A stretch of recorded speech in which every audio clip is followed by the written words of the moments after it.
rough. It was a pretty rough week. No, that's terrible. You didn't get hurt though, right?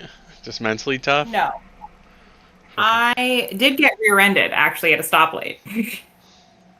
that's unfortunate. But on the upside, that's like an auto win with the insurance, isn't it? It is, yeah, yeah. Okay. But did you know that that's a case of public record? Really? Yeah, so every accident, like every car accident, is like public record. Anybody can view that. I didn't know that. And I did know that because like I majored in like forensic science in college, so I took a lot of like criminal justice classes. So I knew that was public record. Hmm. I didn't realize that my phone number and full name would be public record. That seems like, yeah, that probably shouldn't be. And I get about 50 phone calls a day now from lawyers Yeah. Fucking asking if lawyers. I would like to sue. Would you like to sue? No, it was like a toddler that hit me. Oh, okay. She was like 6. She's like been driving for less than a year. Oh, poor thing. Did they cry? No, and ironically, their mom was like in the next lane, so she was there too. So that was weird. I'll. That must have been awkward. It was a very strange experience. Is the car okay? Very, very little damage. Oh, okay. Yeah. So that's all. Yeah, great then. Honestly, if it wasn't going to be like free to repair because her insurance is going to pay for it, I wouldn't even bother getting it fixed. It's such a small dent. Yeah, I've been there. I had a Jeep and somebody like crashed into the front of it, but like the bumper on the corners, like the edges, like they move. And so like they just scraped it up a little and like bent it in. So like I got out of the Jeep and I just pushed it forward and like everything was fine. They're like, "Hey, do you want to do the insurance?" I was like, "Bro, look at my fucking Jeep. Like, is your car good?" And they were like, "My car is good." And I was like, "We're Then not we're doing good. like yeah, we're not doing this. Have a nice day and be careful." And he was like, "Yeah, yeah, sure. Thanks." I was like, I didn't have a license, so There you go. I was like, "We're not fucking." I didn't have a license. I was like 22 or something, and so this. Oh yeah, I know. Yeah. Yeah. And so I was like 19 or something. I was like, no, no. Nobody was trying to have a hard day that day. So, although the car was insured, it just I wasn't allowed to be driving it. There you go. But shit happens. You don't always make good choices in life. Especially at that age. No, right? Like that's like bad choices. You know, just perpetual. Also, like you don't really think good. Like it had been it was wintertime and it rained and the rain turned into ice and it was like nighttime and I was like, oh, my whole windshield's ice. So what did my dumbass do? I fucking rolled down my window and drove home with my head sticking out of the side of the car because I couldn't see through the ice. Nice. We've all done that. Yep. Just completely forgot about the defog, defrost fucking shit. I got home and my wife, or she was my girlfriend at the time, but my wife now.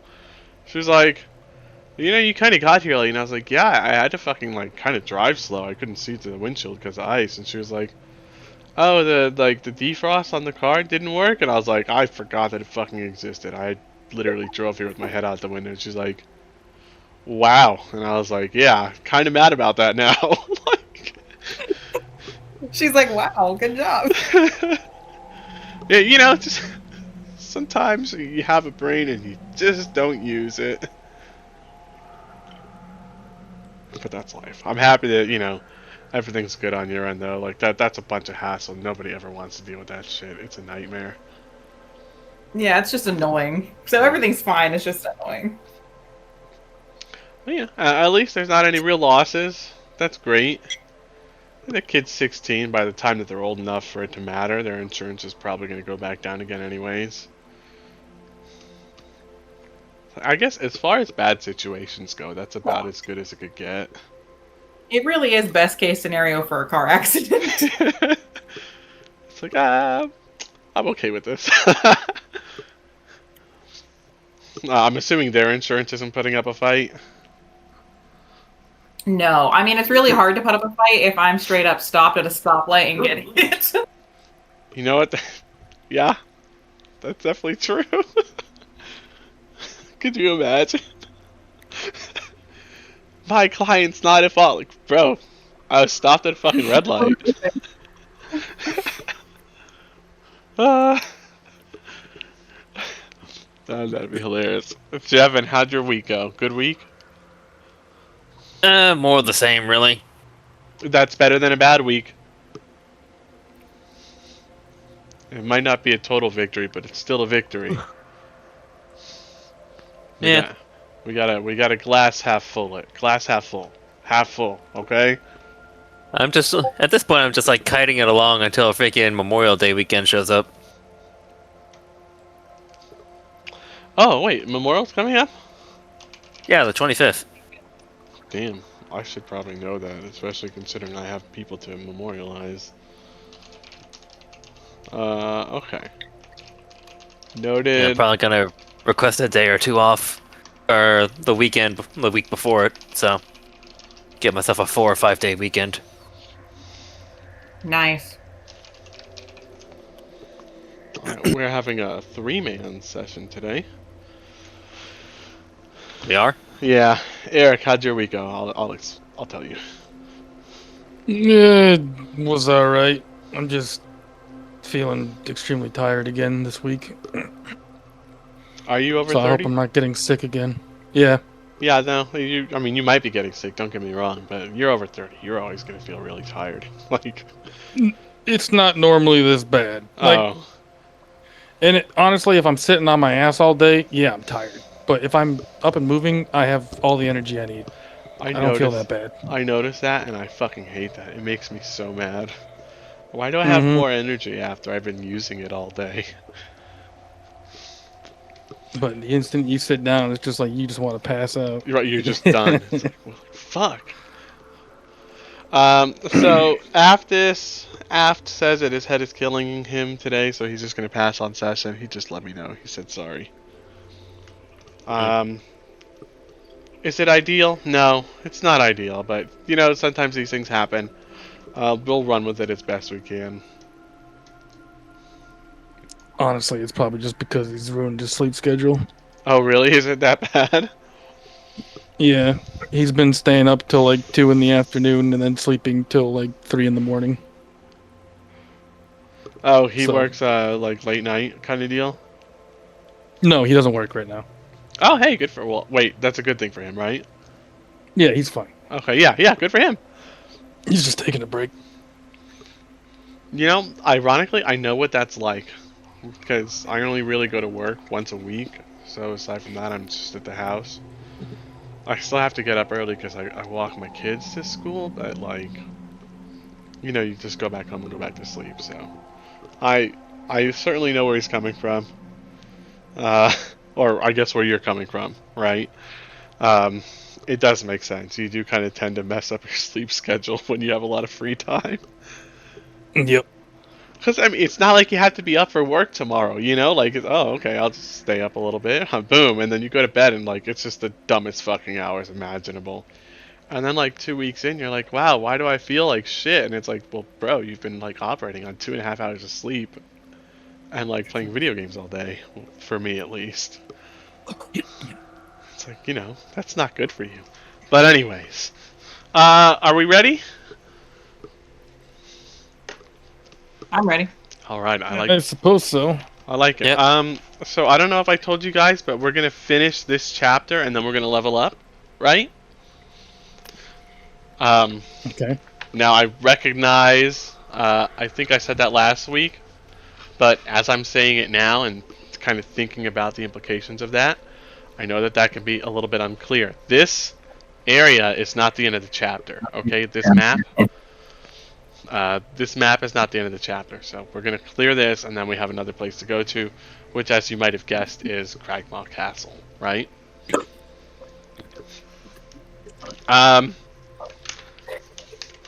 I know where we will probably be forced to stop session today. But we're gonna run it anyway if we get there, and we're gonna see how things work out, right? Because if you guys can handle it, hey, you can fucking handle it, you know? And then I get to hand out all the loot that I've been sitting on, and I'm super excited to give out. And if we can't handle it, then hey, we just postpone it until next week. That's not a problem. We'll be fine. It'll probably take us a little while to get through all of this anyways. Aside from that, we'll do the recap. Last session, we started with quest givers, right? Like running around to the people that gave us quests kind of deal. Yeah. Okay. So yeah, last session, when we started off, we were going around talking to all the people that we had received quests from. We're getting our rewards. We got some offers to join a few different coalitions, groups, organizations, right? The Harpers offered membership. The what was it? The Flaming Fist, I believe, offered membership as well, and the Lord's Alliance offered membership. All three of them were turned down for the most part. We did have Chimere accept membership in the Lord's Alliance with the rank of Cloak. After that, we spent some time loading up on supplies and just kind of fine-tuning our items, making sure that we had the things that we wanted, the things that we needed. And as the rain started to die down, we headed over to, or y'all headed over to the ruins of Thunder Tree. And as you got there, you did notice that in one of the buildings, one of the very first buildings, which is largely abandoned, there were a pack of zombies hiding on the inside. And these were strange zombies, ash zombies, if you will.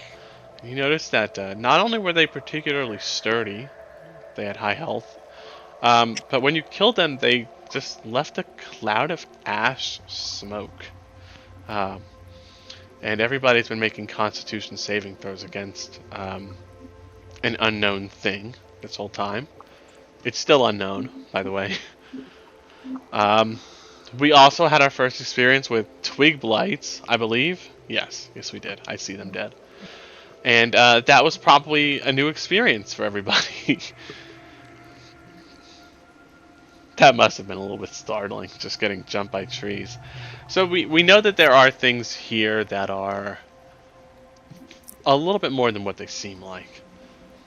We can use perception checks as we're moving to kind of examine the area and see if we find anything out of the ordinary. Perhaps we find some twig blights or some zombies before they can spring out. But aside from that, you know, we're here. We're in the ruins of Thunder Tree. We are free to go as we please.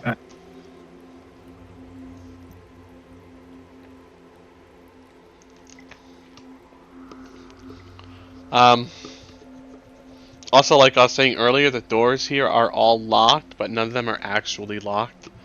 So if you get up to a door and you're actually trying to open it, just go ahead and let me know that you're opening the door, and I'll open it up for you.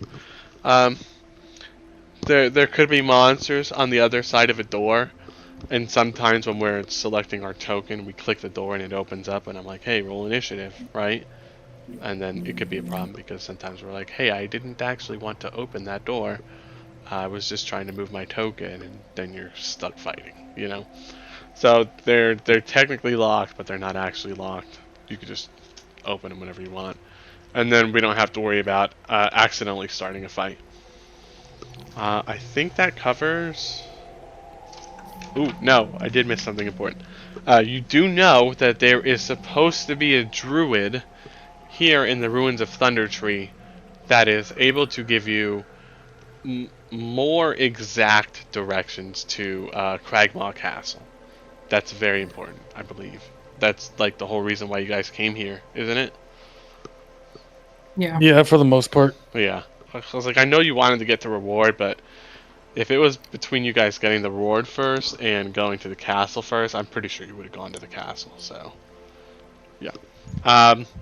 So you know, keep your eyes out for a druid, which is easier said than done. And I'll give you the floor.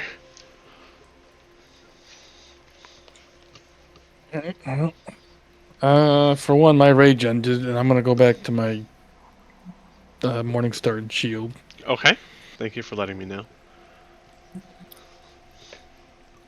And I'm also gonna back away from these things because I assume the ash clouds, are annoying to deal with. At the very least, yes, they would be annoying. And the zombies turned into ash, so there's nothing to loot, right? They didn't turn into ash. They were kind of release an ash cloud. So you can try to loot them, see if they have anything. What is with your investigation rolls always being like single digits? You have a +3. I know. Look, I'm not even the one rolling. I feel bad for that happening to you. I'm sorry. Like often. Like, It's like every time. So, as the rest of you are looking on, scanning the area, or possibly just watching Corvina go through the zombies' pockets, or what's left of them, you're gonna see her flipping them around, coughing a little bit. Corvina, give me 2 Constitution saving throws while you do this, please. Coughing a little bit, and kind of just reaching into the okay, witnessed. Reaching into the pockets of these zombies, seeing if there's anything in them. Corvina, you are able to come out with a diamond worth 50 gold pieces, 50. It's just kind of embedded in like one of the thighs of the zombies. Just you have no idea how or why, but it's there. Free real estate, as we like to say. You do also come up with 7 silver pieces and 13 copper pieces between all of them that you kind of encountered recently. So that's 1, 2, 3, 6. All 6 zombies.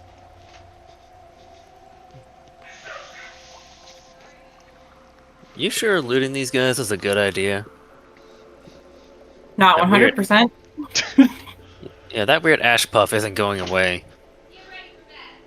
Ooh. Sorry, my kids are getting yelled at. And as you look at Corvina, if you look at yourself, his words certainly carry a lot of weight. You are covered in a really fine layer of, I mean, it looks like soot. It's black. It's soft to the touch. It's finer even than dust. It's covering your face, your arms. Your armor is it looks like almost you're standing in the shadows at this point. But you feel just fine so far, at least. He's not here. Devin's just gonna tell Chimer to just, that clean that off, press a digitate or whatever. I'll let him press his. We know the word. Yeah. I need water. I can't say it. I'm giving you guys Agathor for the session just to even you out. Okay. Okay. All can control Agathor. It's very simple. Just to hit things, right? Mm-hmm. He is, I believe, 1 level lower than you, so he doesn't have any really crazy abilities just yet. You don't need to be super well versed. But just to kind of even things out, I'm preemptively giving you Agathor. Also because I know there's going to be a plan at some point. I want to say plan bad. or plan good. I welcome either. He never thinks my plans are good.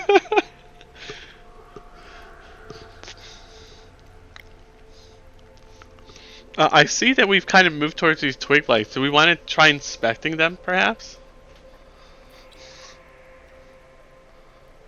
Are they even distinguishable from the bushes since, they're dead? I believe one of them should be very distinguishable from the bushes. Corvina hit it with a spell that basically made it lose all of its foliage. Yes, I'm listening. Too much trust in Moose. Why? What'd she do? She opened a fucking package so she could get the beef sprinkles. How does she even know there were beef sprinkles? It Also, smells like beef sprinkles. first off, sorry everybody. Second off, why do you have beef sprinkles? It's for the dog food. I thought you have like wet like gravy juice. I do one or the other. These dogs are eating better than I am. No, they're not. My dog has beef We literally sprinkles made too. brisket, like, Are you on her this side, Corvina? I am. I'm so sorry. Oh, you're getting magic item today. How dare you? Too much trust in Moose. She opened a package, stole beef sprinkles. Oh, you don't have to yell. You know what? I do have to yell because your son fucked up over there too. Both of them. Oh Lord. Oliver threw his Tesla. And I don't mean like, oh, he threw it. I mean, he stood on their couch upstairs and fucking slammed it into the ground, lost his Tesla, threw a fit about losing the Tesla, completely ignored the fact that, like, what the fuck is wrong with you? Why are you standing on the couch? I don't think she knows this is gonna be on YouTube. Yeeting his fucking Tesla into the floor. I mean, she knows now. She's still going. 0 fucks. All right. So I'm sorry you had to go through that. Sorry about, you know. The beef sprinkles? Yeah, you're like fucking ancient, like fucking progenitor dog eating beef sprinkles out of a sealed package. That sucks. Don't call my dog Angel. All right, she's 13 and she's like 150. She's like a Great Dane almost, and she's reached 13. She's 15. Oh, she's 15. We've been together for 15 years. We got her the first 6 months we were dating. Okay. Well, that dog is ancient. She is a progenitor dog at this point. She is one of the ancients. The fact that she's able to, you know, sniff out beef sprinkles in a package and get into it is impressive. I say you just kind of let her, you know, let her slide on it. Does anybody disagree, right? I didn't get mad at her. I got mad at you. Oh, Lord. I didn't know you had beef sprinkles. I'm trying to do something. Take that car out of here, please. What do you mean, no? It has been repossessed. Alright, that's fine. So, if we'll recall, sorry for the break, if we'll recall, Corvina did hit one of them with a spell and all of its foliage withered away onto the ground. The kind of plant equivalent of it being melted, right? So there is at least one that you can easily identify as being a twig blight.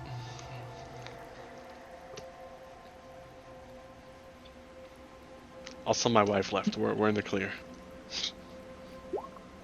Okay, I'm gonna look at it, but I'm not gonna touch it. Okay.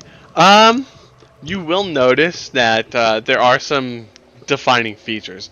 Perhaps not as defining if it's got its leaves and foliage attached to it, but at least you can tell right out of the gate that a normal bush wouldn't have this type of almost skeletal structure, right?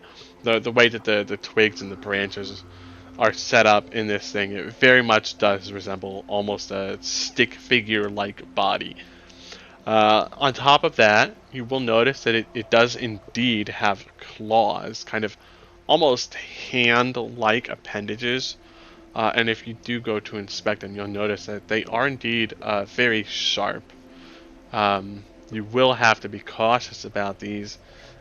They don't hit very hard, and they're not extremely fast or accurate, but if they do get a clean hit off on you, you know this could be extremely painful. This could be a problem. You also recognize that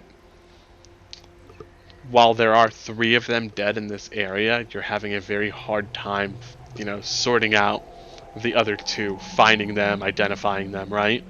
So what instantly comes to everyone's mind is that you'll definitely have to be extremely cautious about getting surrounded by these things. That's a real concern for all of your characters. Just an innate concern, just kind of given the situation and everything.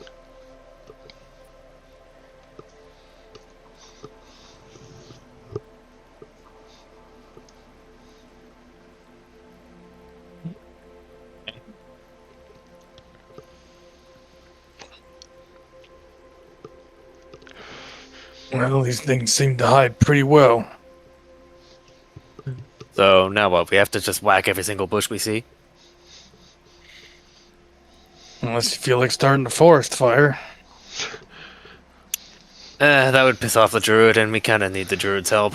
Also, my obligatory, since fire was mentioned, I have to say it. Remember, everybody, fire bad, okay? Plan good.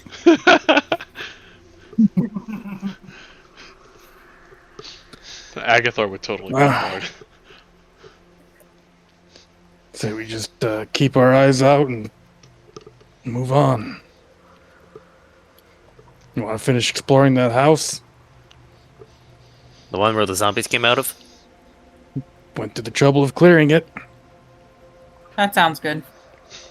Let's keep an eye out for that weird, any of that weird dust or ash or whatever. And as you Oh, start, there's always that back door. as you start walking up, you notice that there are 5 clouds of ash / dust just in front of you. You can see through them. This isn't going to obscure your vision, but it's almost like a swarm of gnats in the air. You know, you just don't want to walk through it. It does have a back door. Let's go. I'd rather going through the bushes on the right side of the house and risking those branches. When I come around the corner, though, I'm looking for more bushes. Okay. I do feel I should mention this whole area is wildly overgrown, so there are bushes like everywhere. But if Yeah, it you'll- just doesn't look as bad as here, right? yeah, those are like really high, thick bushes. Like you have to basically cut your way through them if you want to move with any semblance of speed. Otherwise, it's difficult terrain. All right. Jevin steps inside, and he's gonna take a look around. Okay. So as you come inside, you recognize the interior of this building as being a tap room, right? So this was for drinking. There was ale in here, maybe some mead, wine, etc. There are no furnishings, kind of, that you can see intact, but also there are none on the map either. Just there are furnishings here, but they've all been broken down, decayed over time, or destroyed by the zombies that were in the building as they were kind of coming in and out or trying to fight things that entered.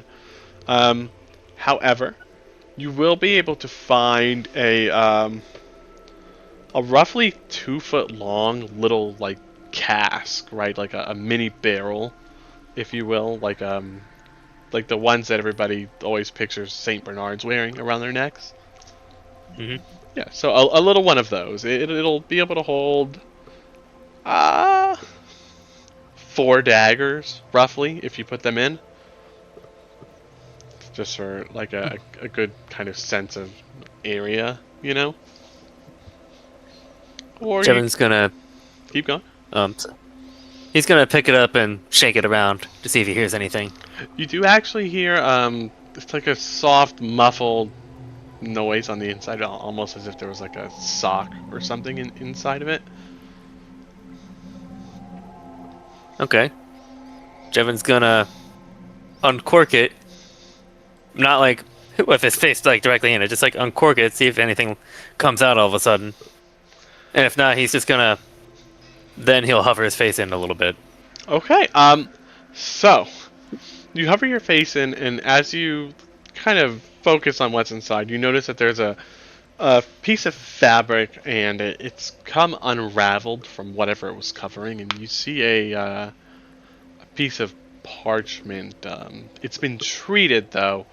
It's held up extremely well against the test of time, and so it's not decayed almost at all. It's in very good condition. He'll take the parchment out and take a look at it. Okay.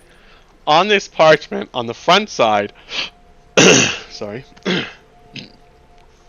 is on the top it says Brown Horse Ale, and it has a recipe for the ale that they used to serve here at the Brown Horse. And if you'll turn it around and look on the back, there's going to be a nice little note written for you. And it says something roughly along the lines of, "The town of Thundertree has been overrun. I fear that we will not be able to make our way back to this place in our lifetimes, or possibly the next. if somebody happens upon this place and finds this recipe, I hope that you would use it to bring the taste of our brown horse ale back into the world, and perhaps improve upon it too, if possible. Regards, um, okay, I kind of did that to myself. Fuck. I didn't have a name set up. We'll say Amir Horace. You know, for horse. Huh. Well, jackpot. Yeah. And as you look over the rest, it is actually pretty easy. There is some equipment that you would need, but overall, you could do this. You could set this up and have it going within an afternoon if you were dedicated. Devin's like holding the parchment back to the party, just giggling to himself.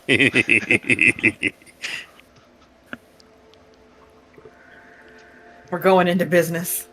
Yeah, I mean, if you'd like. Business. Well, I was just thinking, booze on the go. Well, there you go. Of course, he'd be the one to find the long alcoholic recipe, long lost. It's a sacred treasure. But honestly, though, setting up a freaking alcohol business with this stuff might be a good idea. Let's see how it tastes first once we make some. I mean, who's gonna run it? Uh, I don't know. Maybe we'll have Probably Agathor run it. Share the recipe with the barkeep back at Phandelver. but let's make sure we get royalties for any that he sells. I mean, up to you. If you're very not serious about Eric cares. if you're very serious about actually starting a business, I will find rules on that for you. That's perfectly acceptable. But honestly, this idea alone is like in its infancy.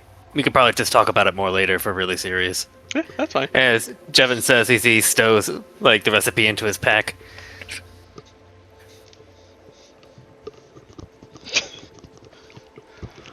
Very least, I'm gonna copy it so when I go home to Cormier. Do you also want to keep the little barrel?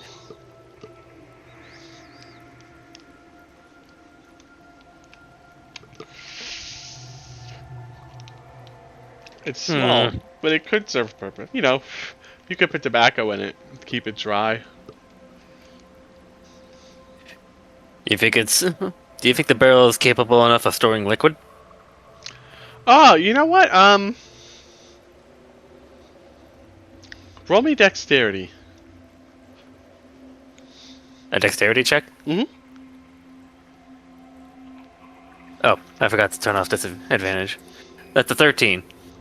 You know, it could probably use a couple of repairs here and there. A couple of planks are a little bit eaten away. But overall, yes, this could definitely hold water. Or booze. Yeah, or other liquids. Most of the planks, the staves, are in very good condition. They even have a nice char on the inside. It could do with a wash, but aside from one or two kind of messed up ones, where the burning just wasn't as well done, if those were replaced, it's very usable indeed. Jevon will stow the little barrel. You can wear it around your waist, on the back. Probably. I'll have like emergency booze. Right. It's a camelback, but for But- alcohol. Aside from that, though, this building is going to be mostly full of destroyed objects that hold no significance. So what should I call this thing as I put it in my inventory? You could call it whatever you like, and it will weigh 1, okay? Okay. So, mini barrel. Yeah, it holds about a gallon. Oh, it's like the size of one of those mini kegs at the grocery store. Have you seen them? Yeah. Okay, Yeah. in which case, mini keg. Yeah. You know, the weight will go up significantly when it's full, but aside from that, no. It's 1 pound. Probably go up like another anywhere from 5 to 10. Jevin can handle that. Okay. I mean, his strength is 18, so Oh, yeah, no, you're in the clear. For sure. alrighty. Not exactly treasure in the traditional sense, but I'll take it. I'm gonna check in this room here. This room is just broken furniture and what looks like a thick layer of soot. As far The as same. yes, I'm listening. Is it the same kind of soot that was on those zombies? You didn't really inspect it so much, but if Corvina comes in here, she will be able to recognize it as pretty much, yeah.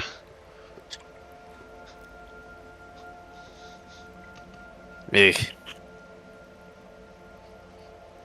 Jevin's gonna reach down under his split mail and pull out his undershirt and just like wrap it over his nose and mouth as he looks around. I like it. Protecting against the plague. Can I identify this soot any more than we have, or? I will let you use that 12 to see if it poses any risks or threats to you. If you would like. Sure. So while you might not be able to identify it exactly what this is, right? You can tell just from your innate senses and your knowledge of medicine and herbs, various ingredients involved in, curing poultices, potions, apothecary stuff, alchemy, if you will. This is relatively harmless. The only real threat that it'll pose to you is if you inhale too much, you'll have a cough until you get everything out of your system. But diseases, sicknesses, magical effects, seems like no.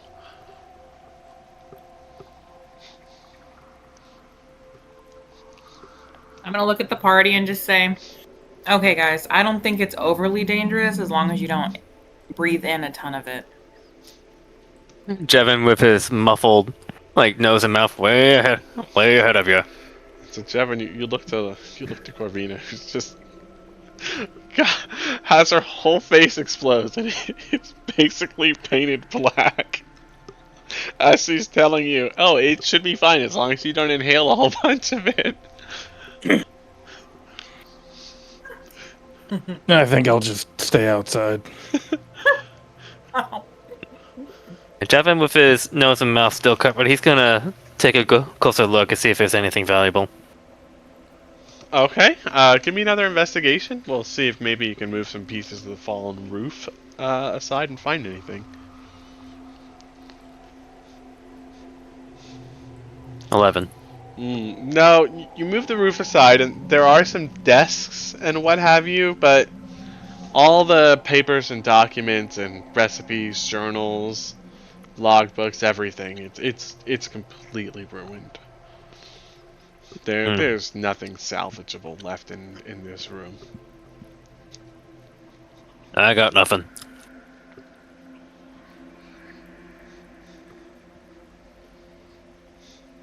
That's okay, there are more buildings.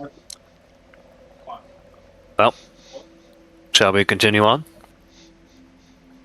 Sounds good. Bees?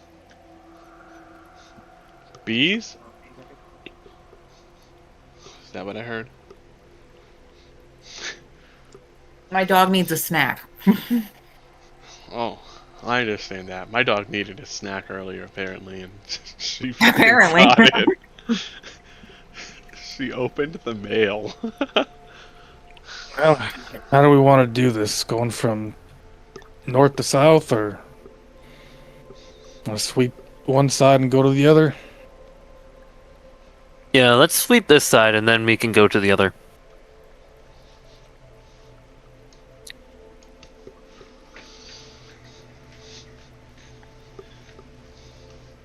Well, Eric will attempt to keep an eye out, but I doubt he'll see much. Okay, so Cowering in the shadow of an old tree is a crumbled, weed-choked stone cottage that has no roof.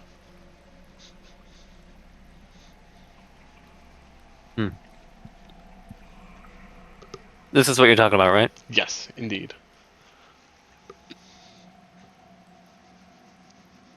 Jevin's gonna take a peek inside. Okay, and so as you step inside, it's very small. The walls that used to be here have long since crumbled. The roof has caved in almost entirely around the inside of the building, right? As you look around, you see the remnants of what was once a kitchen, a stovetop. Um, there are some pieces of splintered wood that seem rounded, perhaps parts of a stool or a chair, or maybe cooking utensils, a ladle even. Um, you see, strangely, no sign of a bed, and it seems to be completely lacking anything that you can identify as valuable or honestly even usable.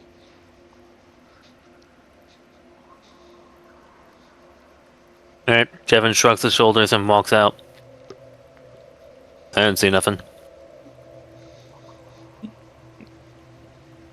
I mean, it completely looks like things just collapsed in there, right? Oh, 100%, yeah. Unless we felt like digging it out. Nah.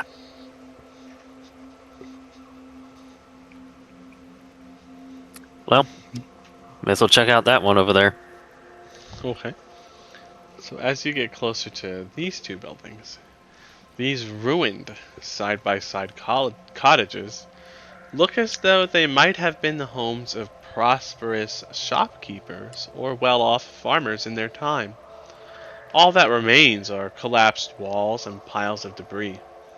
There are several young trees that have begun growing within the ruins.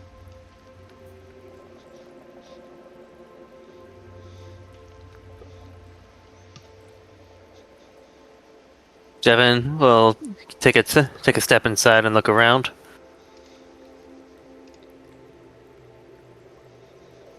Okay, so as you let me find it.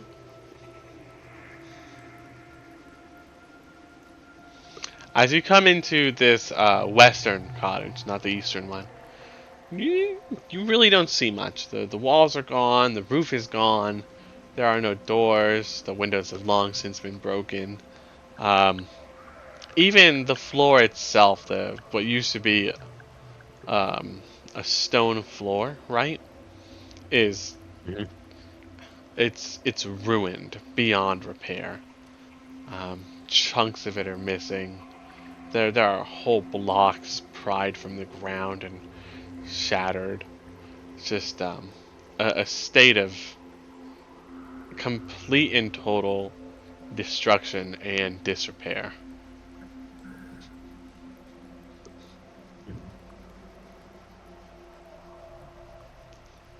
I see. Nothing? Nothing.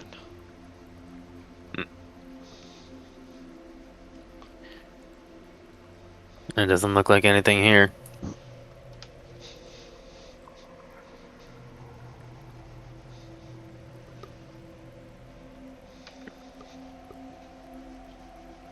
It's a back door, though.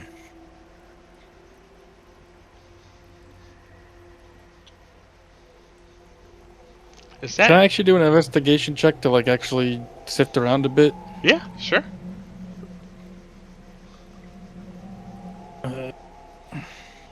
Okay.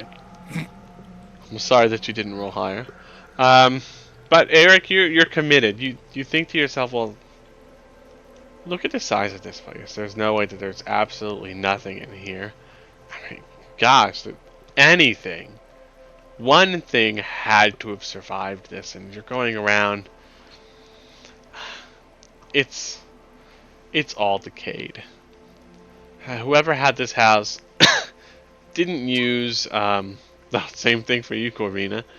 whoever had this house originally didn't use materials that were going to avoid kind of being worn down over time, right? Like this isn't a stone like kitchen stone furnishings, right? No, it's a straw thatched roof with a wooden beam supporting it, and wooden framing. Yeah, sure, the floors are stone, but once the roof falls in on it and the elements are able to hit that stone floor, that's going to go too. And so just everything in here was not made to last. And as you're going through, it's it's all destroyed, either from some type of savagery that's wandered through, or just the elements beating down on it for a couple decades.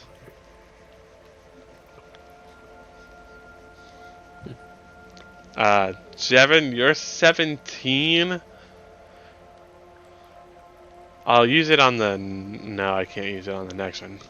Unfortunately, you also don't see anything usable in this particular house either, Jevin. Sorry. I hate to waste your 17, but them's the breaks on this one. Alright. So, Definitely we good? nothing more than ruins. Yep, let's move on then.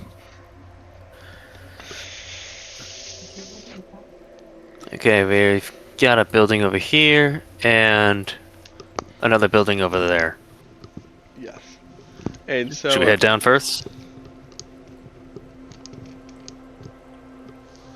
Yeah, it should be fine. Just pass through the trees and the brush right there. And so as you get closer, you can see kind of towards the middle of these two areas right here. They did have what used to be a connection between the two, like a small breezeway or what have you. And as you look to your south towards the southern building, you'll notice that the roof is intact.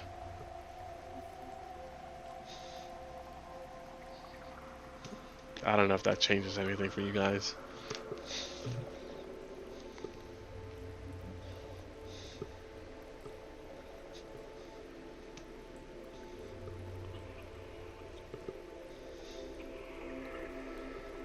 I don't see any windows on this side. Just want to go through the door. Let's check the other sides, just to be sure. We Oh. got a window and a side door. Alright.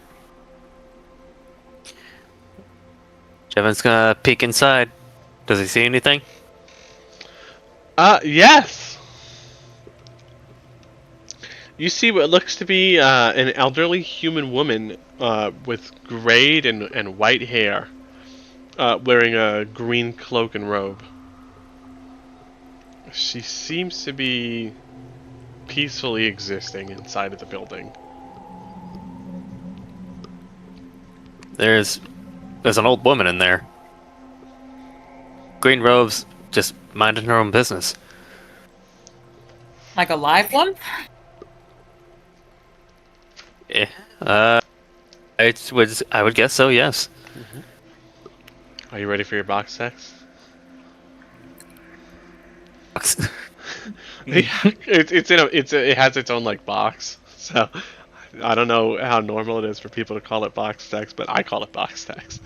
Your box text for this one says, "This small house is in better condition than the dilapidated structures nearby. The doors are reinforced with heavy iron bands, and thick shutters protect the windows."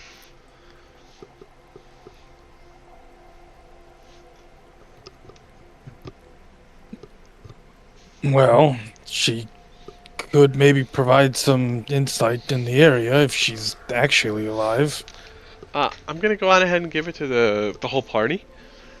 You know that there's supposed to be a druid here. Looking at this individual, you would probably just naturally assume that this is the druid. Whether you want to go on that information, different story. Okay, that's up to you. For So- some reason, I was thinking at some point the druid was labeled male. It's definitely possible that I said that. But it's a woman. Your druid is a female. I might have just Eh, been imagining it. So sorry. Go ahead. it's another retcon, actually. Oh, it is. Yeah. Oh, fuck! It is. Thank you. Yeah. Um. Let me just add that onto the list. Is this a major or a minor retcon? Would you label it as? As far as the Lost Mine is concerned, not he's character's not too significant, but they are useful to a point.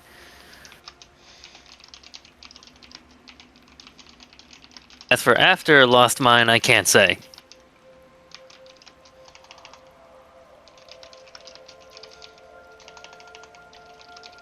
Okay.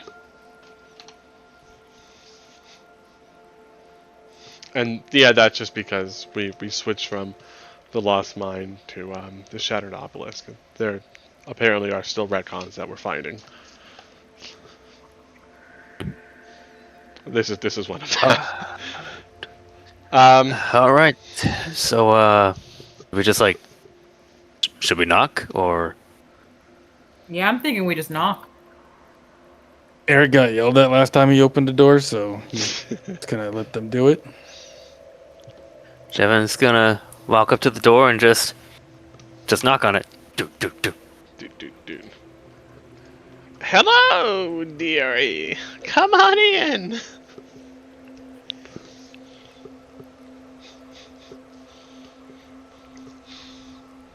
Okay. The door has been unlocked, so you can open it and step in. She's gonna be against the back wall. I don't have a token for her. I don't need one at this point. We can theater of the mind her existence temporarily. So, and I might have an actual art handout for her though, so I'm gonna look for that real quick because that would be really nice.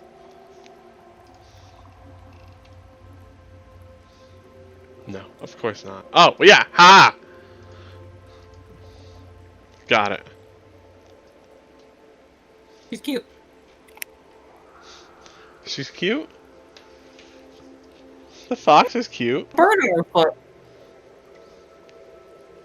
Oh wow, she does have. I fucking missed that. I just thought she had really pointy feet. No, that's adorable.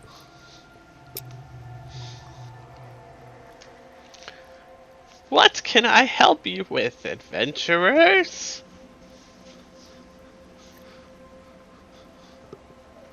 Well, we were actually looking for a druid for one of the reasons why we were here. Would you happen to be them? I am a druid indeed. Perhaps not the one you were looking for. But a druid all the same. Cool. We were hoping to have someone potentially guide us to a certain point in the forest where a castle would be. Well, there are many castles lost to time in the forest. I would have to know which one you're looking for. It's called Cragmile Castle, and Jevin holds out the map and points to like the little circle that Hamon put on the map that's directly north of Phandelver. Oh, According to our intel, there's a castle like somewhere around there. I know of which you seek. I'm a little bit hesitant to help, though. Let's Why? see. She has an actual exact reason.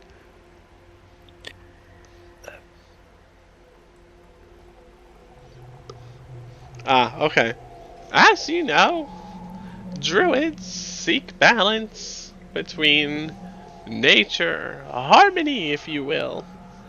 But I know that there are many goblins in this fortress that you speak of. Sending you there could serve to disturb the balance in the region that we've tried so hard to maintain. Well, these goblins have been disturbing the balance by harassing the people of Phandelver and kidnapping people. I would convince you to perhaps change your mind about seeking this place out.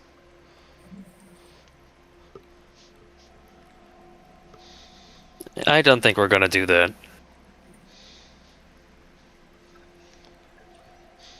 Going there could certainly lead you to an early grave, and you are all so young indeed. Well, a lot of us went into situations into what would have led us to an early grave already, multiple times.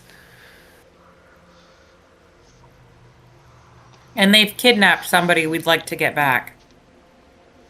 I see. Very well. I believe I can tell you where to find this fortress, but before doing so, you will need to prove yourselves capable of undertaking the task that you are asking me to set you upon. You have to Okay. you have to prove yourself to her. Okay, No. what exactly do we have to do? Well, there's a building here with a tower. And in that tower is where Venom Fang has set up his living. If you're able to kill or drive Venom Fang away, then I will judge you as strong enough to take upon this task, and I will hold no sadness nor despair about sending you towards it. Venom Fang? Yes, Venom Fang. And Venom Fang is...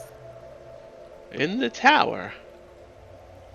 Here to explain what they are. Oh, Venom Fang is a creature. He's been here for some years. He came in with the undead during the original raising of the town. A bit dangerous, but surely not too big of a threat to stop you if you seek out a castle full of goblins with only the 4 of you. With all due respect, do you know any specific information about Venom Fang or no? What specific information is it that you seek? Well, what is this Venom Fang? Is it a monster? Is it a person? What? Oh, well, Venom Fang is certainly a monster in many regards, and a person in others. Okay. Can you at least describe Venom Fang? What are we Oh. dealing with here? Venom Fang is very large, quite vast, capable of speech, even intelligent, some might say. I'm certainly one that would. Not to be trifled with lightly. Certainly. Okay, so we're dealing with a monster that can talk. That narrows the list somewhat. Okay, do they have like fur? Do they have like chitin, scales? What? I believe they would be scales? Green, perhaps? Yes, green indeed. Though that could just Green? be the light. I'm fairly confident they are in fact green, though. Okay. Any other characteristics or even abilities that you can tell us? I don't know anything about abilities, but what is it that you mean by characteristics? Like, are we talking bipedal, quadrupedal? Do they have claws? Do they have teeth? Oh, yes, he certainly has teeth and claws. 2 legs, 4 legs, 2 arms, and 2 legs, so it's hard to say. It can stand on both 4 and 2 as it wishes. Jevon narrows his eyes, starting to get the picture. Any other extremities? Oh well, no. You son of a bitch. Now that you mention it, I do believe that there are a pair of wings on it. Jevon frowns. I'm sorry, but so far, like, it might just be me, but I think you're describing a dragon. Is that the word for it? Scales, claws, teeth, wings, can stand on 4 or 2 legs. Well, I've never seen a dragon before, and it's not like there's anyone else here to tell me. Well, perhaps when you encounter him, you'll be able to tell me if this is a dragon or not. That would be nice. I hope I'm fucking wrong. Is the dragon such a bad thing? They're certainly mighty and powerful creatures. Oh, I should know. I'm actually friends with one. well, so is a castle full of goblins, adventurer. Perhaps the path that you seek is down a different road indeed. Maybe we should scour about the village first, see if we can find more clues about what you're talking about. Yes, being cautious never hurt anybody. Go ahead and take your time. I'll be here for a few more days. Right. Well, thank you for the information at least. Not much to go on, and I hope I'm wrong about my assumption. Well, if you'd like to be wrong, then I hope you're wrong too. Best of luck to you all. Jevon nods his head and walks out the door. Alright. Does anybody else want to talk to the druid while you're here?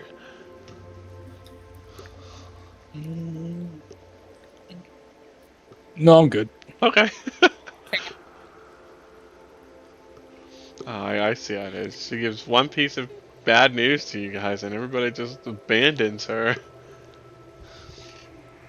So Well, Eric, fickle. we'll look at Jevon, like friends with a dragon.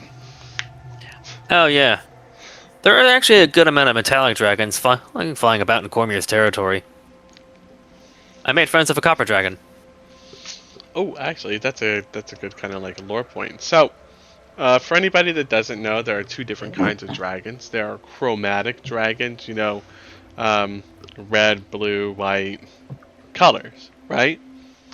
And then you have your metallic dragons. And those are obviously metal dragons, your gold, silver kind of deal, bronze, copper, right? Generally speaking, your chromatic dragons, your just colored dragons, bad guys, right? They're usually not very cash money. They're assholes. And then your metallic dragons are usually kind of more good aligned. They're not just going to do whatever they want to do and cause all these problems just because they're strong. They're usually a lot more, what's the word? Considerate. Civil, at least. Yeah, that's the word. They're at least civil. That's not to say that a metallic dragon is always going to be like good and they're not going to mess things up. No, there are certainly that can happen, right? But as a general rule, colorful dragons bad, metal dragons good.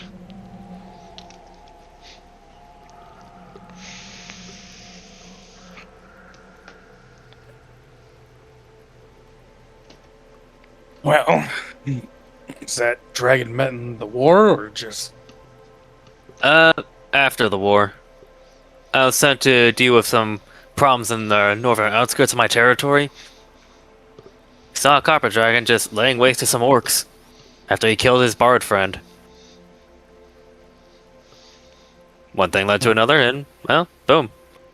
I became friends with a copper dragon. But word of advice when it comes to befriending a copper dragon: don't befriend a copper dragon.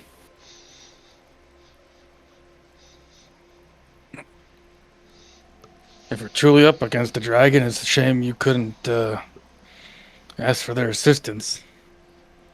Yeah, no, Chucklefang never leaves his lair. Plus, he's all the way over in Cormyr. Well, not lair, territory. I'm sorry.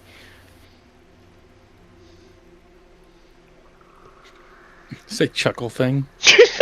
Well, his actual name is something unpronounceable in Draconic. He said to just call him Chucklefang. He says he does it to make fun of the evil, edgy, chromatic dragon types. Honestly, Venomfang probably should have been my first tip.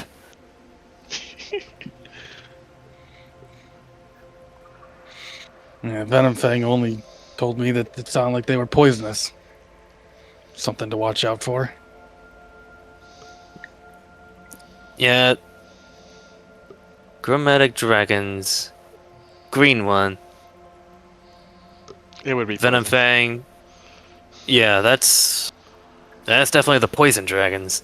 It checks out for you, yeah.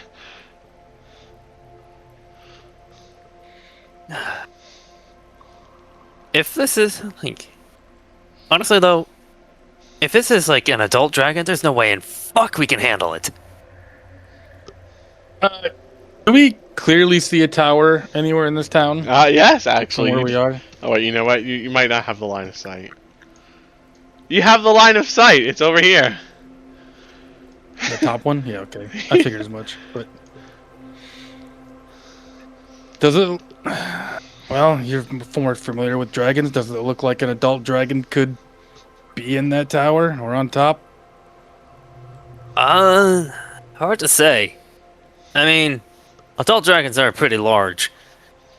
Like, bigger than a grizzly bear. Way bigger. I mean, they could be able to squeeze inside, but I can't be sure. In terms of just the area that the dragon would take up, the tower is big enough to hold it. Your point of contention would be if the tower is strong enough to hold an adult dragon. Yeah. I mean, if it's a wormling, we could probably fuck it up.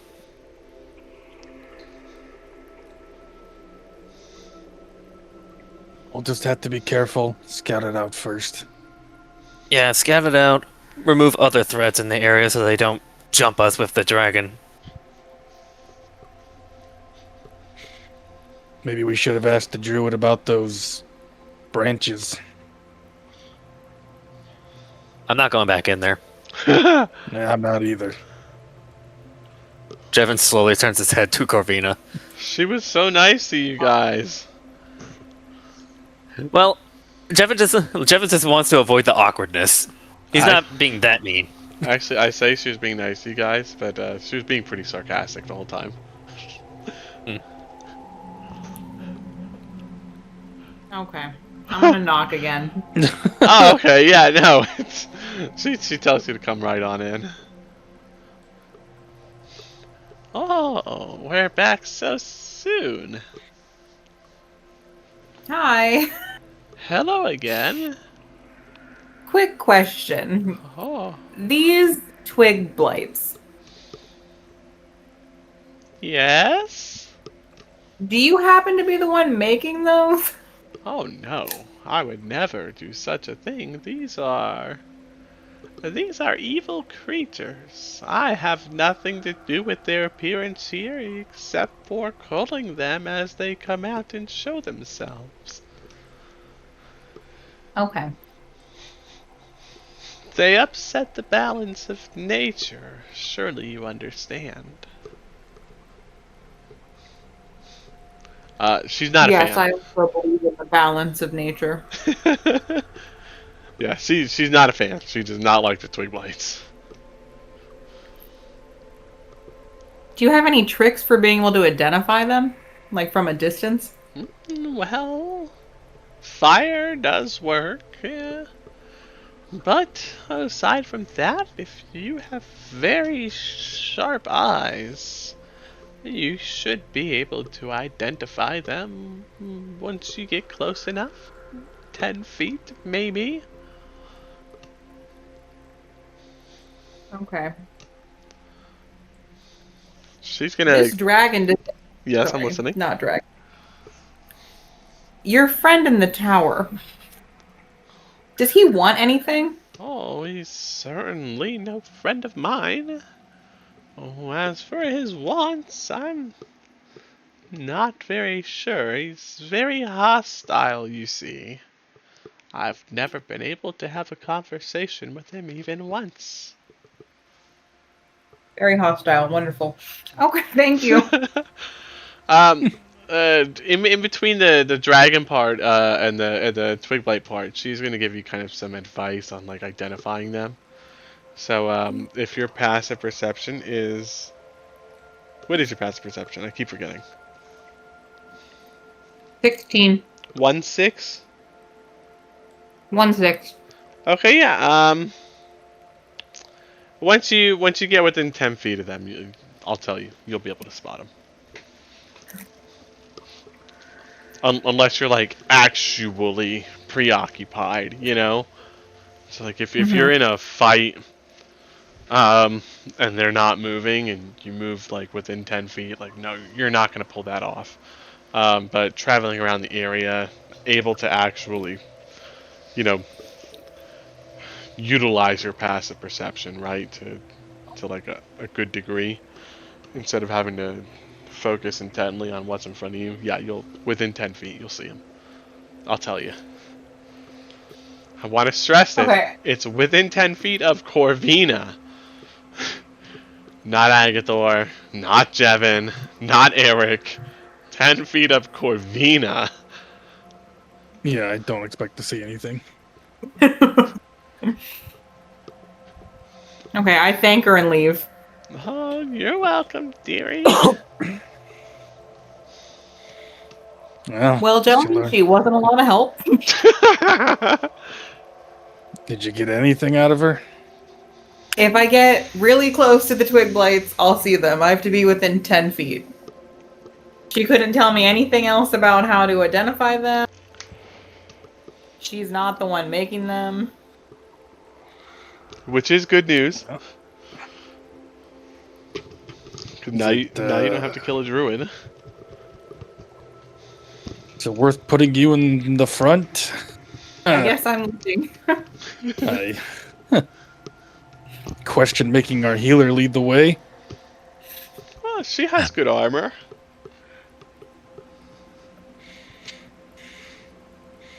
Yeah, I'll be right there to back her up. All right, let's get move on. Oh, okay. You're gonna go into this building in the south? Yeah, that's the idea. Corvina, in this tile, you see a twig blight. We have one right inside the door. Northeast corner. Northeast corner of the building. Right. Should I rush over and whack it? Either that or she could probably burn it. Yeah, I could try and hit it with Sacred Flame. All right.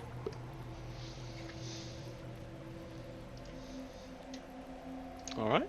I'm gonna have him make a save. That's Dex, right? Yes, it's Dex. Yep. Oh, it's gonna fail. How much HP do you have? Give me a sec.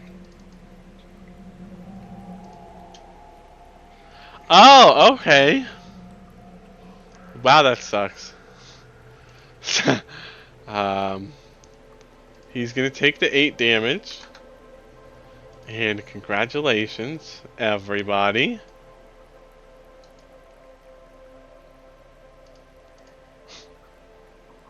Oh, wow. You've done some bad things. You've awoken the hive. That one looks Fantastic. different. Good job, Eric. It is different. This is a needle blight. I'm gonna pull up your. Let's see here. Oh, Can I find your needle blights? LMN. Of course not.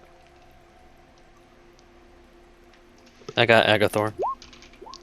Thank you. Oh, I typed in N light. I want light. Nope, all I have are twig blights. They basically are just kind of like let's just say pine versions of the twig blights. So instead of them being bushes, they're like little itty bitty pine trees kind of deal. They're spiky instead of leafy.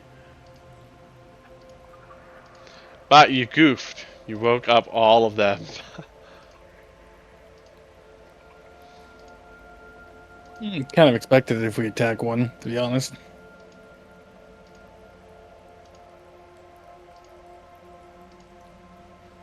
I hope you're proud of yourselves. Oh, you mean all of them? Holy okay. Yep, all of them. And I'm going to turn on your battle music. Terror in the Woods or Goblin Ambush? I feel like we did Terror in the Woods last time. Does that sound right?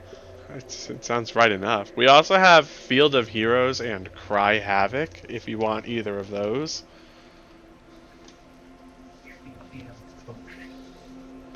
I'm thinking Cry Havoc. We'll test it out. We'll see. Let me know if you hate Yeah, it. sure. Okay, that was loud. Because this might get messy. Oh. It's definitely going to get messy. Two of them not 20'd on their initiative.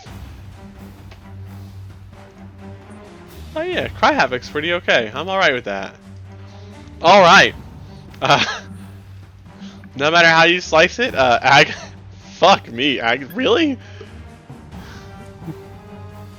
Agathor say plan good. Agathor fucking nat 20. Son of a bitch, Agathor, do you mind? Yeah, so Agathor's first to go, looking extremely excited. He's been adapting to the way that you've been moving through these buildings and dealing with these enemies and some of these situations. He sees that your emphasis is on not making a lot of noise, so he has seemingly agreed to be quiet for the time being, just until there's a semblance of safety. But I mean, now as the walls of this building start moving, Agathor recognizes that all bets are off and he's ready to go. Whoever wants to do some Agathor business, feel free. Yeah, I got Agathor. It's gonna move over to Corvina space. This guy's within his reach. Oh yeah, because noodle arms. Long limb bugbear. Mm-hmm. And he'll shout plan good as he takes a swing. Execution, not so good. That's a 7. That will not connect with a needle blight. Also, you cannot end your turn in Corvina's square, so you have 20 more feet of movement. Okay. What would Agathor do? Would he just charge in? Or would he pull back? What he's wanted to do the entire time, to be fair. As much as I hate to say it, yes, Agathor absolutely would just charge in. Alright. He'll charge in, get up into the Needle Blight's face. Okay. That'll be his turn for now. Alright, in that case I have a Twig Blight. Okay. We have a Twig Blight that's going to go in and attempt to use his claws against... Okay, yeah, well, Corvina is the other one that he's in reach of. So Corvina, I believe a 16 does connect, right? Correct. So this Twig Blight is going to charge up to you as much as it can. and it's going to claw into your armor. You are going to take 3 piercing damage as the tip of its claws are able to find purchase on your skin, but it's nothing extremely serious yet. Oh, we have another one. Oh, this one's going to attack Jevin. This one's going to try to attack Jevin, but it's having a hard time reaching around a door frame. So Jevin, you are free from damage. Okay. Have another twig.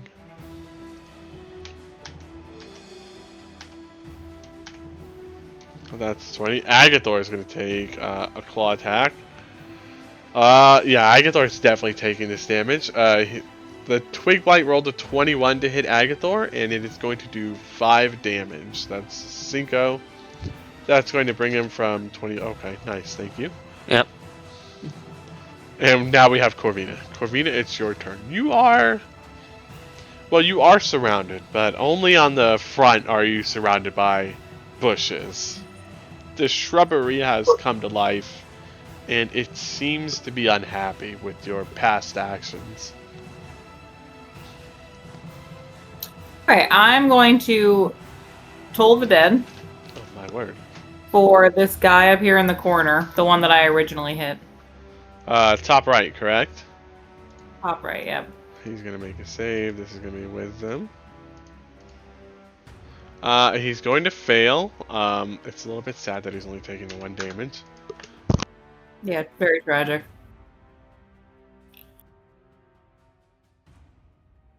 And then I'm not really loving being surrounded, Are you sure? so I'm not a fan. I'm gonna do Blessings of the Raven Queen and teleport back here. Okay, Jeff and Eric, Agathor, but you know, he's just me, so Jeff and Eric, as you're looking into the doorway getting ready to combat the shrubbery that's come to life, you see Corvina whip her head around and disappear, just blinks out of existence. I don't think you've used this in combat before, have you? Like, they don't know that you have this ability? I think she used it last time, no? Oh, did you? You used Yeah, it I did. once. Oh, okay, never I've mind. used it once. In that case, it's still a little bit surprising to see, but it doesn't throw you completely off guard. And we'll give it to Jevin.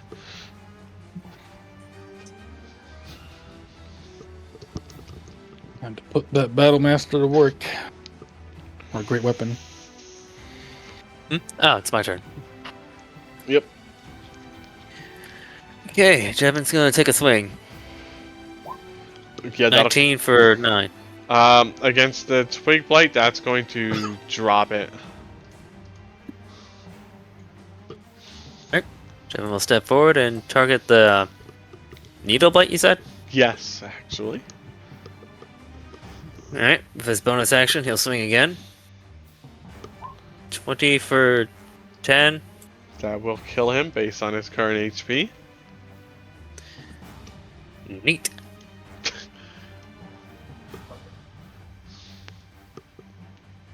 And We got the soundboard. How's everybody's volume? It's not really high, is it? No. Okay, just making sure, because I know he's going to make a third attack. actually, I think I'm gonna withhold that back for now. Oh, okay. I will move to his spot. Not though. Okay, Make yeah. I'll take whatever opportunities. I think Okay. it's just from this guy. No, you actually have 2. That's a 17 to hit you, and Does not hit. And that will be... Wait. No, that'll Ring of be a protection. 7. Yeah, Ring of Protection bumped me up to 18 Nice! It bumped you up by 2? by 1. I had split mail. Ah! Okay. Let me fix you on my chart. Obviously, that needs to be accurate. Yeah. I had you at 16 still. So 1 8, right? Yep. Alrighty. Congratulations on having a high armor class. Feels good. Yeah, it does, right? And will that end your turn? That will end my turn, yes. Okay. So just to be clear, you took 2 attacks of opportunity. One from around the corner, one from directly to your south. Mhm. Just to kind of give you a better update on, the battlefield. Let's find this guy. Oh yeah, we're gonna mob you. 5, 10, 15. Jevin, you're gonna get hit by some claws. No, you're not. I'm just gonna move that token off to the side. He's dead. This needle blight has died. This is a twig blight. We're gonna move him there. He can't do anything. Eric, it's your turn. Oh, I don't want to use up all my rages. And these guys go down pretty easy, so. Yeah, I just want to kill them quick, but we're not gonna worry about it. We're just gonna step here since they're dead, and I'm gonna take a wild swing at the one right in front of me with my Morning Star. Okay. Oh, Oh, no no. rage. Might just get rid of that too. For sure, the 9's gonna drop the bush. No questions asked on that. It's a very overpowering strike as you smash down on it with your Morning Star. It splits the branches off the stem, and the leaves go flying to the ground. It lets out a horrifying shriek, and that's simply the end of it. How do you feel about this position above board, Jevin? Should I just leave it where it's at? Because I kind of like it. Yeah, I like it too. It's good for grinding them. Unless you want to back up a bit and open up so that Jevin can get opportunity attacks if they try to ignore us. They might try to squeeze by anyway, because they can still move through me. It'll just make it Yeah. harder. And I don't want That's to a give fair them point. open lane to Corvina, so Fair point. I will end my turn here. Okay.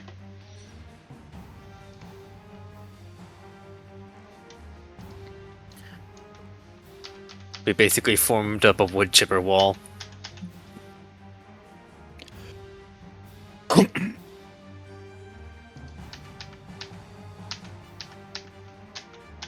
Ah, right, there's a back door. Yep, there's the back door. Ooh, that one's fast. He is. Yeah, I mean, there's a back door, but I don't assume everybody will go around. No. But you never know. Some of them are And I can always back up to help her. certainly more mission oriented.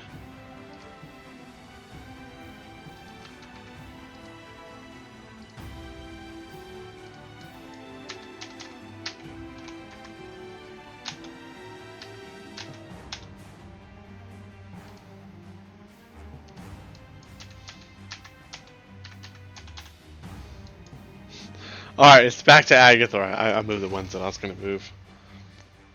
Okay. Akathor's gonna take a swing at that one down there. Oh, because, yeah, noodle arms. Yeah, go for it. That's a 10 from Agathor. Nope. 13. That's all Agathor can do. It's a little bit tough on Agathor. This isn't something that he's used to. He's used to fighting actual, like, kind of humanoid creatures, right? These are bushes. Just plants, little trees, what have you. Like, it's a little bit tough getting a hit on them. It's his first time running into this kind of thing. Okay, I can move this one up.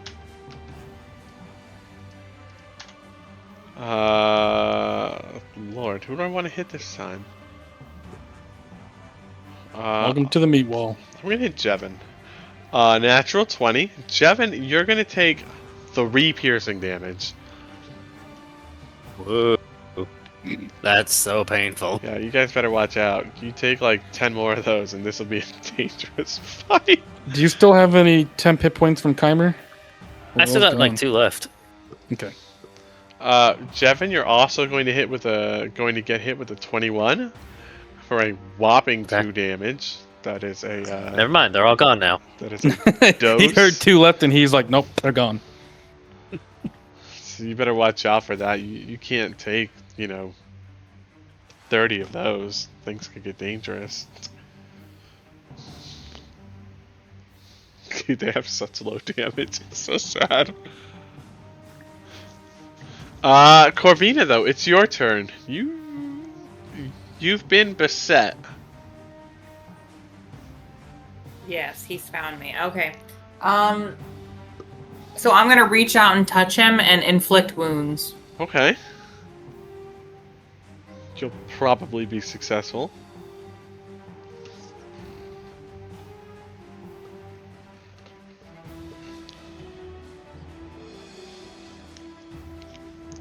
It's popping up slow on my end. I'm just waiting on it. There it goes. Oh.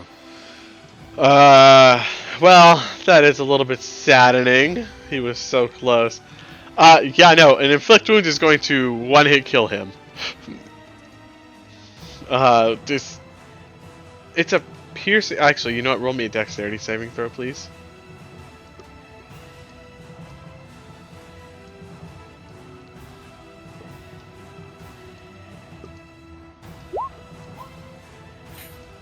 Okay, yeah, you're fine.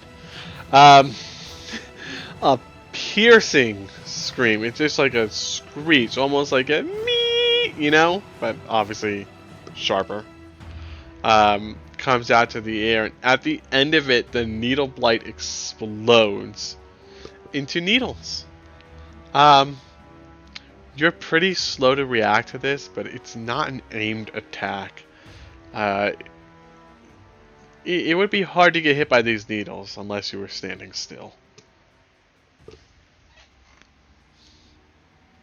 Also, I feel it goes without saying, he is dead. He has died.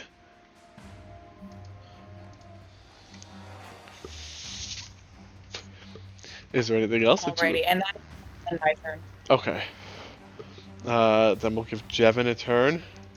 Jevin, you've taken a lot of damage from these needle blights. Things aren't, looking good, possibly. Yeah, I should probably return the favor.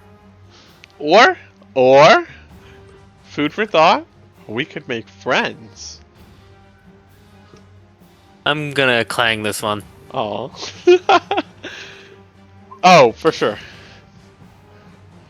You Okay. cleave down with your greatsword on a small plant, and I mean, it's exactly what one would expect to occur in this situation. It is completely destroyed, ruinously, however you want it. It doesn't stand a chance. Bonus action for that guy. Oh, by the way, I hope someone's keeping the track of the kill counter and place a timer. I have a list going that I'll send to him later. Okay. Bonus action, I'm gonna attack the other twig blade that's in front of. Yep, Okay, so it's this one here. that's gonna be almost 4 times his HP, just for the record. He's dead. Everybody should be super happy that the druid doesn't like these guys. That's all I can really say about it. Because if the druid didn't like these guys, or if she did like them, she'd be kind of pissed. The Well, whole she cell just have to die, too. Okay. That looks to be my turn. All right. We have some more twigs. The shrubbery continues its march. I'm gonna attack Jevin with this. Jevin, a 17 is going to attack you, and I mean it connects, right? But it cannot break through the armor. You're moving around during this fight when the needle blights rushes up into your face, and before you even realize what's happening, there's a dull ache in your side as the impact of the blow you feel on your body, but the actual damage is stopped by your armor. Congratulations. Also, it's Eric's turn. Eric, you're seeing Jevin and Agathor get charged in this encounter. And off to your side behind you, you do passively notice that one of the bushes has gone up to Corvina and immediately died. Yeah, and I do also know that a bunch went out the back. Oh, you saw him? So, yep. Okay, then yeah, you know a bunch of them went out of the back too. Sorry, I didn't know if you saw him or not. So Well, no, technically I shouldn't be able to see him. I think I only saw him because of Agathor. So actually, I'm not going to play like that because there is a wall there. oh, that does make sense too. Actually, yeah. Now that I think about it, it was Agathor and not Well, me. So, he's like, did any of them run past here? Nope. The one did. The one that's dead. but Okay, it's well, it will stand to reason that there might be more coming from that way. I feel like that's not an unreasonable assumption. all right. Yeah. Hearing the sounds of battle, I guess, behind me, or that screech from Corvina killing the poor thing Yes, very in noticeable. a terrible, gruesome way. What does He'll that mean? How is it turn the poor around. thing? And walk that way. All I'm saying is if somebody comes into my house, I'm not going to drop them in a vat of acid and say I was the good guy. And then he'll notice to his left that there's a bunch there, and he's gonna Yeah. go there. You round the corner, and there's a lot of them. Maybe not as many as there were, inside the building, but, and enough to possibly overwhelm somebody. Yep. I'm gonna wild swing the one right in the middle. Right in 'cause the why middle. not? That's going to connect, and it is going to kill him. My word. So they have advantage on me now, Oh, they do? Okay. no matter their position.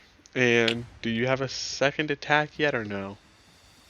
No, I don't without my claws, so I'm going to end it there. Okay. I'm going to attack you with advantage. Listening. Actually, sorry, can I move real quick? Um, Can I change that a little bit? I just want to Yeah. move one space down. that's fine. Okay. Sorry, I ended there now. No, you're fine. It wasn't somebody else's turn. It was just me. I'm just controlling plants. An 18 to hit, which I believe... No, sir. Yeah, you're 20 because of shield, right? Yep. Oh, okay. This one's going to have 5. 10. We're going to hit Jevin. Jevin, a natural 20. You're going to take 5 damage. Cinco. We all know 1 to 10 in Spanish, right? Sort of. Okay, that's good enough for me. Sort of works. It's better than a flat no. Didn't I just fucking move that guy?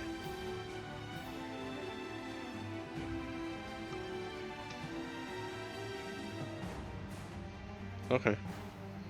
Jevin, you're gonna... Oh no, okay. He can't actually reach you. It's gonna be his friend's turn. His friend is gonna switch positions with his dead friend. Okay, this one's gonna attack. Eric, 13 is going to miss as the claws simply cannot get through. You're not wearing armor, right? Nope.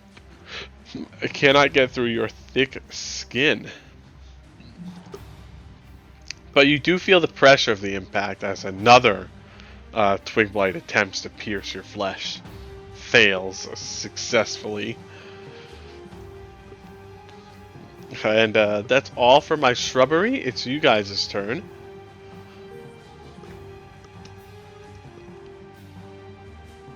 Okay. Agathor will swing. And hopefully hit something this time. Do you have a preference on which one? The one directly in front of him. Oh, okay.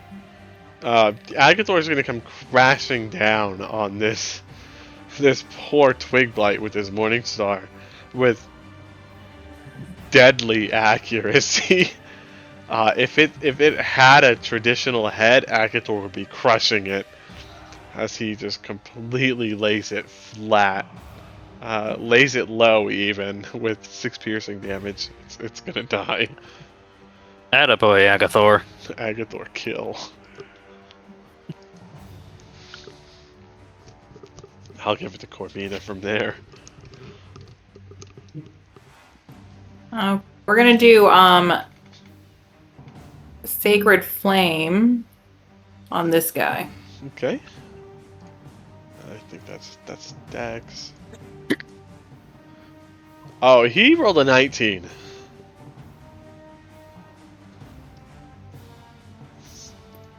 So he is free from damage. Yep, free from damage. You have my sincerest apologies, Corvina. You've been bested by a bush. I have, yes. Well, that's quite tragic. That will end my turn. Don't feel bad. I could throw his bested twice. That's like the only stat that has a +1 in or something, so that sucks. Okay. I'm gonna take a swing the one directly in front of me. He is it's Lord Almighty. Can we just assume Jevin kills anything he attacks when it comes to these blights? Sort of, but not really. Anything can happen. Max damage. It's max damage on the main damage too. Is it fucking holy shit? Yep. Max damage again. So And that's near max with the crit. That's 25 damage. They have a max HP of 4. So I killed it 8 times over. it's 8, 16, 24. Yeah. Jesus. Very impressive. This little guy's gonna get it now. Oh wait, go back to your Bonus. square. Hmm? Go back to your square. Okay, I had to make sure I marked them out. Sorry. Yeah. Okay, so I can move over down and use my bonus action for him? Yes, please continue. Okay. 16 for 13. Fuck, it's still so high. Oh yeah, he would if he connects. He's definitely he's killing them just on his strength-based damage alone. Yep. Yes. Jevin could just punch them and they'll die. Really? Yeah, his strength is 18, so that's a +4 modifier. Ah, yeah, that's right. Yeah. That will finally be my turn. So buy fucking bushes. You know how long it takes to grow this many bushes in this climate? Well, it's your fault for sending the bushes against a one-man weed whacker. They wanted to be free. Oh, I set them free, all right.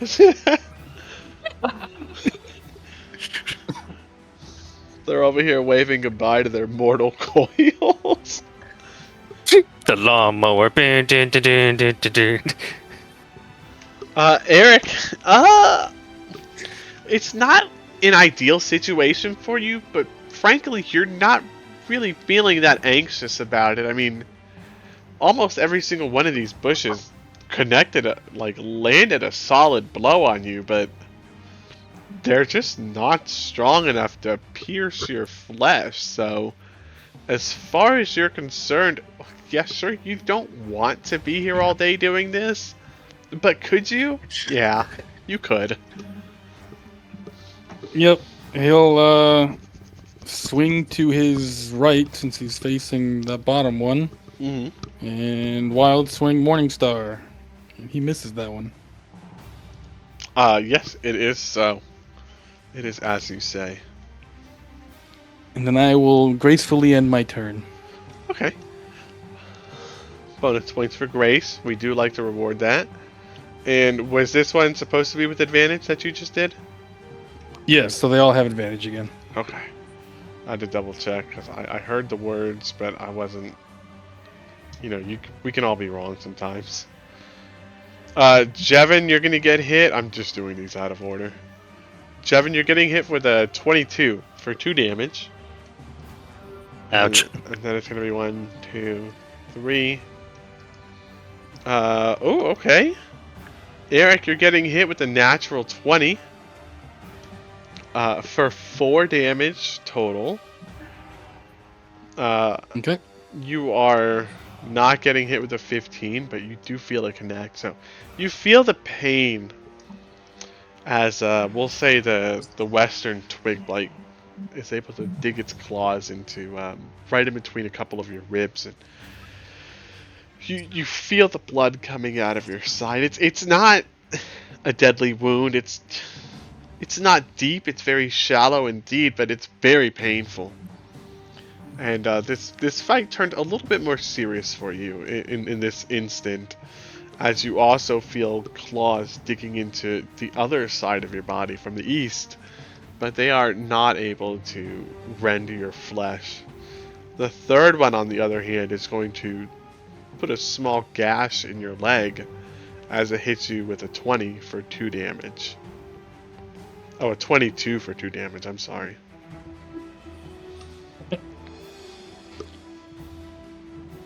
And I believe that is 1, 2, 3. That is all of my twig blights. They will not be moving. Agathor. Agathor. Just gonna smack this one. Okay. 16 for 5. The backhand of doom and despair. It's the twig blights. He didn't make it. Okay. As you see, 2 extremely wiggly arms extend from the back wall and come crashing down into the alleged face of the twig blight with a morning star.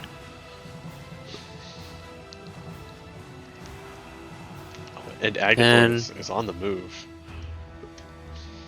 Agathor, go friend. Maybe help need. Agathor, help. 15. We'll be right up with Eric, and that'll be Agathor's turn. Okay, then we'll give Corvina a turn. Alrighty. Have any of these 3 taken damage? No. They would be dead. If they did, they'd be dead. I kill him in 1 hit. Jevin kills him in 1 hit. I'm pretty sure Agathor killed him in 1 hit too, right? So Yeah, he got a couple. He'll kill him in 1 hit even if he min rolls on his damage. So yeah. Even if he rolls a 1 on his damage, I think he could kill him. Yeah. He has a +3 to strength. Okay, so we're tolling the dead with the left one. Okay. And this is a wisdom, which I have no faith in him succeeding. He rolled a 4. Tell us about how you melt another tree, bush, shrub. I killed him with a 5 damage. Yeah, they only have 4 HP. They got 4.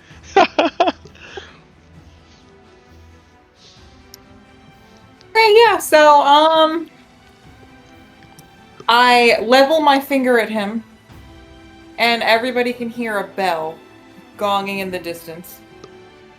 And I'm not 100% sure what it looks like when a bush melts. We can't use I'm gonna assume it looks like it's shriveling up and dying. Okay. So Agathor has this in full view. Eric, you're watching this. You've got about half vision on it. You're able to hear the bell. You look to your side, and you're able to witness this too. This shocking, gruesome scene. I think it's funny. Everybody else is over here cleaving things in half, but it's Corvina melting things. Everybody's like, "Oh my god!" Yeah, you see it wither in real time. It's plant appendages shriveling up, kind of like a.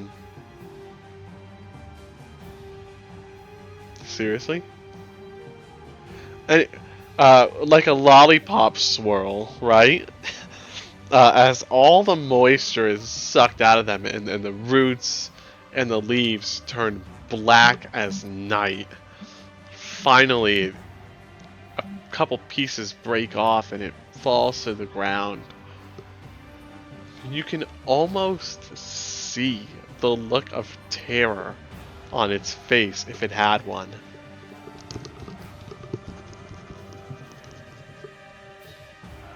You're a monster! I'm not the monster here, you are.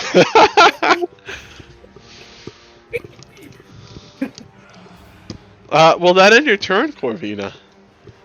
Yes, it will. Okay. She's stricken fear into the hearts of men and beasts alike as we go to Jevin. You'll reach. Yep. You can get them both. She's a meltomancer. Lord. Well, I don't think we need to say. We I don't know that dies. Let's see if the second one dies. Oh, and it will. That's all of my twig blights. I don't know what my twig blights ever did to you guys. Deserve this. They got rid of my temp HP I was saving. Same here.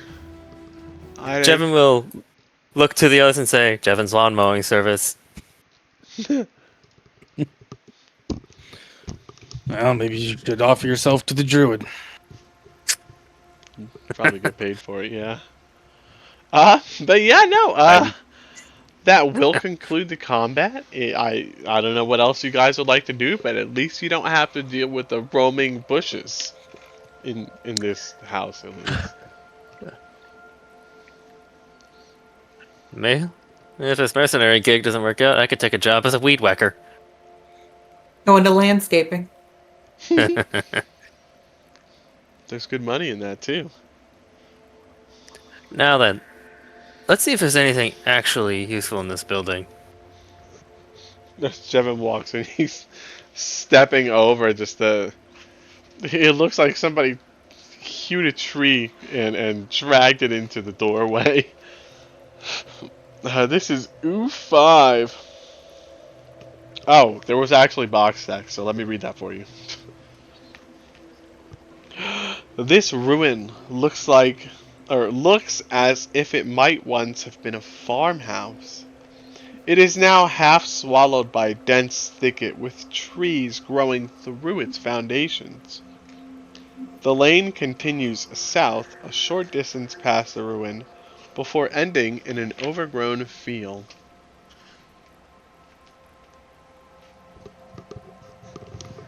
Wonder why they were so drawn to this house.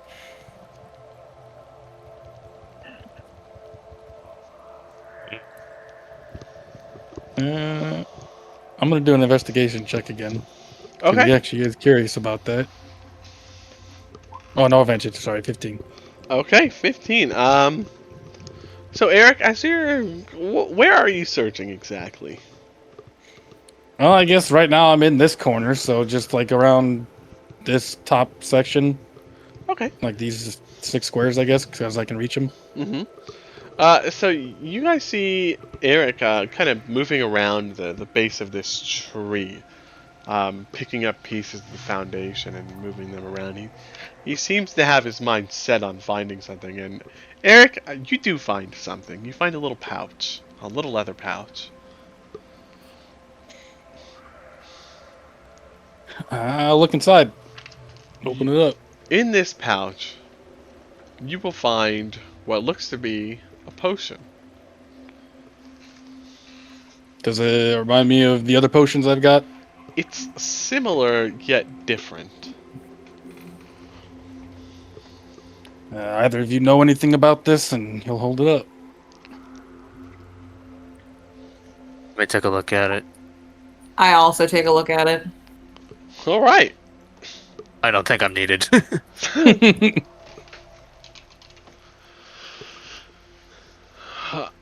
Okay, let me see. Let's type this in.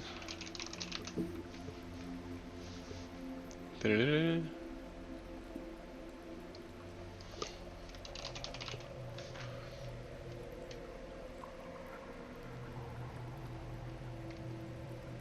Where is that? Huh? I can't find the item that I want, so I actually have to Google it.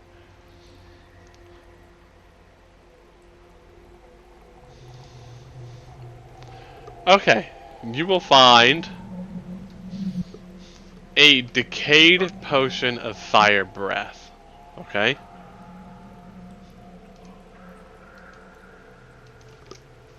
Decayed Above potion. board, what does it mean that it's decayed? You get less uses. So a normal potion of fire breath will let you exhale fire 3 times. This is going to let you do it 1 time. Okay. Got it. I'm gonna put this upon consumption. I'm gonna put this in your Discord channel, and I'm also gonna pop it What? here in your Phandelver channel in Roll20, just so that we don't have to, Alt tab every time. Would have been useful about a minute ago. Could be useful later too. Would have been kind of a waste, I feel like, with how easily you mow these things down. True, but they did scrape us up a little. Yeah. So, what exactly is this thing? I'm gonna look at him and say, "Nice find. You got a fire breath potion there, but it's decayed, so you're only gonna be able to use it once." Huh, so I can just breathe fire if I drink this? 30-foot range. And is there like a time limit on usage? There is a time limit. Say if I drink it now? 1 hour. 1 hour. Alright, so only use it when we need it. And the reason that you'll know that this is decayed, the vibrancy is just gone. Like if you take out one of your health potions and you look at it, right, it's bright, it's shiny. There's even a little shimmer in the liquid. The potion of fire breath has some of that, but it's dull, right? It's a little bit dried out. It's kind of thick. It's been sitting here a while, but it's still usable, and so that's how you know that it's decayed. So just, what's the word? Efficacy is worn off, I guess. Yeah, like it's luster, coloring, however you want to say. Yeah. Well, would you like it, Jevin, or should I keep it? What do you think will make the best use out of it? Neither one of us, I would assume. We're both up there, or Corvina could take it for defense for when enemies try to go for her like they just did. But I think we'll get more use out of it. Probably. I do agree it should be one of you two. All right. What do you think? Rock, paper, scissors for it? What's that? Like Jevin holds up his fist. Rock beats paper. He holds up his Rock is beaten by paper. He holds up his other hand, just makes a flat signal. Paper, he makes the fist into paper and changes his paper hand to scissors. Is beaten by scissors. And scissors makes the paper into scissors now, and makes a fist with his other hand. Is beaten by rock. We have to choose between one of those three on the count of 3. And whoever beats it gets beaten. Whoever beats the other takes the potion. Each of you roll me a 3-sided dice. /R space 1d3. He'll look really confused and be like, how does paper beat rock exactly? It's just a game. And Corvina is like watching this with like interest. She's invested. It's just a game. I think it was like made by some guys far to the east. I don't really know. Well, suppose I'll play along. Okay, Humans have interesting games. that we do. On 3. 1, 2, 3. Eric got rock, Jevin got paper. Paper covers rock. That means I win. I'll take the potion. I go rock, paper, scissors. I know some people go paper, rock, scissors. I've never heard anybody say scissors first, so if you're one of those people, fight me. He'll look like slightly annoyed and just be like, I still don't get how paper beats rock, but I mean, whatever floats your boat. It's fair. Okay, That's don't fair. ask me. I also don't understand how Delete paper potion. It's like, yeah, paper For not covers even rock, but like that doesn't fucking beat it. Like, Again, don't ask me. I didn't invent the game. All right, and yeah, he'll hand you the potion. Oh, you know what? Actually, Okay. we're putting this on YouTube, so if anybody like in 10 years is watching this on YouTube, and you say like scissors paper rock or scissors rock paper, you could fucking fight me too. Nobody says that. Like, Just know you're wrong. yeah. He'll be an old man at that point. Don't worry about it. You'll kick his ass. So take him up on that offer. I'm already old. Ugh. If any of you guys ever run into somebody who says scissors, just let me know. Tag me. I don't think I have. I don't think I ever will, honestly. But yeah, so it'll go to Jevin. It's a quick use. Actually, this won't be. It's thickened up, so I'll make you use an action to drink this one thing specifically. Okay. Okay. But your other stuff doesn't change. It's just this one item that you have. Just because I said it was thick. Extra thick. Latina thick, one would say. No, it's like syrup in that bottle.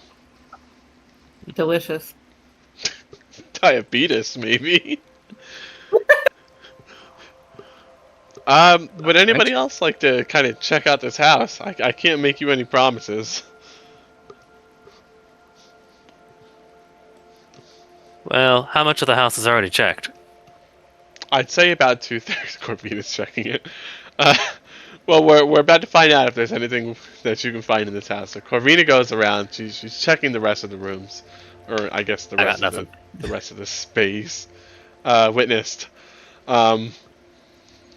Corvina, you're going around and you find a farmer's almanac from like 20 years ago.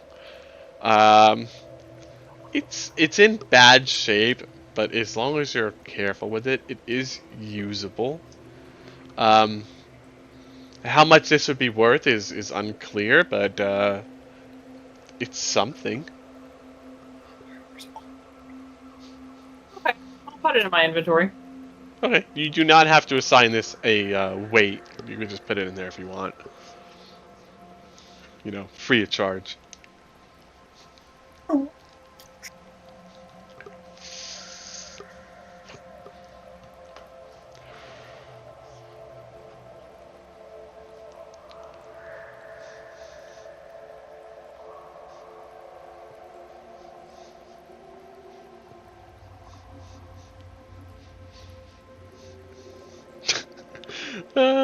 I feel so bad for you guys having to talk to the druid. Are you talking about a dragon? I might be. I don't know. I've never seen a dragon. It's not like I'm around people to know what one is. Does it have fucking wings? Yeah. Now that you mention it, those do exist on it.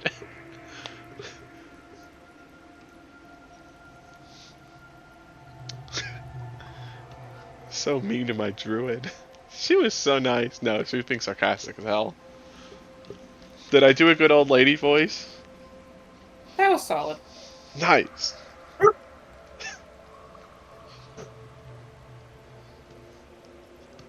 Okay. Yep. You guys are out of harm's way for the time being, at least, so you are free to explore once more.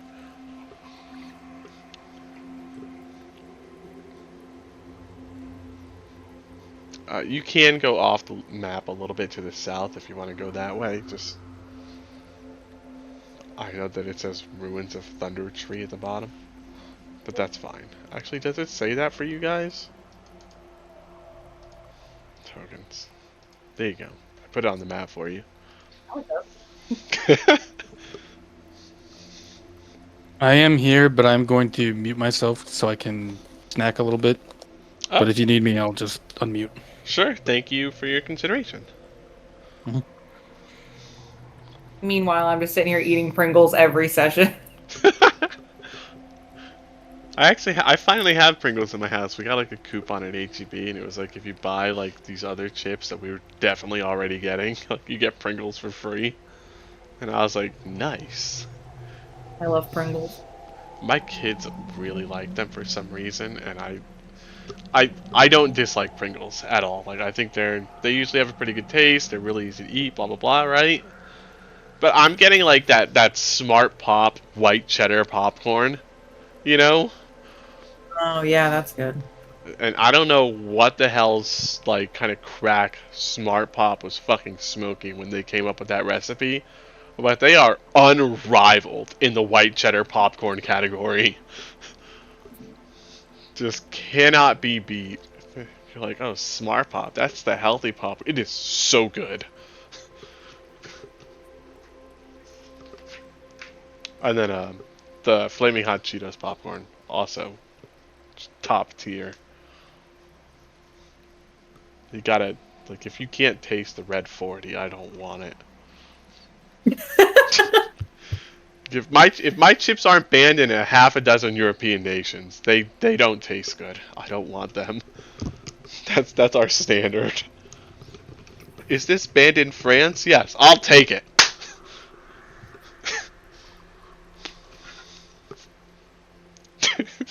Oh, they are good though. All right, so Devin, you're going to the north. Are you gonna try and kind of hack your way through these bushes, or do you intend to go the long way around? I'm going around. Okay, that's fine. There's nothing wrong with that. Especially That's- after the run-ins that you've had with the twig blights, I don't really blame you. Did we check this building over here? Or did we just check the one side? Are you asking me or? I think we just checked the one side. Yeah, we only checked the west side. Okay, we should probably go check out that other building real quick, just in case.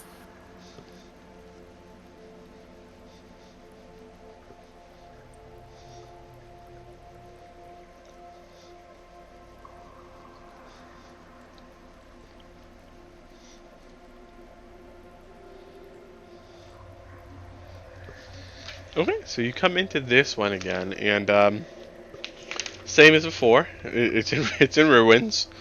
The ceiling is fallen, and there's broken bits of this and that all over. A broken desk, broken table.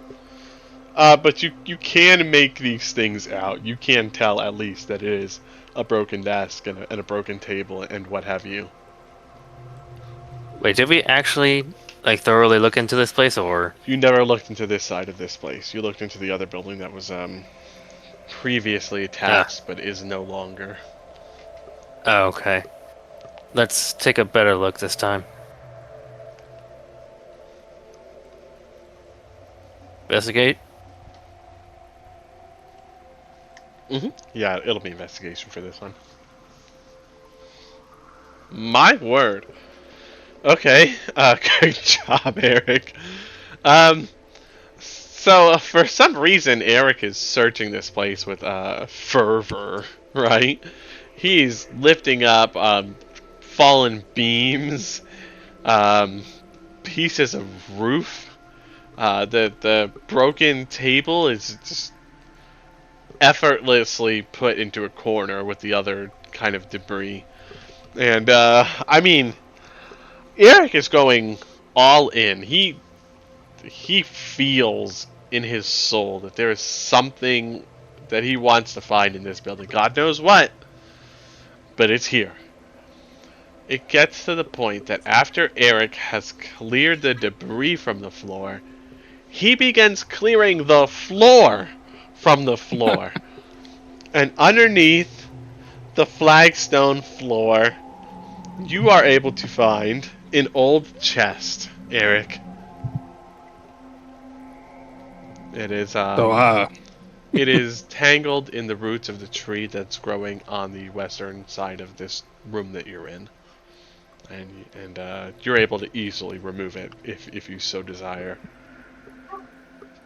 I mean, yeah, he would lift it up and just be like, I don't really know why I did that, but just had a feeling, I suppose. What'd you find? An old chest, and he'll take it out.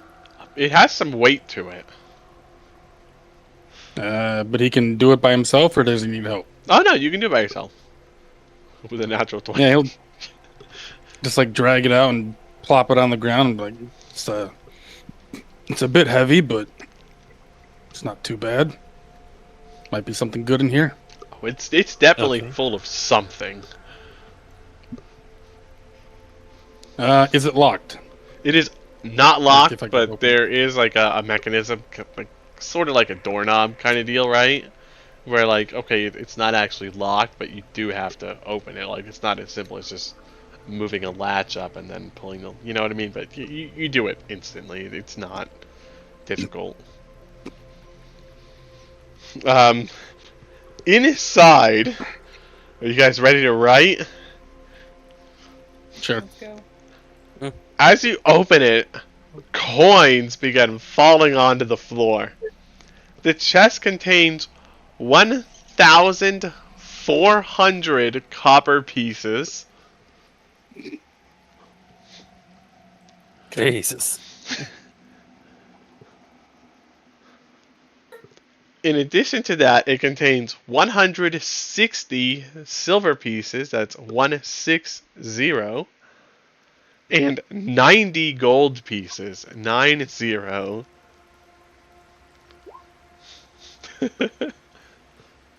Then I don't feel the need to give you anything else off of that chest. That's more than enough. I could use more ammo. What? That's the greed they talk about in the Bible right there. What about that convenient I didn't think magic you item? hear me. The convenient which guy? Sorry? The convenient magic item for Corvina that you mentioned. You know what? No, I was just goofing with that. Everybody gets to brew with my wife once, free of charge. The second time costs you, though. Well, looks like someone was saving up. Well, I highly doubt they're coming back for it. Very true on both accounts. Well, we could probably divvy this up once we're out of here. I'm gonna write this, or I'm just gonna screenshot it and post it in your chat so that we don't lose it if we get into a fight or whatever, right? Yeah, divvy it up later with Keimer. Tell Kymer he doesn't get any. No, Kymer, you weren't here. This is our money. He's gonna be like, that's a lot of fucking money. Don't give me that. Gives his whole portion to Agathor. Agathor's like rolling around in like fancy furs next session. Feather in his hat. All right. Aside from that, there's nothing else in here. Eric would have found it if there was. I mean, he tore up the freaking floorboards, so yeah. Oh, it's actually a flagstone floor. So he ripped up the stone. Well, rip up the floors to find some more stuff. Good to know. For the future. Is this commonplace in cities? You just hide things under the floors? Sometimes. But we now know it's a thing, so we could probably check the floorboards. Or floor tiles from here on. It's just every house that like you guys go into from now until the end of the fucking campaign. Floor list. You're gonna get arrested in a session one time, and they're gonna be like, why do you rip up people's floors when you go in their houses? You're gonna have to explain. Okay. I don't think we've been over there yet. Don't believe so. Let's go then. Okay. At an intersection near the middle of the village, a narrow lane winds up the steep hillside to the north. Directly to the south is a ruined building that might have been a store or workshop, but webs stretch across the lane from the building to the trees on the north side of the road.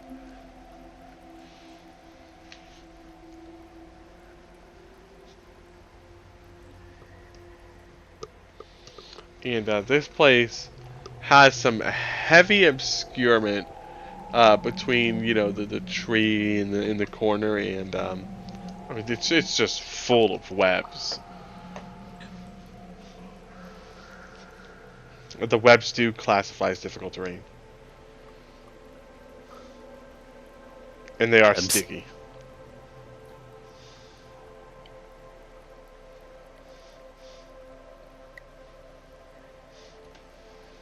How much webbing is there? A lot. What, like there's cobwebs everywhere, or No.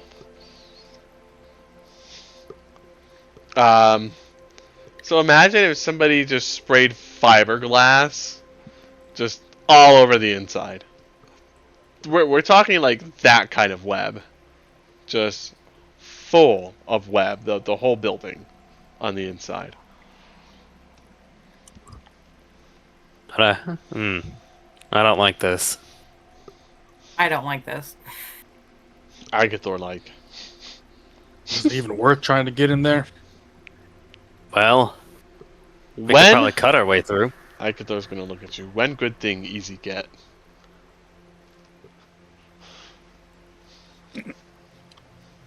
Well, what do you think? Just try cutting our way through? He's gonna, Are webs flammable? yes. I have like a tinder box. We could try burning them. But remember, Fire bad. Fire bad. And flames might spread too easy. Go out of Yeah, there's control. Lots of things for it to burn. I have not. Yeah, I guess the druid would be pretty upset if we burnt down her whole village. I have not made any allocations in your campaign for wind speed. Not to mention, if there is a dragon here, it might alert it. Dragon Yeah, just we'd be like, hanging making a out. freaking smoke signal. Right, like the dragon is taking that. What the fuck is on fire? Comes over. What the hell? Land sees you guys. What the hell are you guys? What the fuck? Did you start this fire? It can't even be mad. It's just like, what? And that's how you didn't have to fight the dragon. No, I would totally I guess- make it. He would fight you. If you want to go in, Jevin, we'll start cutting it down, and he'll pull out a hand axe. All right, let's start chopping. Okay. So Jevin, once you connect with this spider web, I'm gonna have you roll me an athletics check, which you will almost surely succeed at. A 10. Fucking almost surely succeed. Yeah, no, you barely made that. They're sticky. Oof. Okay, make sure you put some actual oomph in your attacks.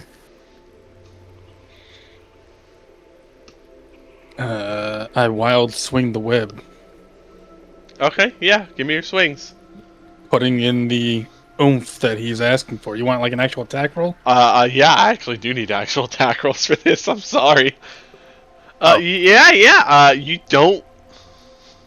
Okay, Jevin. He bounces off the elasticity in the webs. Eric, you do manage to cut some webbing, but you have not cleared that single space in front of you. Okay, that was weird. You have not cleared that single space in front of you yet.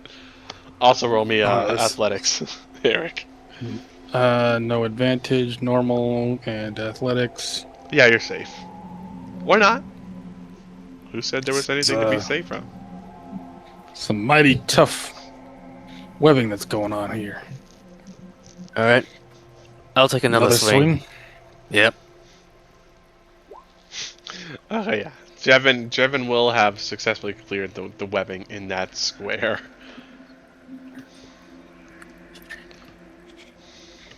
You're able to move into it safely. I'm just gonna see if I can put a little dot in there. This might take a while. Jevin, which one were you clearing out exactly? Can you ping it for me? Maybe like this one in front of me. Okay, that's really fucking hard to see. Give me a sec. Okay, I see it. Just barely though. You're right. Okay. Although I'm more concerned about what made these webs. Now that I think about it. No, don't think about it. Well, if we're delving into its home, we'll deal with it eventually. We should probably keep our eyes peeled while we cut these webs, honestly. No, do it with your eyes closed. Everything will be fine. And I'll take another wild swing at the webs in front of me, because I assume this square still is pretty... Yeah, it Done. is. Alright, advantage, hand X. It's still not completely clear. Mostly clear. Oh, good job on the athletics check. I will say that you've cleared it out with that. You've just like ripped the remaining strands. Okay. What about Sacred Flame, that spell you cast, Corvina? You think that would spread? I could try it. It is technically not fire. It is radiant damage. Rate.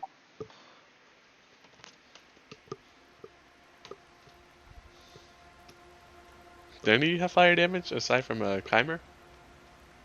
No, besides that potion that Jevin has. Oh yeah, that's right, the potion, yeah. You could use that if you want. Well, Or not. we cleared the first two spaces. Shall we move up? Yeah, you definitely are safe, at least, on those two squares, like, to move around and perambulate in general.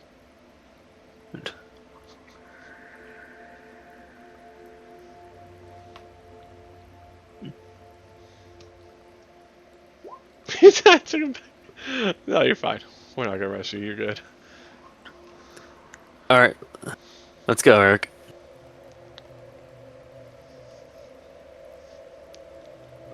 Sorry about that. Alright. And he'll nod and walk up with him, and I suppose we're going to take another swing at what's in front of us.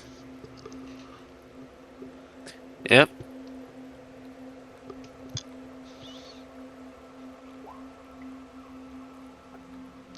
Alright, Jevin, you clear another one.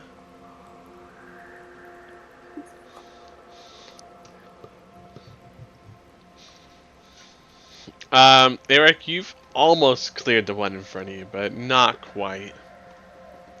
I'm targeting the one directly to my right now. Okay. And Okay, I'll do Jevin, same give me one. another athletics. Great weapon fighting. I get to re-roll that one. Oh, okay. So that turns into something higher than 9, right? Yeah. Okay. You'll have that done. Eric, you bounce off of the elasticity. But you are not restrained by the webbing, the stickiness. Okay, Jevin will target this one now. Mm-hmm. Maybe I'll just leave it up to your sword. Seems to be better than my axe. Well, I could still use some help. I don't want to do this all by myself. Was your ex not very capable?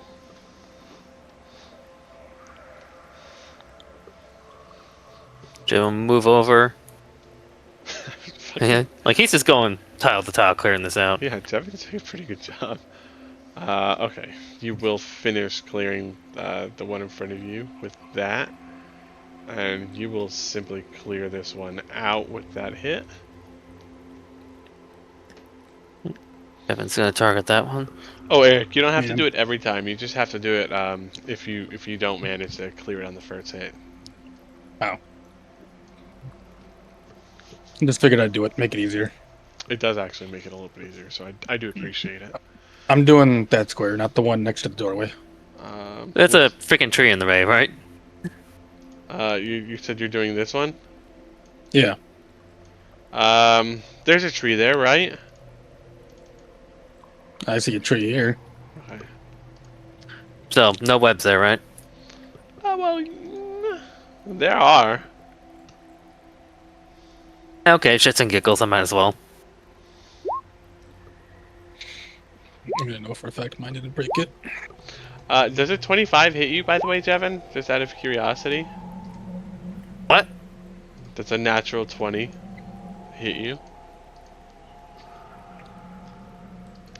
Ah, you're kidding me.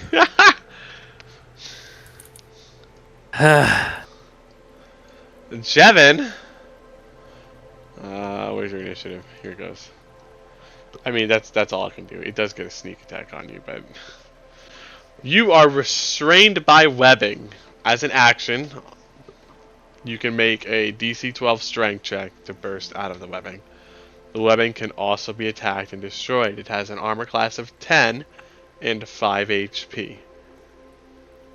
It is immune to bludgeoning damage, just for the record, which I feel like anybody would know. It's also immune to poison and psychic damage, which should, I think, also be a given, you know? So yeah, at the end of your turn, you can try to bust out. Oh, that was for Agathor, yeah. Okay, Agathor's first. Fucking God damn it, Agathor.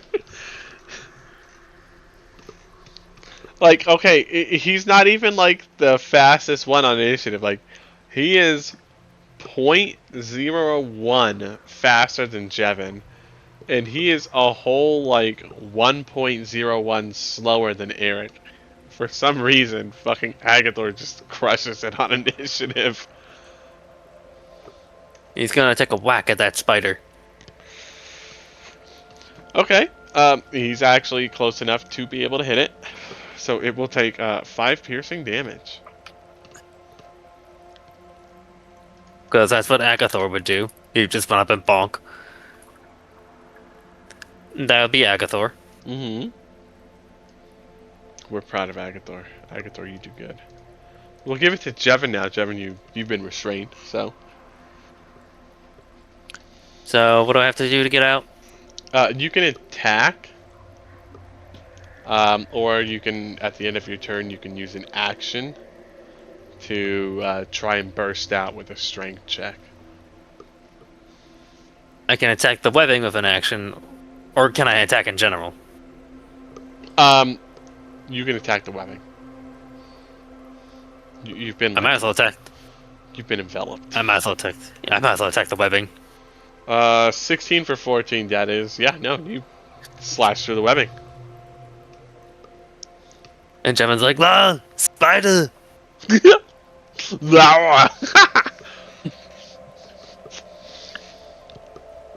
Corvina, tell me to get to the chopper. I'll give you inspiration if you do Arnold Schwarzenegger get to the chopper. Well, in which case, I'm gonna save it. Take an inspiration. Anybody that says get to the chopper, like Arnold Schwarzenegger, you can get an inspiration. Arnold Schwarzenegger's fun. If you have more than one action, you can use it. You're not like locked out just because you broke out of the webbing, so you don't have to worry about that. And it does count as making an attack. So if you have anything that needs you making an attack to operate with, you do meet those qualifications. That's what I do. It says when I reduce a creature to 0 hit points. Would you count the webbing as a creature? I would not. That is. I'm sorry. Alright, in which case, that's all Jevin can do for his turn. Okay. I'm saving my action search for now. But you are free, which is, you know, important. Eric, it's your turn. There is a pretty big spider sitting in that tree. Hearing weird accents coming out. I'm gonna move over. Is it? Say I wanted to like drop my hand axe and pull out my Morning Star. Is that an action or is it like what? How does that work exactly? Where is your Morning Star stored? Probably on his hip. I would assume. Is it in the bag or on the hip? I don't think he'd put it in a bag. I'm pretty sure it would be on the hip. I will let you do it as a bonus action. All right, then yeah, he would. This is Because important. I'm just gonna drop the hand axe. If you want to pick that hand axe up again, it will be an action, okay? Yeah, he'll just do it after the battle. Okay. He's not gonna care right now. And then yeah, I'll just do that bonus action, pull out the Morning Star, and then wild swing at it. Oh, 20. What a good one. 4 piercing damage. So the spider makes this sort of a clicking sound, like... I can't do it because I have a dry mouth, but imagine that I did. Successfully. Yeah. Disgusting. You know, it uses its spider fangs. It just clicks them together. It kind of sounds like somebody just beating 2 rocks together very quickly. We should have just burned the place down. I'll end my turn. Alrighty.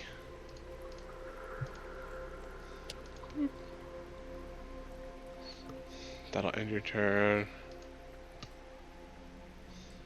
Okay, we'll give it to Corvina in that case. Corvina, how would you like to handle this? Your favorite creature in the world is sitting in a tree, and it is besieged by all of your companions. Well, I'm definitely staying outside of the room. We're gonna hit him with Toll the Dead. Lord, okay. Yeah. I forgot. That doesn't. Yeah, I forgot that could happen. It's still a good way to do it. I still like doing it this way, but it throws you sometimes. Let's make him make his wisdom save. That there's not a chance in hell he passes this. He rolled a 12. Holy fuck. He's gonna take the 9 damage. However, and so it just one of the spider legs, right, begins to turn black and melt away. The exoskeleton on the egg burns off and turns into goo.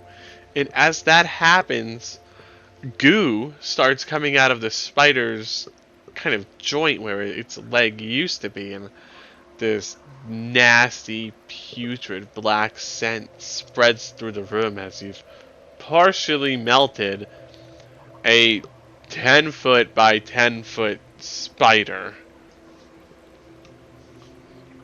which is impressive in itself, but you know.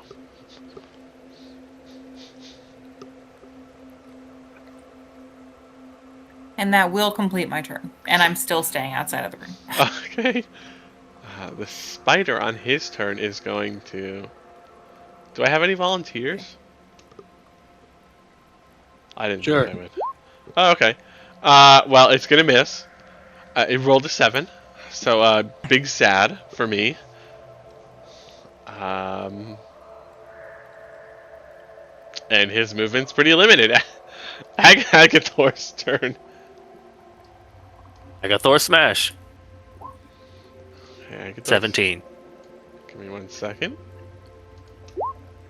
Okay. Agathor was going to go smash. But as Agathor's going in, your eyes are drawn to a web being shot from the side of the room right into him. Mid-swing. He does not connect. Agathor stopped in his tracks in a, he's been trapped in a web shot, and he's now restrained. I will give Agathor the ability to break out, but... What does he have to make?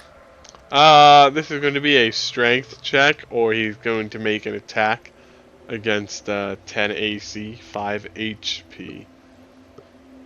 Yeah, he makes a strength check. He bursts out. Agathor looks.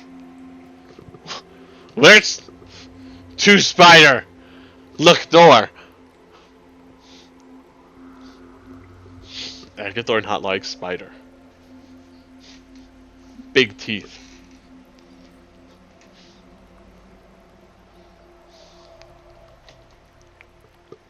Well, that's pretty much everything, right? Is that at the end of his turn? Yeah, I think that is everything. Okay. We'll give it to Jevin. Jevin, there are now 2 spiders that you are very much keen on becoming friends with and living, you know, okay, or not. Just throw the 26 out. So that's going to be 14 damage on a spider that had 8 health left. I feel like my wildlife is being abused, and I'm going to report all of you to PETA. Wait, is it PETA? With the way PETA is now, they'll actually approve. Oh, that's true. I remember... They had everybody had a problem with PETA for some reason or another, and so they just posted memes, and it was PETA, people eating tasty animals. And I was like, okay, I guess we're fighting against PETA this year. But, you know, these things happen. He's gonna take movement. Jevin, this is your chance to make a spider friend. Don't ruin it.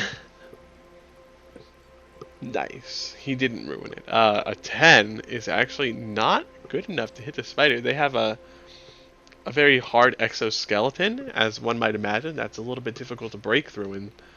And this hit, it was rushed. It was hurried. You've also stepped into, I believe, some spider web. So roll me a athletics check. Yeah, that spot's not cleared. I guess who's restrained? Meh.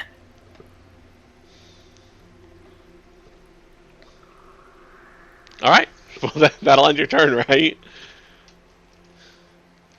Do I have to? Do I have to wait until next turn to bust out? Yes. Only because you already used Okay. your action. Alright.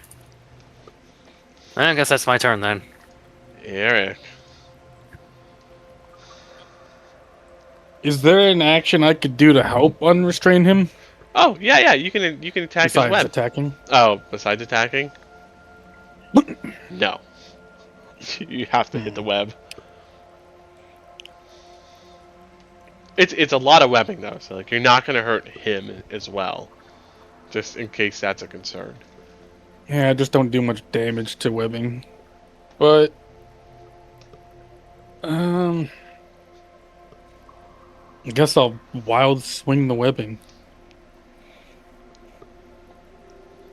The 10 is gonna connect. The 4 is gonna connect. The webbing has 1 HP left. The minimum damage. Yeah, I Yep. know. Anything Twice higher, now. and you'd have had it. Cause this one only has they only have 5 HP. Well, can't do anything else, so I'm gonna move for Agathor back over here. Okay, Take the attack of opportunity, I guess. okay. I'm gonna bite you. I will not be biting you. This spider is very blind. It has 8 eyes, and none of them are operating at even half capacity, let alone peak efficiency. If Yeah, I'll anything, end my turn. they're operating at peak deficiency. Corvina, can you see the spider? If Agathor's not there? Give me a sec. Probably not, so I am gonna have to enter the room a little bit. Can you see the spider now? 100% no. Yep, you gotta enter the room. Could also free Jevin if you wanted to. Yeah, that's definitely possible. Can you see the spider meow? No. Okay, how would I free Jevin? You can attack the webbing, or you can leave Jevin trapped. With my mace? If you'd like. I do have to tell you that if it's bludgeoning damage, it's definitely not going to do anything. Yeah, I don't really think I can free Jevin. I mean, you could use magic on it too, if you so wish. Would Radiant's damage do anything to it? Yeah, and it's not immune to radiant damage. But it also can't make saving throws.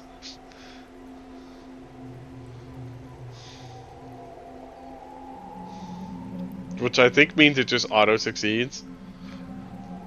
Because, like, there's no way it's resisting the radiant damage. So, yeah, you can just hit it with a Sacred Flame or something if you want. Is this where Agathor was, or was he one more over? One more over, closer to me. There we go. Yeah, okay, so I'm gonna cast Sacred Flame, specifically just on the webs, obviously. Yeah, well, we'll say that pops him. I don't see any reason to believe why that wouldn't, you know.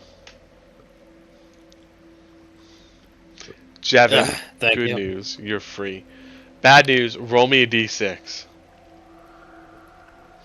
A D6. Yep. Aww. That was probably the best outcome that you could have asked for. The worst outcome that I could have asked for.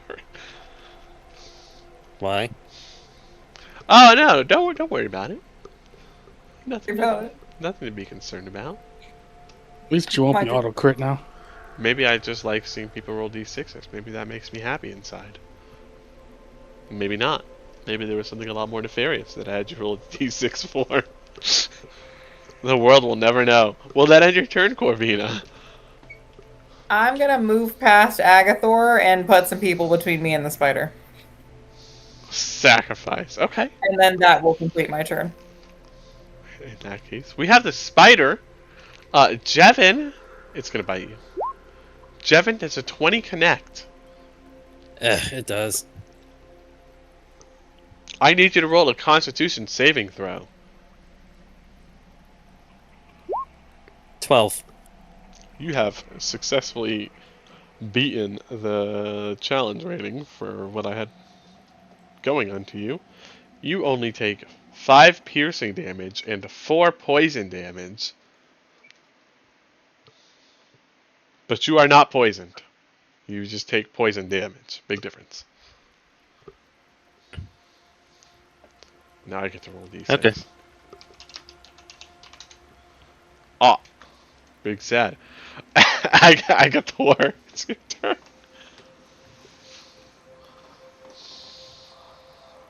Agathor. We'll move into Eric's space. Morningstar for 7. Nope, it certainly connects. Agathor invades your space briefly, Eric, right? And just slams this spider on the top of the head. The exoskeleton cracks just a little bit, but the spider it's certainly in a fit of rage as this damage that it has now sustained is, while not perilous, it is indeed very painful.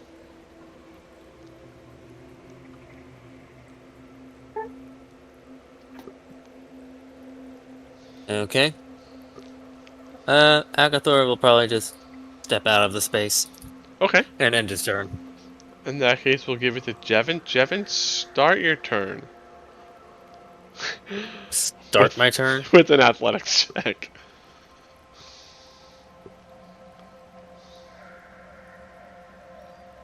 Jevin, you are restrained, okay? Like, I'm literally standing perfectly still. How can I get restrained by it again? Oh, because the webs are still there on the ground, right? Like, you're still standing in a bunch of spider webs.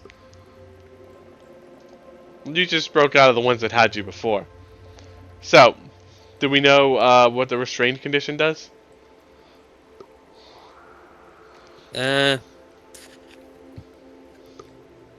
Your speed becomes 0, and you can't benefit from any like speed bonuses, right? Attacks against you are going to have advantage, and your attacks are going to have disadvantage. On top of that, you'll have disadvantage on dexterity saving throws. Yeah, you not won it. You still have your whole turn, right?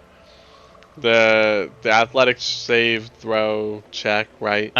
Was literally just to find out if you got stuck in the webs again. Not. I'm gonna chop through the webs. That's fine.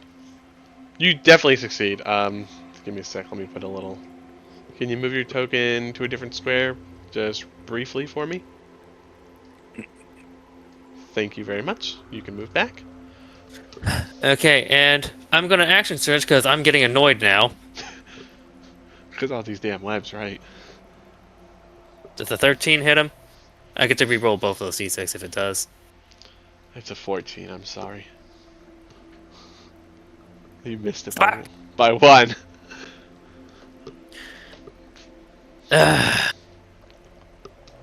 So That'll end my turn. The spider's going to look at you and it kind of sways left and right a little bit. You get the distinct feeling that it's taunting you, though you could certainly be wrong. I'll give it to Eric. Eric, what would you like to do? You can move down a tile, right? And then go diagonally. Oh, okay. Nope. Seeing as how he's free from the webs currently, I'm gonna move next to it and just wild swing Morningstar again. Oh, nice. Double 5. 19s. Good deal.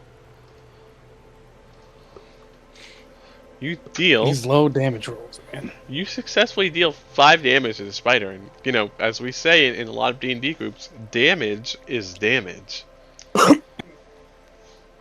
Is there anything else that you would like to do to this spider who's just very willing to become your companion and friend? No, I let Corvina burn it and melt it, so I passed my turn.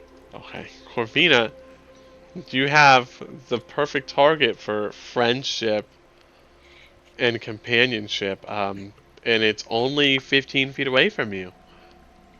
Listen, I will befriend a lot of things, but it will not be the spider. So we're gonna start with using my bonus action, actually. We're going to do Healing Word on Jevin. Okay. I like a little. Jevin, you get a healing word. You get the 12 more health points. You are now the proud owner of 12 more HP. Which I believe brings you to 33? Yeah. Yep. Okay, and then for my action, we're going to toll the dead on the spider again. Okay. We lower the damage. That's nice. Mr. Spider, this is your chance. He rolled a 6. He's gonna take 4 damage. This is your chance, Spider. You could have made me so proud. You could have had friends. 4 more friends, Mr. Spider, but no, you just had to fail to save. Sad. No, you do successfully melt one of this spider's fangs out of its face, and it drops to the floor with a dull thunk. Disgusting. Oh, you're the one melting it. Don't give me a hard time. Who said? And that will complete my turn. Okay. We have a spider now. A spider who has advantage on one of his. Mm-hmm. Well, I'm not restrained, so. Yeah, just on me. No, a 17 doesn't hit you, right, Eric? Still a 20? Nope. Sad. Big sad. You know what? But let's No, it's not. It's not sad. It's very... No, it's very sad. I demand sympathy. It's Agathor's turn. Agathor will move up. Agathor, move. Oh, my word, Agathor. That was... I just want to point out I take it that misses. that was a 2 on the die, though. That does miss. That's half of what you need in order to hit the spider. Yeah. Don't get me wrong, he connects, but there's just not enough force in it to crack through the carapace where he did hit, right?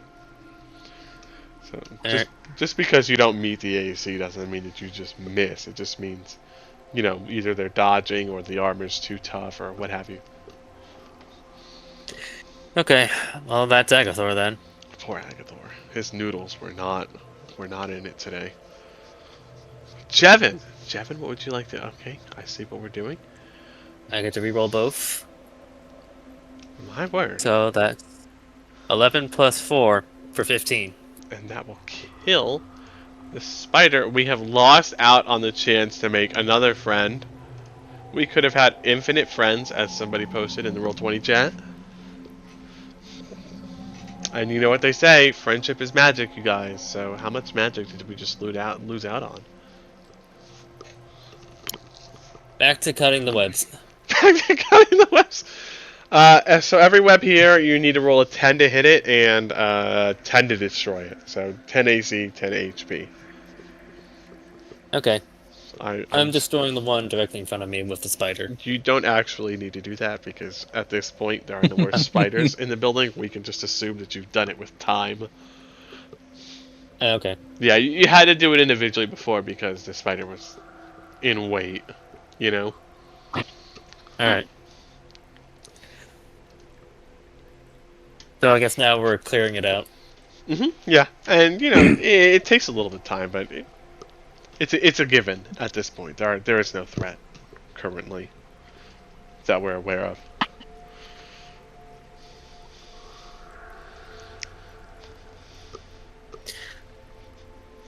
Okay.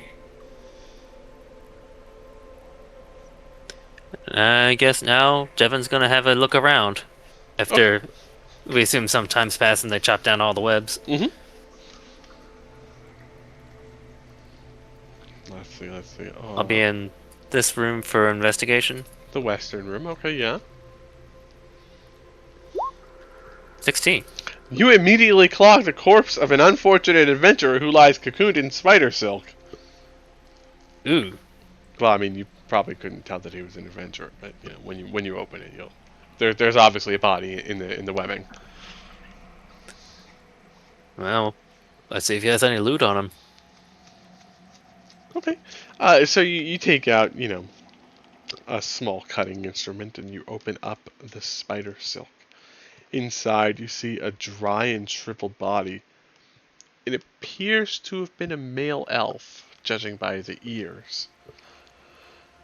The corpse has leather armor on, which seems to be very clean and in great condition. It also has a short sword in the scabbard at its hip.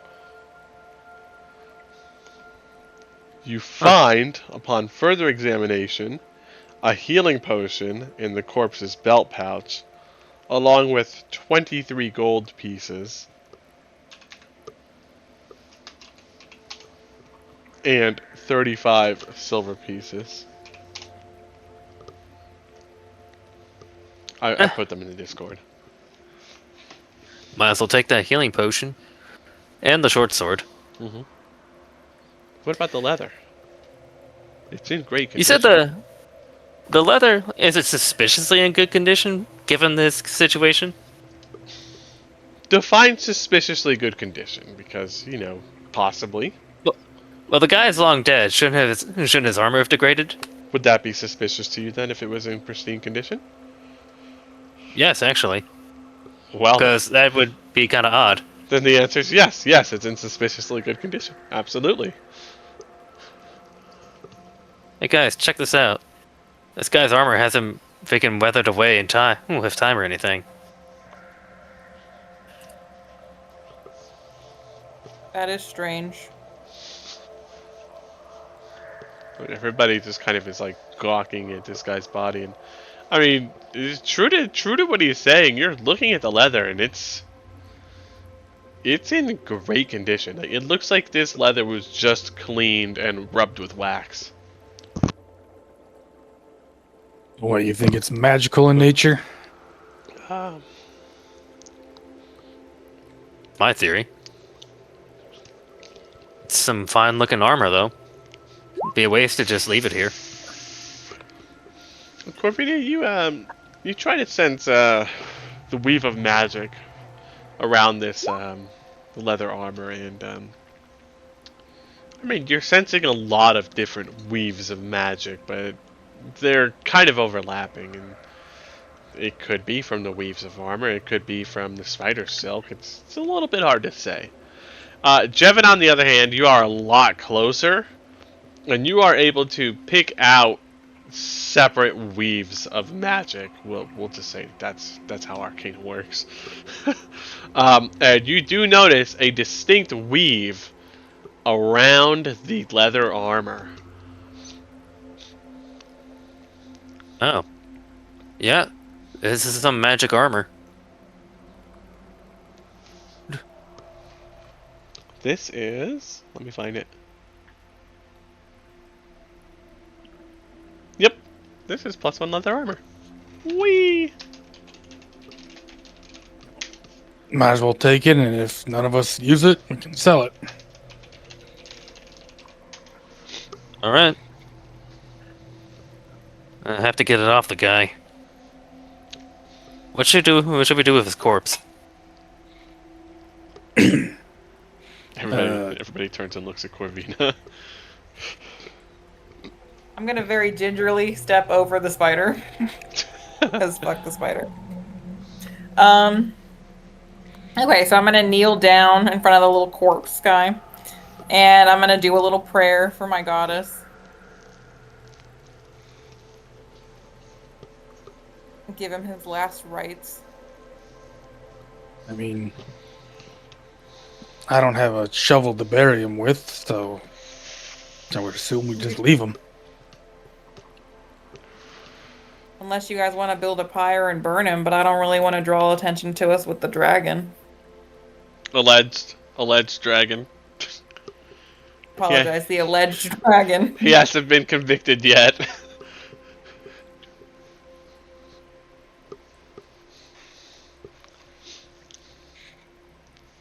So, if we're agreed, I guess we just take it and leave. Alright, who's gonna carry it? I'm gonna have to title this recording "An Alleged Dragon." I think I still have plenty of carry weight available. I could carry it if you're getting full. I don't think I'm full just yet, but it would be nice if someone else were to carry it. Yeah, I'll take it then. So if you type it in, you could just type in Sweet. +1 space leather, and it should pop up. And then you can just drag and drop it onto your character sheet. Make sure that it's not equipped though, because it'll mess up your AC. Yeah. Leather armor, drag. +1 leather armor. Custom AC is not being. Yeah, I gotta unequip the armor. Yeah, I did +1 leather armor. How do I unequip it? Oh, so there's a little box next to it. I'll just click it. Yeah, it should work just like that. Double Yep. check. All right. Okay. All right. I have it. And also, I will go back and grab my hand axe. Oh, good job remembering. I completely forgot. And then I guess I'll. I don't know. I think Eric's kind of tired of looking. He'll half-ass look this one, to be honest. Okay. And I'm gonna throw that at disadvantage. Rolls a natural 20. Because, like I said, he's half-assing it. No, it doesn't seem like there is anything in here. I mean, maybe underneath all the spider webs, like against the wall, but that's a lot of work, and you just don't feel like going through it. Yeah, after the work it took to clear this place and the previous search, yeah. Right. Corvina also decides to kind of take a gander around the place. But between the webs that she doesn't want to touch and,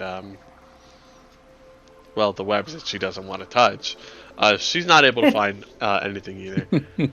Jevin, you also continue searching, but aside from the one big hall that you found in the western room, it seems like this building is empty. Well, nothing on my end. Me either. I didn't find anything. I think we should leave. Looked more like you were avoiding the webs than looking. Don't judge. There's another building actually right behind this place. Oh, I saw it earlier. and I'm not judging. These are disgusting creatures. All they wanted was to be friends. And you murdered them. Good thing we don't have any drow with us. Otherwise, they'd pitch a bitch. They would. Okay. Only if they. Oh, go ahead. Sorry.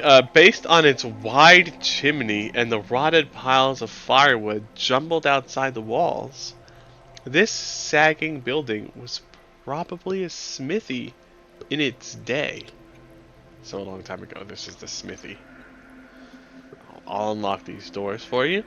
Just be careful clicking, because if you open the door, you open the door, okay?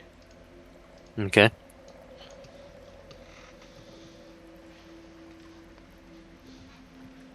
I don't see anything through the windows.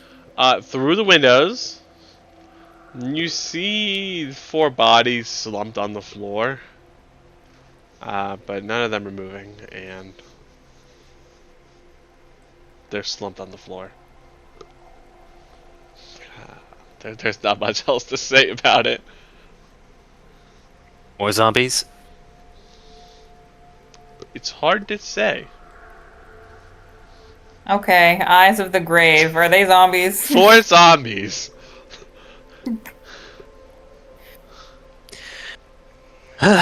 Jevin pulls out his greatsword. Guys. Okay, let's get this over with. No, we'll have to take care of their ash this time. Yeah, let's not go into the ash smoke. Start turning into the thing. Are we good if I open up the door this time, or are we gonna funnel them out again?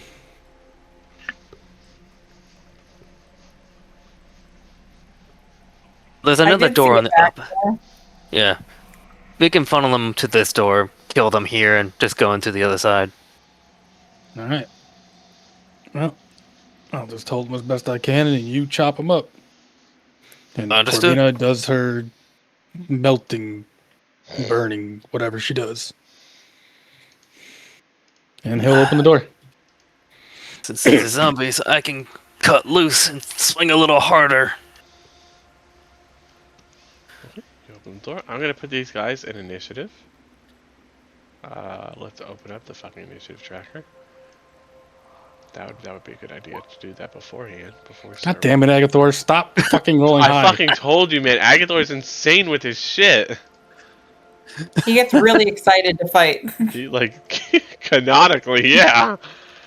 Like, Lord. Corvina rolled a 1. All of the zombies beat Corvina. 19.15. Oh, wow. One of those zombies is super. Oh, he rolled a natural 20. That's why he's at 18. Okay. Agathor's turn. It's just hilarious that the zombie rolled a natural 20 and still couldn't beat Agathor. Also, yes. Alright, 5. Agathor can fairly see a zombie over here, so he has his target. Mm-hmm. 15. Gonna just step beside Eric and just go boom. Noodle him. 10 for 10. 10-10. 220 connects. Nice. Planned good. Planned good. Agathor fights zombie. Agathor happy today. Friends say, oh, Agathor fights zombie. And now Agathor here, forest. Not like place, but our zombie. Agathor fights zombie now. Agathor fights spider. Agathor fight bush. Not understand Agathor bush. talk too much. That was Agathor's turn. Agathor turn over. Zombie turn. Oh, you know what? Oh, we got a zombie right here. He's just gonna move forward. Right here. And you know what? This guy, he's gonna beep boop pop. He's gonna do a slam attack. This is gonna be a 20 to hit Eric. Yep. 7 bludgeoning. As I think for the first time, one of my zombies actually connects with a hit. Jevin, it's your turn. Okay. Also, you're covered in soot now.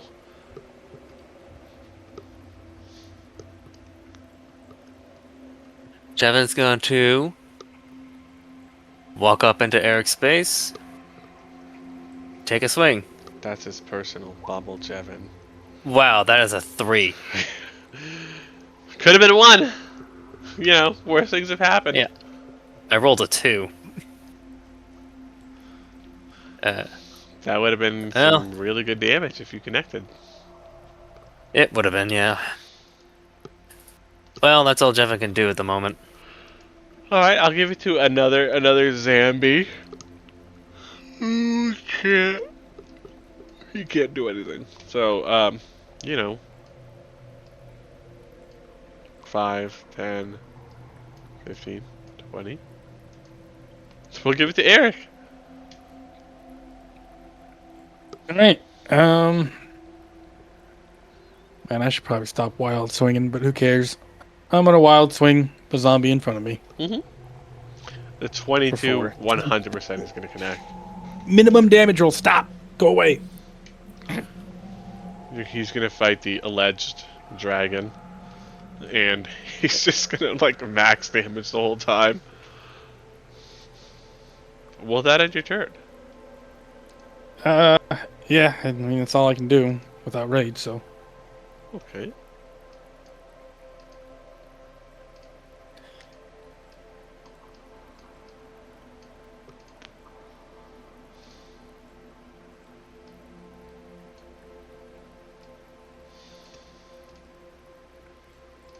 Corvina, it's your turn. I'm gonna come down a little so I can get a good sight on the zombie. You see him well. And I do. I'm gonna cast Sacred No. I'm gonna toll the dead on the one right inside the door. He's gonna roll an 18 on that.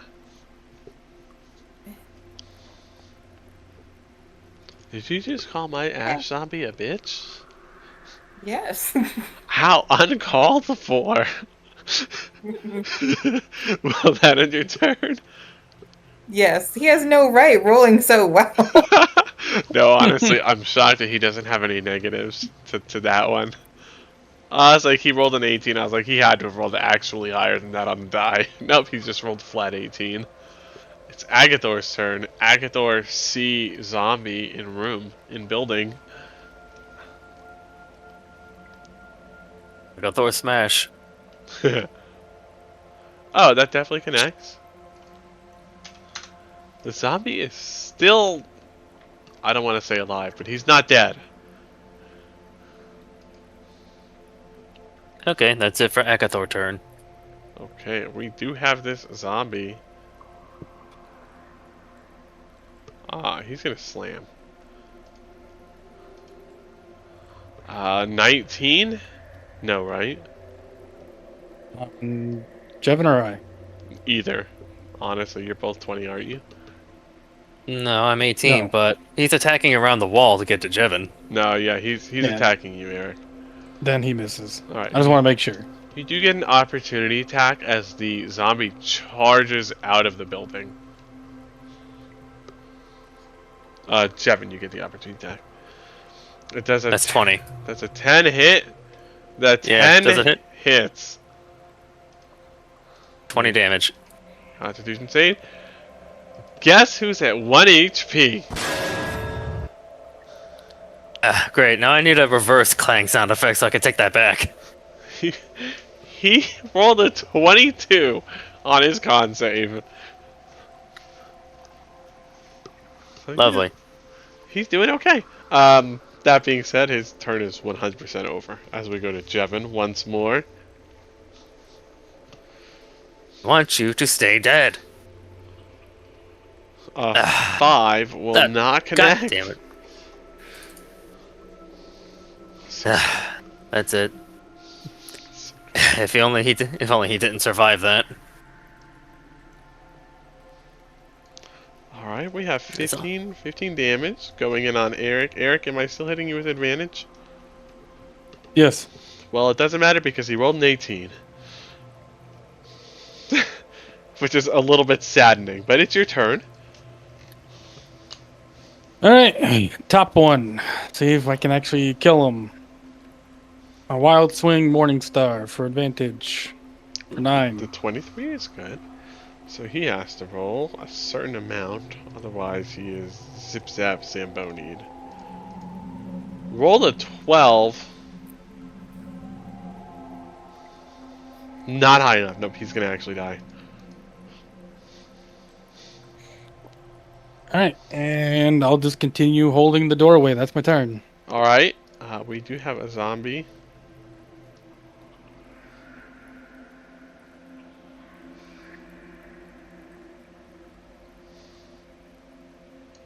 Okay. Oop. We have this guy.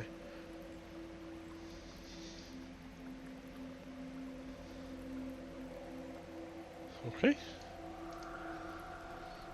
We are being, the zombies are rushing in, but they ultimately... Does attack of opportunity last until your next turn or for the round? Until your next turn. The start of your turn refreshes your opportunity attacks. Because it's a reaction. Did any of them trigger it though? No. This guy down here moved in from the south. Okay. Actually, no. The one up to the north would have triggered from Jevin if he hasn't And used I had his. one that was triggered before my turn. Okay, but it's been your turn already since then? Yeah. Oh, So yeah. I get to do it again? Yep, yeah, you got him. You have a reaction. That's 11. 11 will connect. And I get to re-roll those two. Fuck! You know?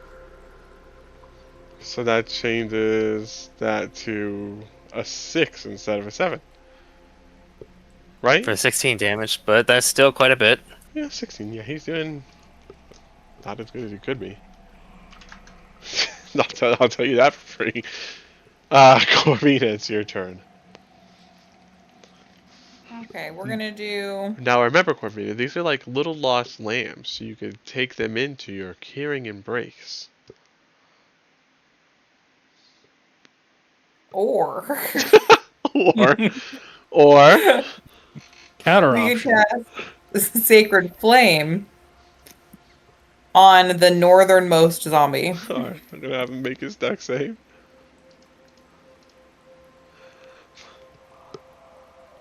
He rolled a 2. Because the undead are abominations.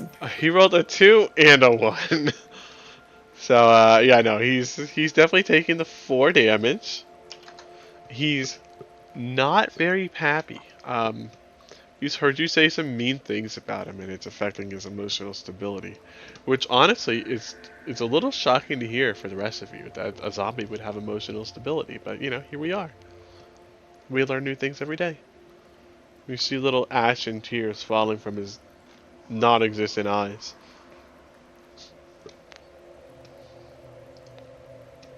Is there anything else that you'd like to do? Would you like to disparage the ash zombie anymore?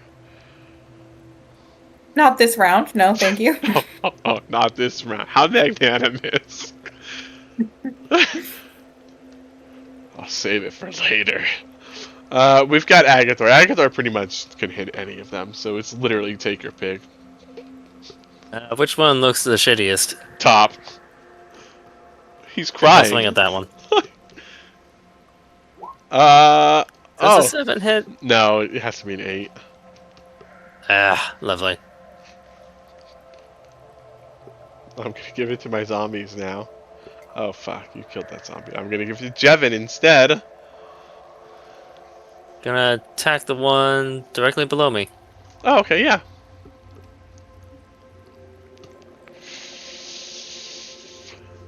And I'll re-roll that one. Oh, I was gonna say an 18 for 18, but instead it's an 18 for 20, right? 6. 10, 10, It's right? 2 more. Yeah, it's 20. Yeah, nice. He's looking abysmal. He's not crying though, like the one on top. That's just because Corvina just keeps saying mean things to him, taunting him viciously. Is there anything else that you would like to do on your turn? That was it. Okay. In that case, Eric, do I still have advantage on you? Yep. It's not gonna matter. He rolled a 19. Also, shockingly enough, it's your turn. All right. Top one. See if I can take it out. Wild swing, Morningstar. Oh, For 8 piercing.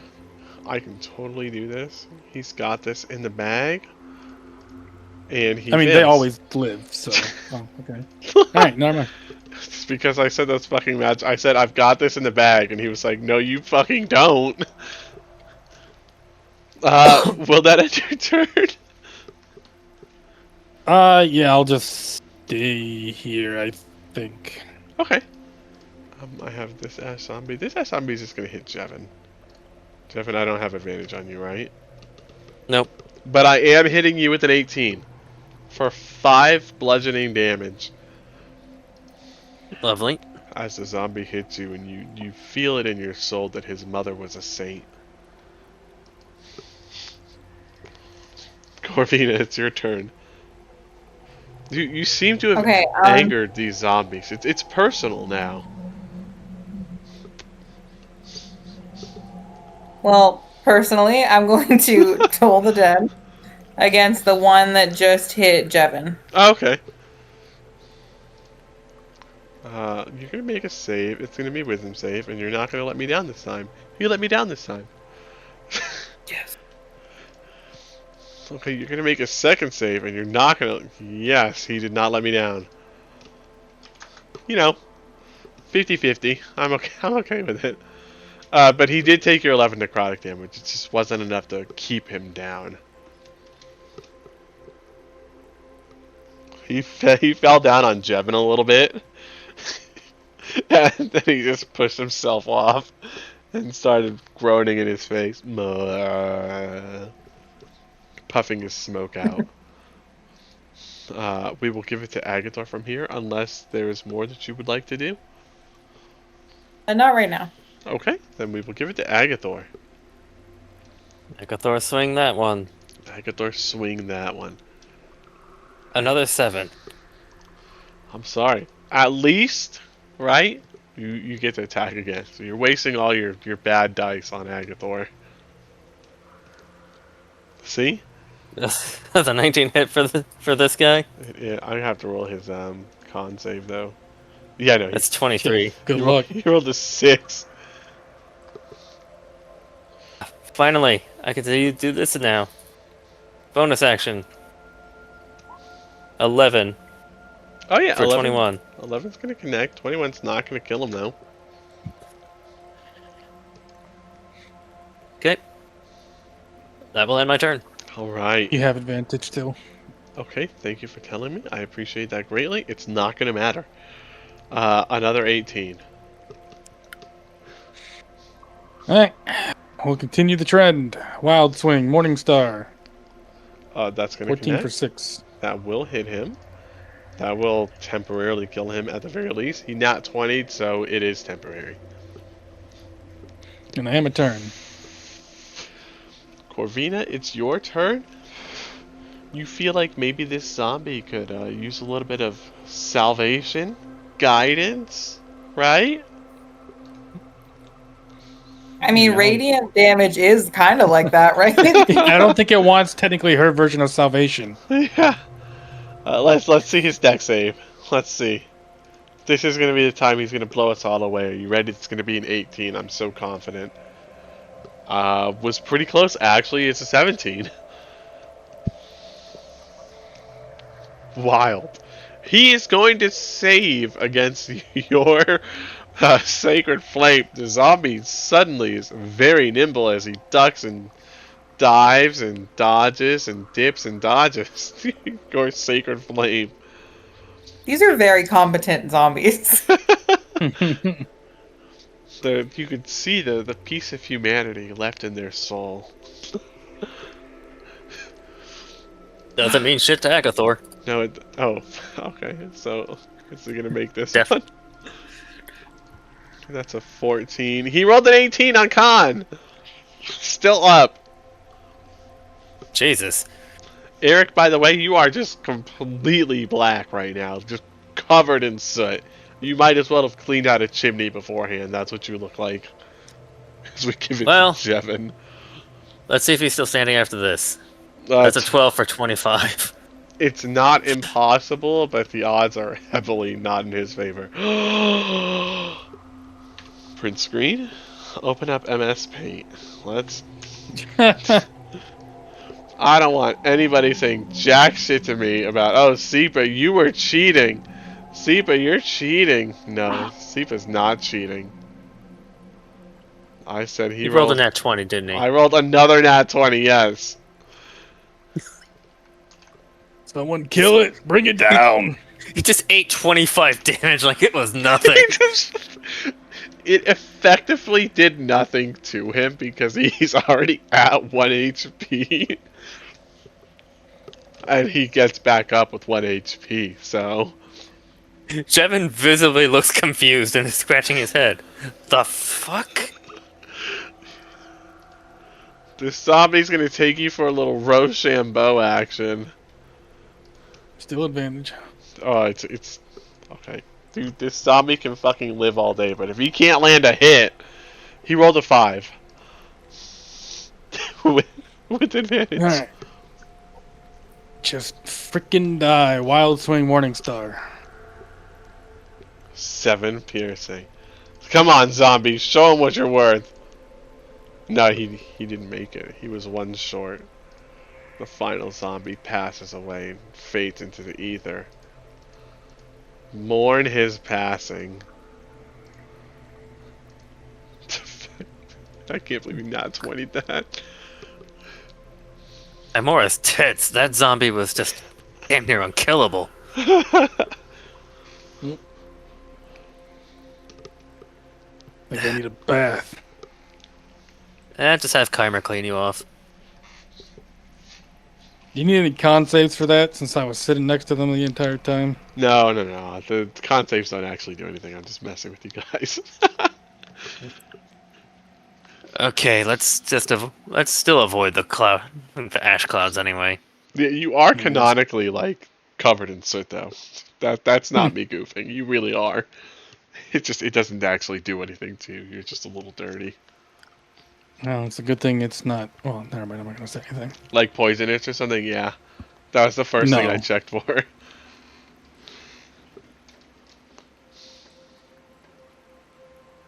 Well, I'm not gonna retcon it, so. Oh, okay. We're at the. This is the actual front door, by the way. The one that you were at was the back door this whole time.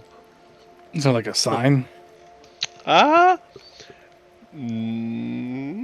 No, actually, there is not. But remember the description from before? You are relatively certain that this used to be a smithy. Well, let's take a peek inside.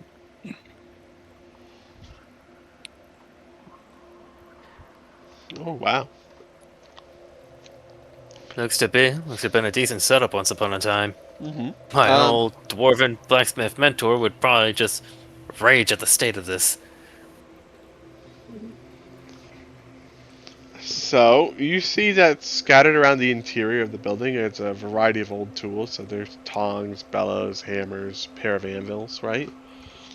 Corvina sees that there's a battered old cabinet kind of halfway buried beneath the partially collapsed roof. And inside of it is a leather satchel.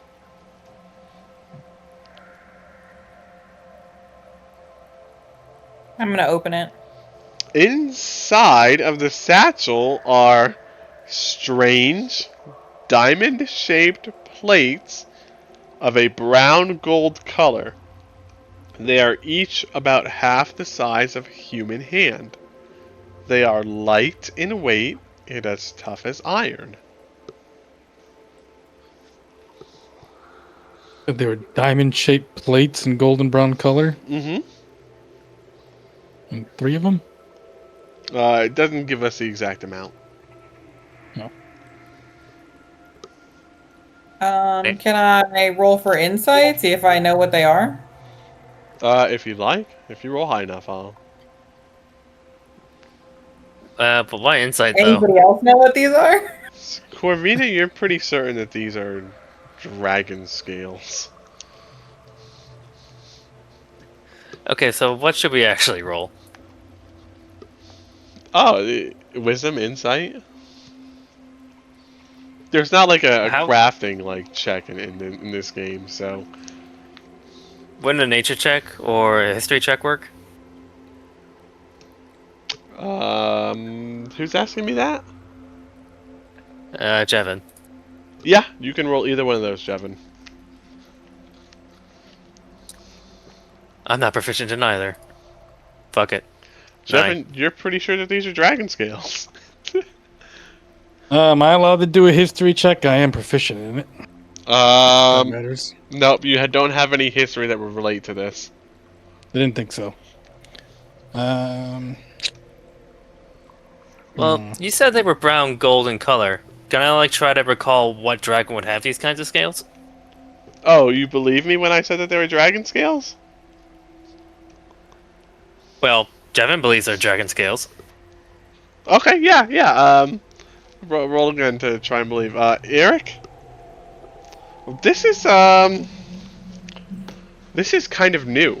This isn't something you've run into before. Your insight is telling you that I mean, everybody else thinks that they're dragon scales. Hey, maybe they're onto something, right? But you haven't seen a dragon before, and you reckon the scales maybe should be a little bit bigger, but you really just don't know. You haven't run into dragons yet. So I yeah. really believe him.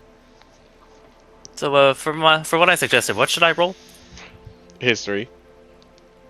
Okay.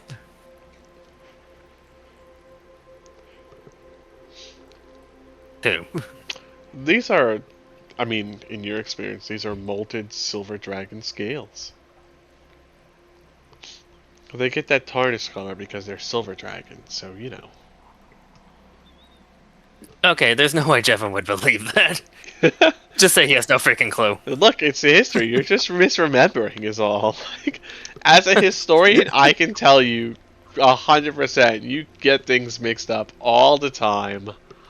Yeah, but silver doesn't suddenly turning into golden brown. Yeah, Like what? Was it in the oven for a while? They're tarnished is all, There could have been a weird elemental reaction, right? Like, hey, that's what you believe. Okay, back on the board. Or that's what you recall. There's dragon skills, but I just can't place my finger on what kind.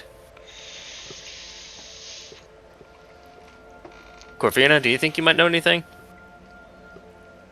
Well, they're definitely dragon scales. Well, do you think you can be able to tell what kind? I'm coming up with nothing. Nature, maybe? I could roll for nature.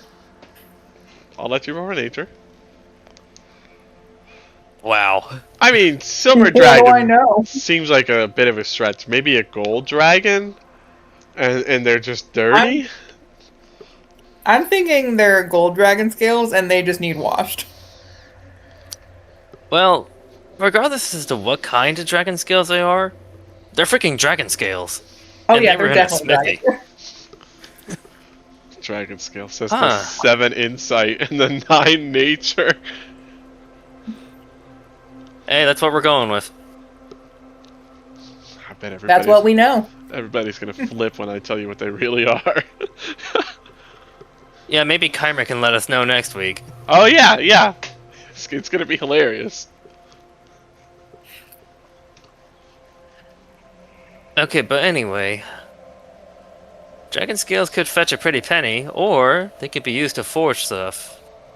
But forging stuff of dragon scales is rather tricky and difficult.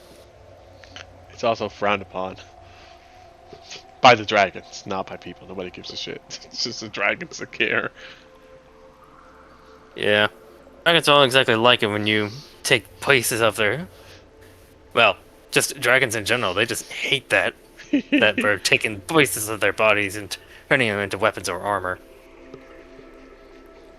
Like, if you walk around with silver dragon, like, armor, a red dragon will hate you for it more than usual. And they don't even like each other. Walking in with silver dragon plate, red dragon goes, dude, what the fuck? Yeah. No, they're running into that. They ran into that a couple months ago in Tyranny of Dragons. They had to talk to the metallic dragons to get their help. And one of them was like, okay, I will help you if you get the dwarves to stop wearing my niece's body as armor and have them apologize. And everybody immediately was like, alright, so fuck the dwarves, right? Like... So now they purposely go out of their way to piss off the dwarf leader in Waterdeep. Which is hilarious, because he really fucking hates them now. They were successful. I mean, valid complaint, honestly. Yeah. Can you stop wearing my niece's body? I think they had to make a public apology to the dragons, too, and, like, he was really fucking mad about that. They got the elf leader. They screwed him. They promised the dragons that they were gonna make him give them a public apology for some shit that they did like hundreds of years ago, but they didn't tell him. So he's gonna have to do it like after everything's said and done. They're gonna be like, by the way, you have to apologize to the dragons. See ya. Because if they told him he had to do the apology earlier, he would have been like, I'm not fucking doing that. And then the dragons wouldn't have helped them. No, they're they don't believe in consequences. The Monday group, but that's okay. Scotty's gonna die, and they're gonna be incensed. That aside, we get derailed pretty easy here. That aside, we do have some other buildings that are around us that we could possibly go and look into, or that we could have those other buildings that are outside that we could possibly go look into. Alternatively, there Well, it are. sounds like we have to go look at the other buildings that we could possibly look into. All right.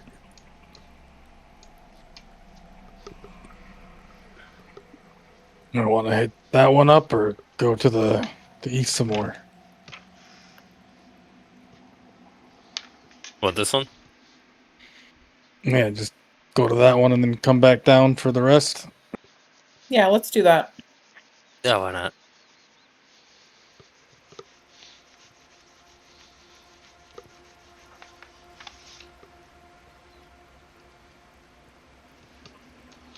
It's relatively small, so it shouldn't take that long.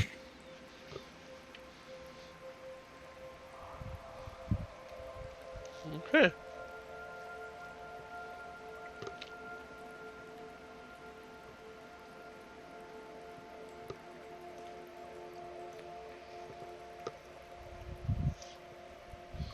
Oh, that's Alright. crazy.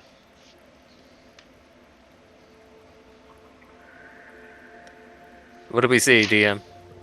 Oh, oh, I was reading ahead, because there is actually a change between this area in the book and in the regular Lost Mine of Phandelver.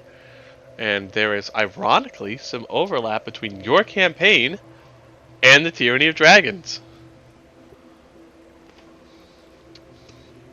So, outside of this area, you see that this ruined shop is cluttered with sagging storage shelves and broken furniture. Shards of glass and pieces of pottery glint in the weeds and rubble next to rotted books and casks. Yeah, SKS. You're welcome to look Anything inside. standing? I'm sorry, I'm listening. Anything standing out? Not particularly. It does look like this was an urban alchemy shop, though. Previously. Urban alchemy shop. Wait, didn't that one lady from Phandelver send us over, like, out to the shop to find something? I believe so, an old heirloom. Yeah, Mirna. She said your family used to be here. Let's take a look. Okay. Do we remember where to look? I think it was under the floorboards. Does that sound right? Does that sound right? You're asking the wrong guy. So, 13 investigation. You are searching through the wreckage, Corvina, and you do notice that there's a small wooden case hidden in a compartment beneath the storage shelves.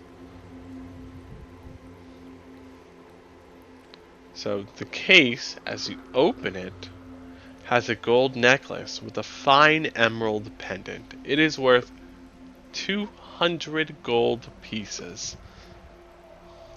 The case is worthless. But it does Didn't she look say nice. that was a? Didn't she say that was a family heirloom? Yeah, she did. She gave it to you guys. Because she's poor.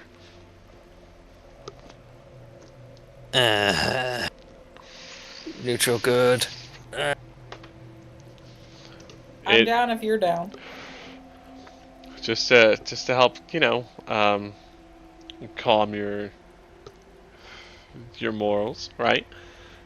She knew its worth. She knew where it was. She offered it to you willingly, because you did something for her that she felt merited giving it to you. So, you don't have to feel bad about taking it, but if you do want to feel bad about taking it, I am not going to stop you. It's y'all's loot. Do whatever you want with it. Do I think it has any magical properties? You do not think that it has any magical properties, but it is very pretty. I don't know if taking a family heirloom sits right with me. Especially after they just lost. Actually, Myrna lost her husband. We could return it to her.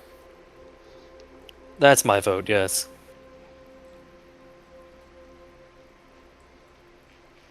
We'll miss out on some gold, but we'll score some brownie points at the town at least. Which we could use since we knocked out a whole tavern. Yeah.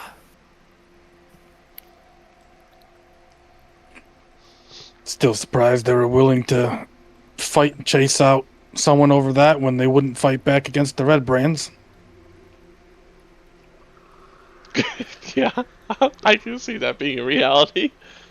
Sudden change of heart.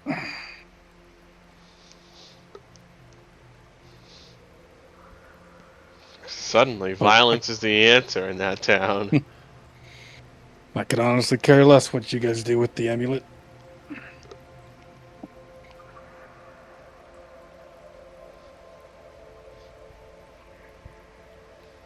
Are you gonna let Keimer have a say in the amulet when he gets back? Probably. Maybe.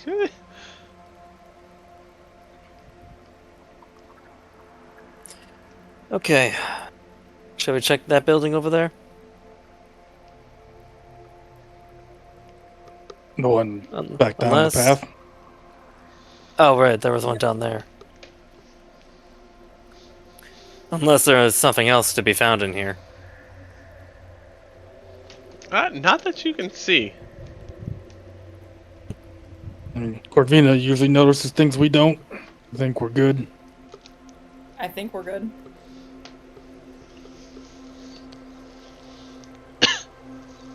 Come on, Agathor. Agathor, go now. Come here, boy. Agathor bug bear, not bug dog. That was a really good pickup on that reference, Agathor. Agathor learned thing. I guess those children books are working already. Agathor read. Learn new word. Be smart, bugbear. Yes.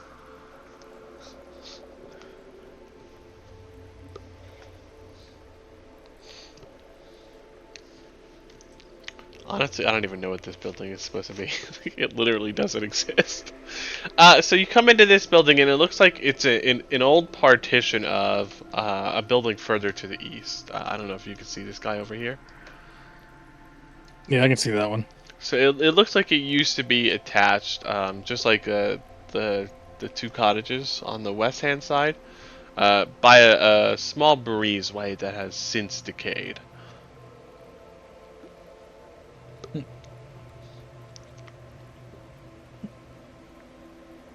I'm just gonna walk in if nothing's barring me. Okay.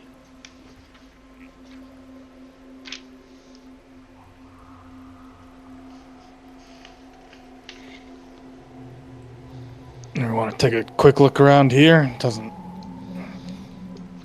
Now, as you come up on this building to your east a little bit more, you see that debris is strewn about the meager yard of this small, dilapidated farmhouse.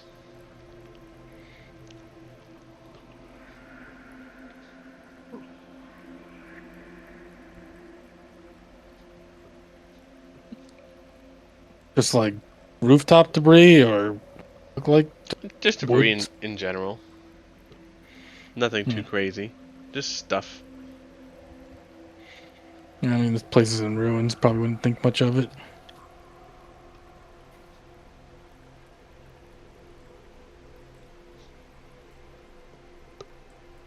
Are we taking a look around in here, and we just gonna go to the more house-looking area?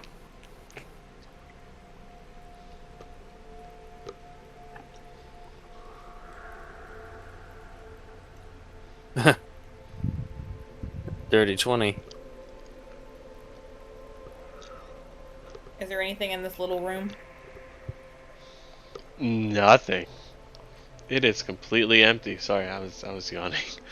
That's No, okay. it's very empty. The roof is collapsed. There's a tree growing through it. It's whatever was in here has been lost to time by now.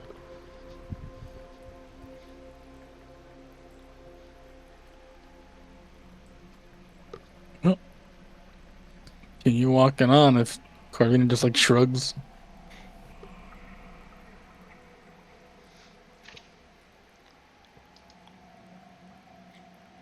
Yeah, I'm gonna peek through the window. Time.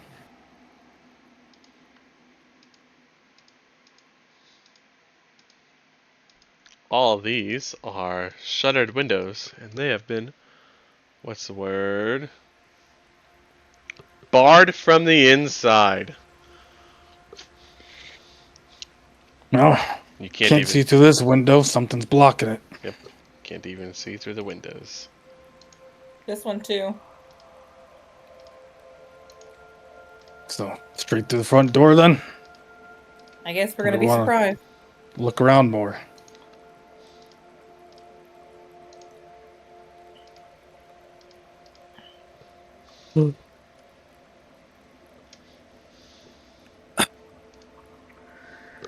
Well, you think it's occupied? Barred from the inside, possibly, or it could have just been that way, and whoever was inside might have starved to death. Want to knock or bust it down?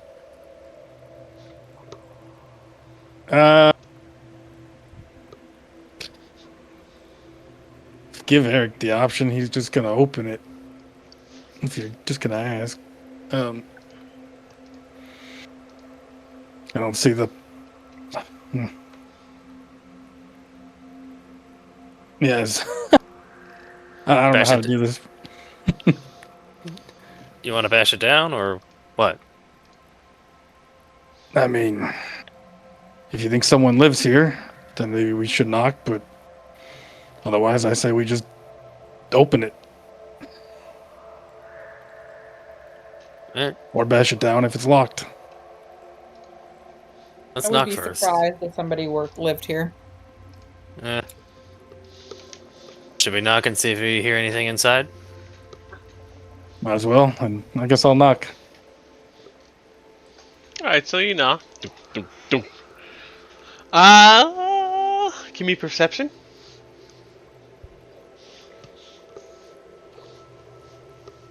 Make sure that's off. And...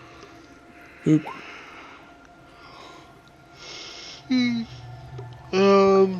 Jevin, you don't get to perceive anything. I'm sorry. But Eric, you think you hear some light shuffling on the inside of the building?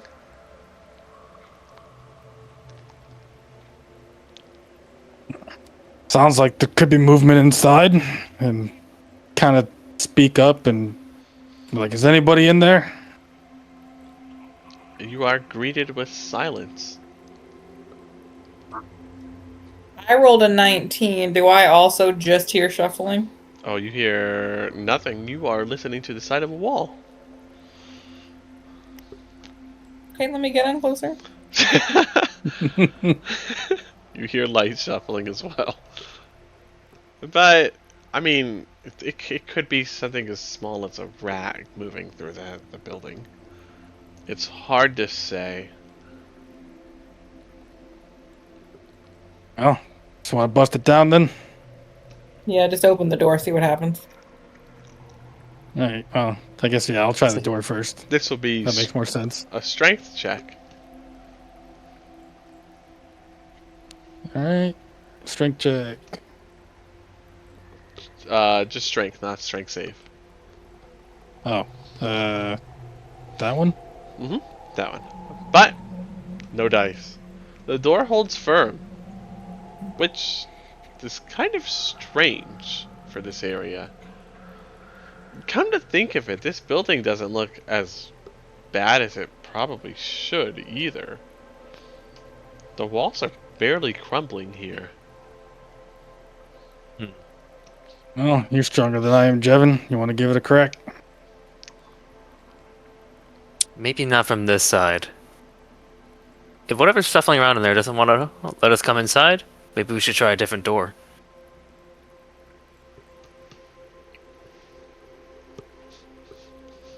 All right. Akathor, do you have that portable ram? He fucking does. We got a back door. All right, let me. I gotta Yes. check the portable RAM. Come on, Agatha. Agathor, go. You get a +4 bonus on the strength check, and if you receive assistance, you have advantage.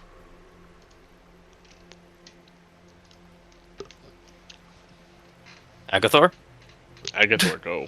Yeah, he'll help you. Let's do it. Okay. Eric, are you all ready? Just in case this turns out to be a shit show? Yep. I'm right here waiting. Okay, strength check at advantage +4. Yep.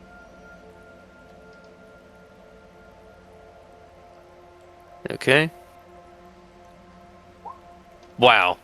Yeah. Well, the first hit doesn't do much. Agathor looks at you. Agathor hands slip. Hold on to it better. Agathor, try! Okay, Agathor ready. Okay, yeah.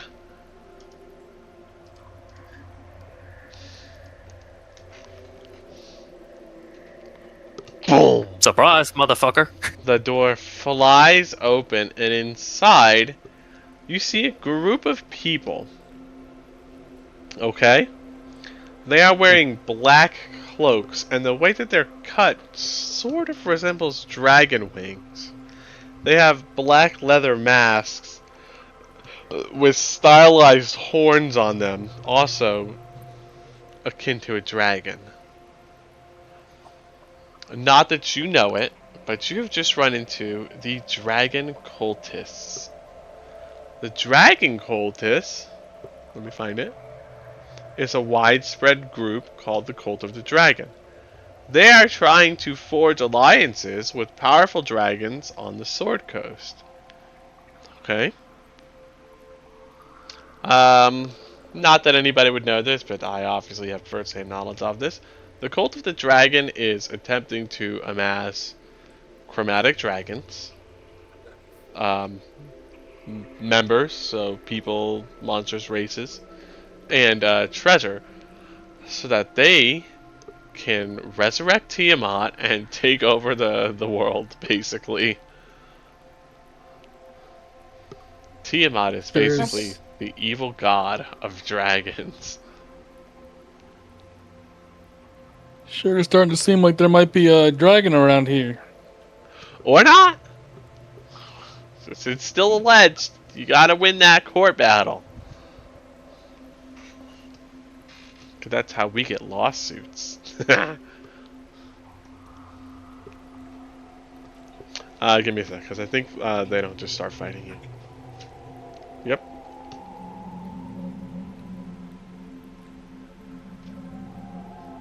I'm trying to find out what he actually says to you.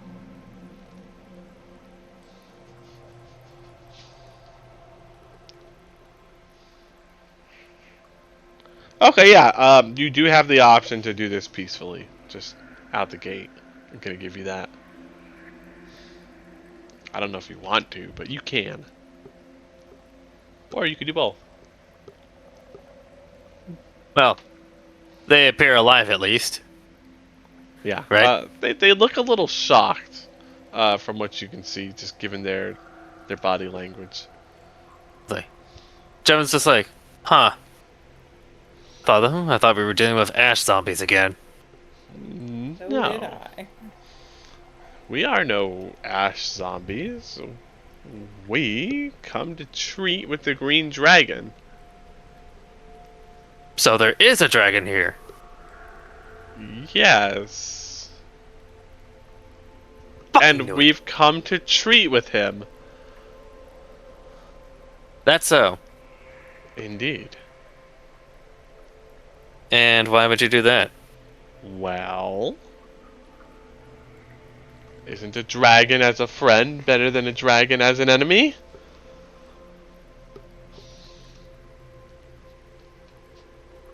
Jevin raises his finger like he's about to counter, but he's not exactly one to talk in this situation. I have no counter argument. Oh, there does not need to be one. Would you like to treat with the dragon as well? Mm.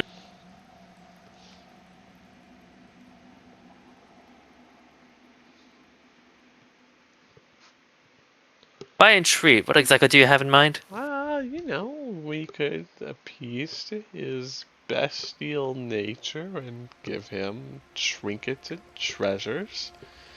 And perhaps he would take our side. Your side in what? Life. Would you go with him elsewhere? If he so chose. I feel like this is a good time to bring up insight. Insight is not just for, kind of checking the nature of things. It's for also checking the nature of people and the things that they're saying. Basically, if you roll insight when somebody's talking to you, you can see if they're lying. Immediately. So he's not lying, right, Corvina? He definitely wants the dragon as a friend, and if the dragon does want to be his friend, he's definitely, gonna take him somewhere else if he's willing to go. But there's 100% more to it.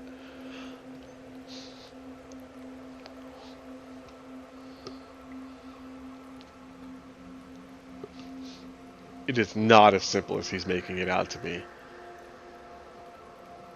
This isn't how to train your dragon.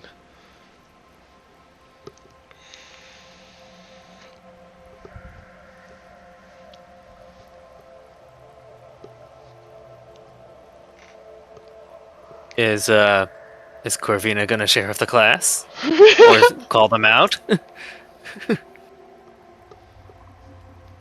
I mean, he's not lying. But There's definitely more to the story. alright, so what aren't you guys telling us? Well, there's no guarantee that he'll take our side, or your side even.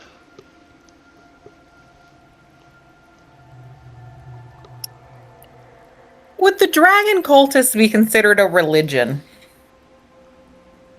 You know what? I am willing to classify the dragon cultists, the cult of the dragon, as a religion, yes. They do Would worship I, a a deity. religious person, maybe be able to know who they are? I will let you roll religion. If you roll high enough, and if you think that's high enough, you can stick with it, and if you don't, you can roll again. I do have inspiration. Get to the chopper.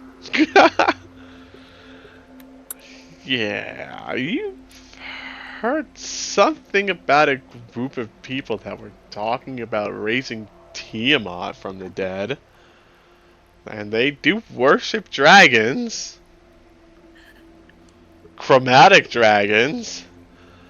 I'm just gonna lean in to Jevin and Eric's ear and be like, "Hey, so I'm pretty sure they're crazy." What should we do about them? And- Should we take them out? And I'm pretty sure their goal is to raise Tiamat. Everybody knows it's a bad thing. That's like saying we want to bring the devil back to Georgia. Jevin just looks to everyone else and just says, "Yeah, fuck that."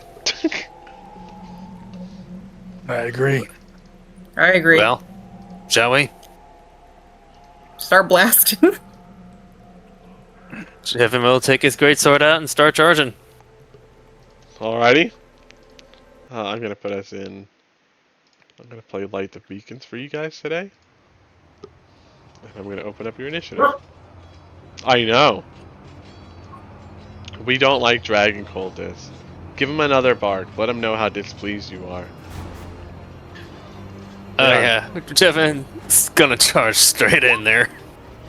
Wait, let me get them on turn order first. God, you're rushing me. How rude. Oh wait, no, I forgot to do the fucking Battle Master. Let me see if I can actually start it this time.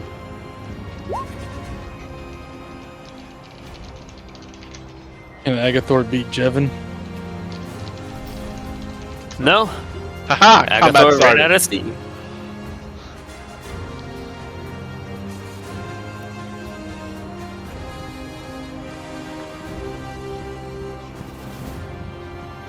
Damn, Jevon, you did good. Okay.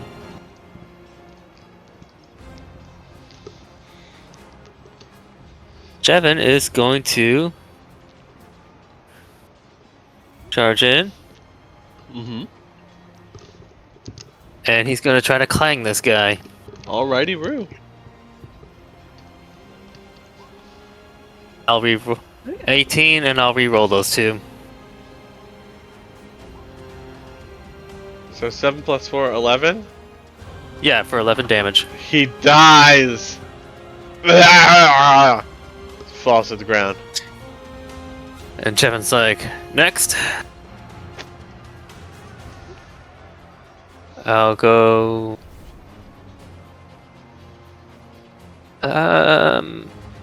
This guy's by himself. He's just alone in the corner!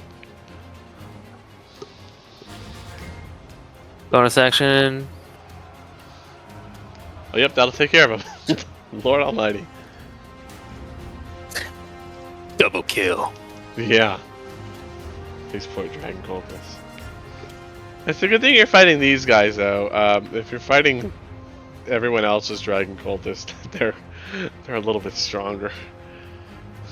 Okay. And I'll move.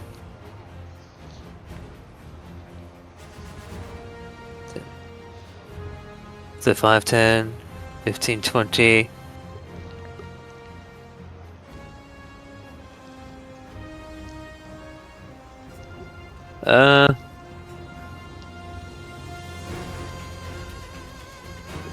I'll move just over yonder.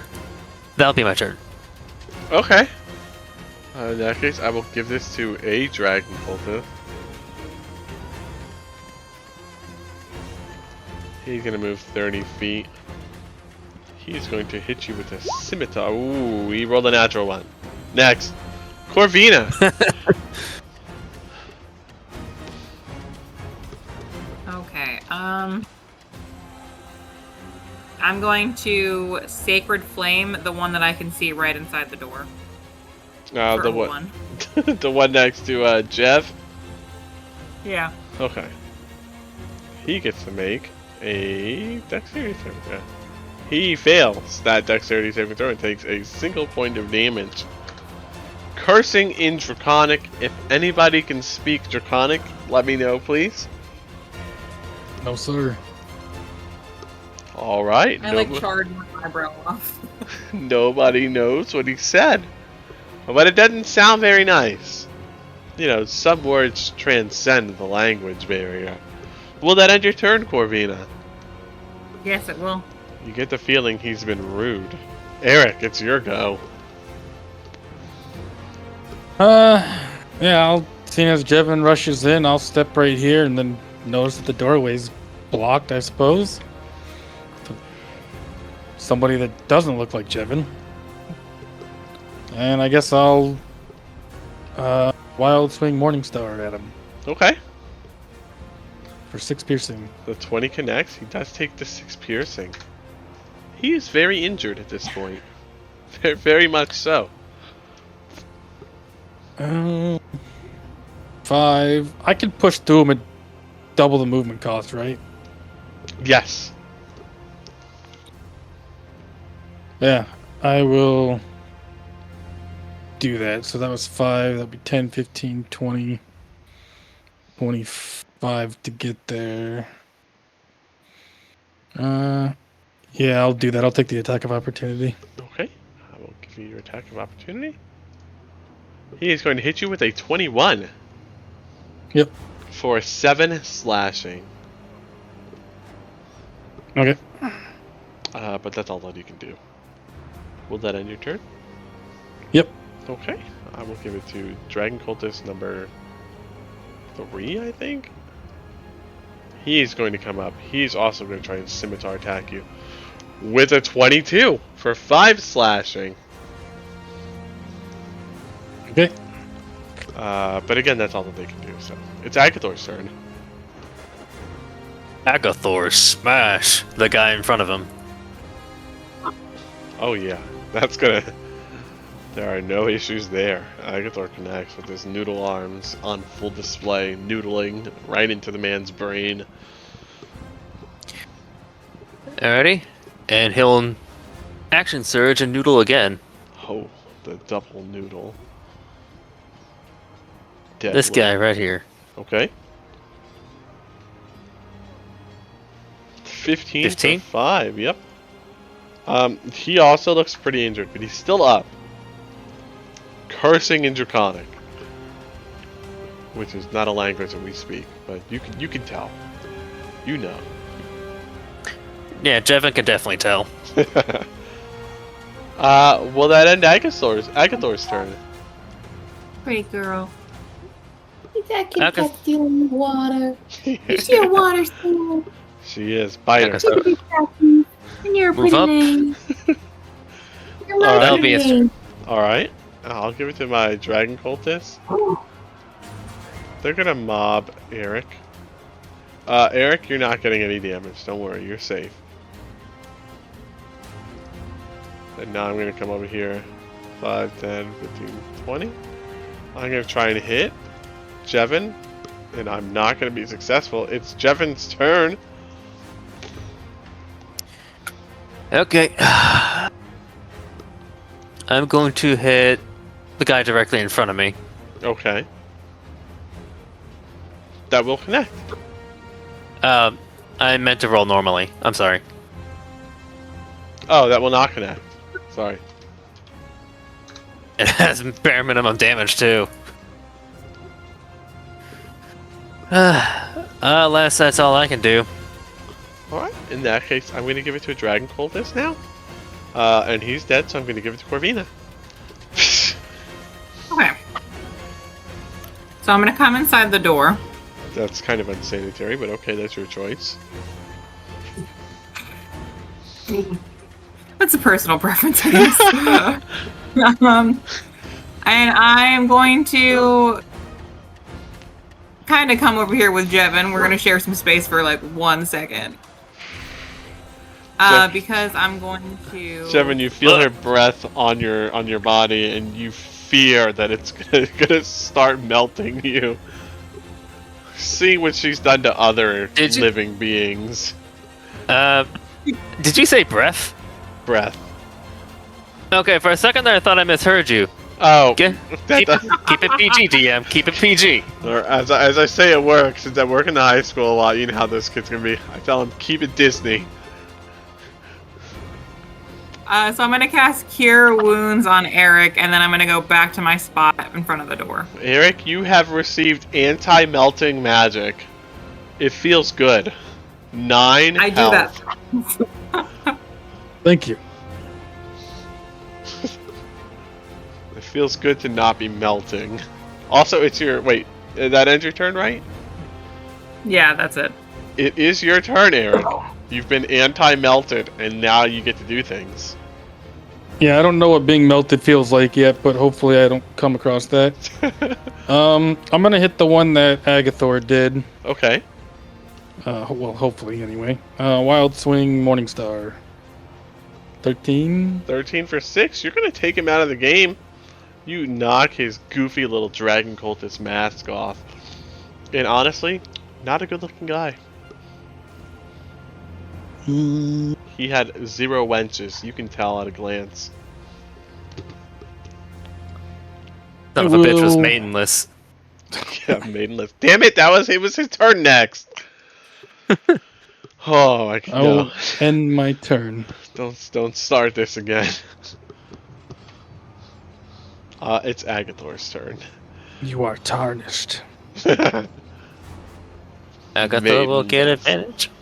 And Agathor, swing. yeah, he does have advantage. He will swing, and that's for 6 damage. So he has trace HP, which I just realized I probably shouldn't have said out loud, but whatever. Cat's out of the bag on now. So let's go. That should be it for Agathor. Okay, in that case, we will give it to Dragon Cultist.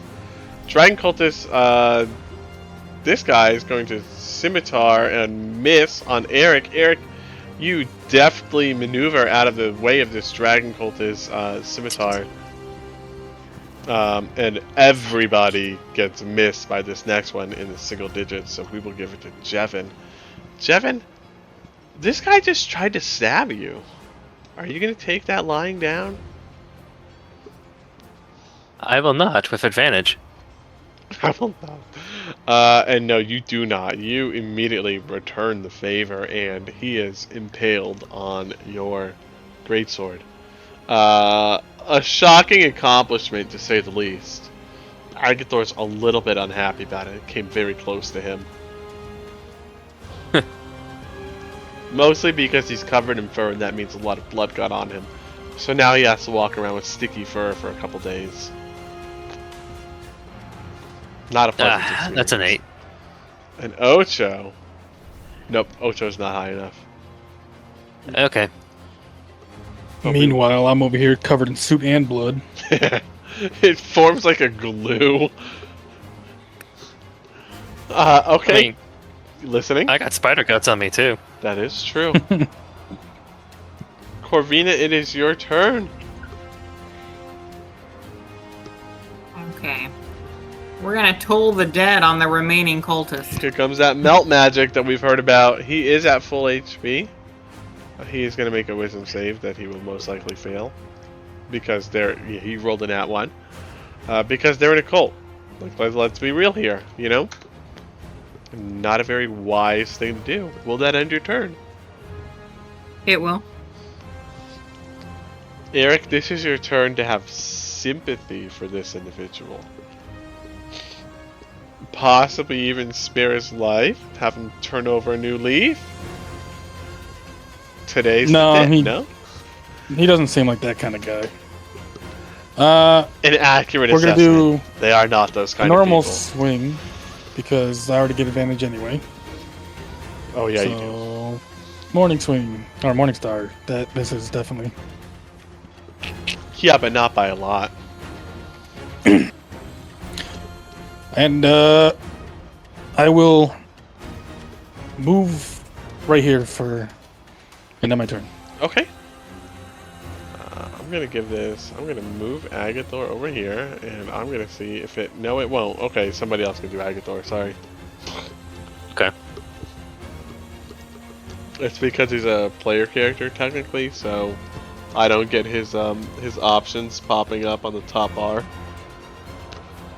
which makes me a little bit sad. The Morningstar is going to connect as the Dragon Cultist gets slammed. And he flies backwards into Jevin as Jevin props him back up. Dragon Cultist.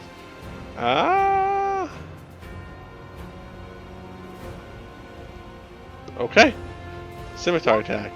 Agathor's armor class is higher than 13, yeah? Yes, it is. Yeah. Alright. You see that this guy tries to kill Agathor in front of your very eyes.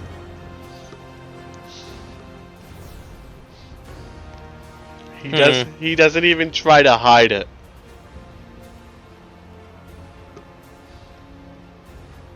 Okay, Jevin's turn.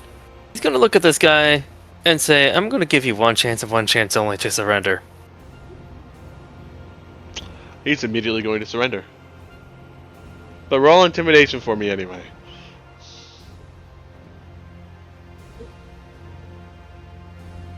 He's going to surrender with prejudice.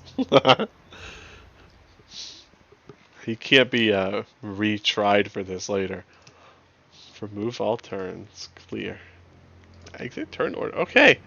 Yeah, like I said, no, he is not. He instantly surrenders. He said, "I'm gonna give you one chance to surrender." He instantly dropped his weapon, put his hands up and everything, and said, "I surrender." Good. Now tell us about the dragon. Well, we don't actually know much about the dragon. That guy over there, and he's pointing at the guy that you were talking to when you initially came in the building. He had us spying on the dragon for a couple days, but we have no idea what he wants, what he's after. Nothing. He's a green dragon. He lives in the tower. You said you'd been spying on him. Any patterns? He leaves every 3 days to go get food, I guess. And then he comes back and sleeps for a day. Occasionally he'll patrol the territory, but you're usually pretty safe over here. You know what they say, the closer you are to harm, the farther you are from danger. It's the last place anyone would look. Okay, Corvine is gonna cast Zone of Truth. Okay. And she's gonna look at him and say, "Were you telling the truth?" Hey, yes, I was telling the truth. And he is telling the truth. I'm going to have him make the charisma saving throw just to see if that would have any effect. Okay. And obviously you're not going to know if he passed or failed that.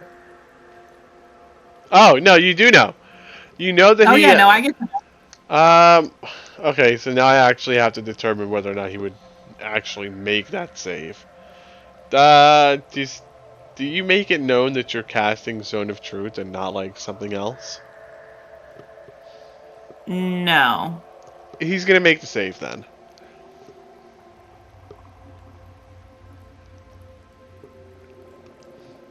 And he will succeed on the save, which you do know.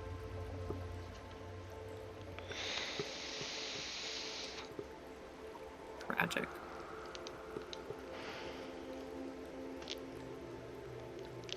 Still being very cooperative though.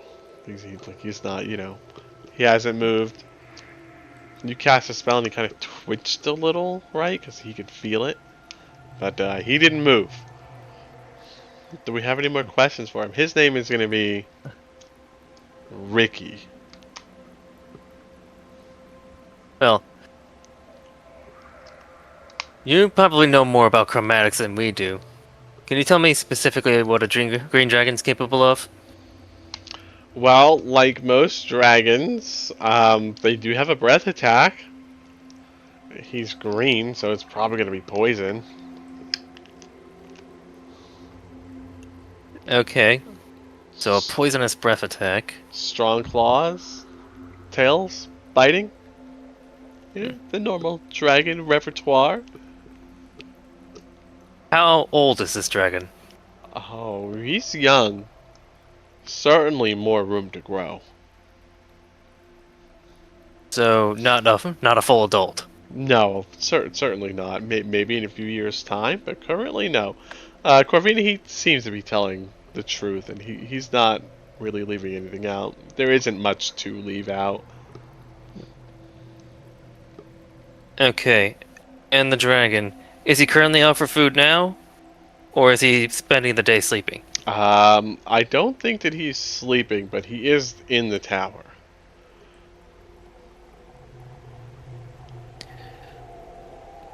Well, you at least told us a bit about the dragon's patterns. So if we can catch him while he's asleep, that'll make our ambush all the more effective. I can make no guarantees, adventurer. All I know is that he's still in the tower. I do know, I do not believe him to be sleeping, but I have not had my eyes on him for some time now, and that could easily be wrong. Now, That's a solid point. Now, with your permission, I'll take my leave. Hold on, we might have more questions. Very well. Did your cult have a plan to sway him over to your side? Yes, we were going to try to appease to him with trinkets and treasures. Items of a magical nature, perhaps. Where are those? He's gonna kind of look at this dead guy in the corner. Like,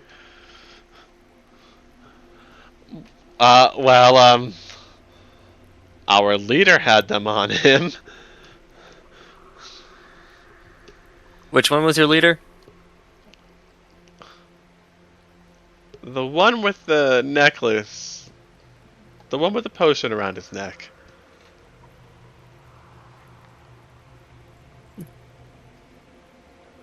Kind of ruffle through his pockets. The leader in the corner, the dead guy. Okay, he has a small coffer. And inside of the coffer are 6 lustrous amethysts. Those 6 amethysts are each worth 50 gold pieces. 50.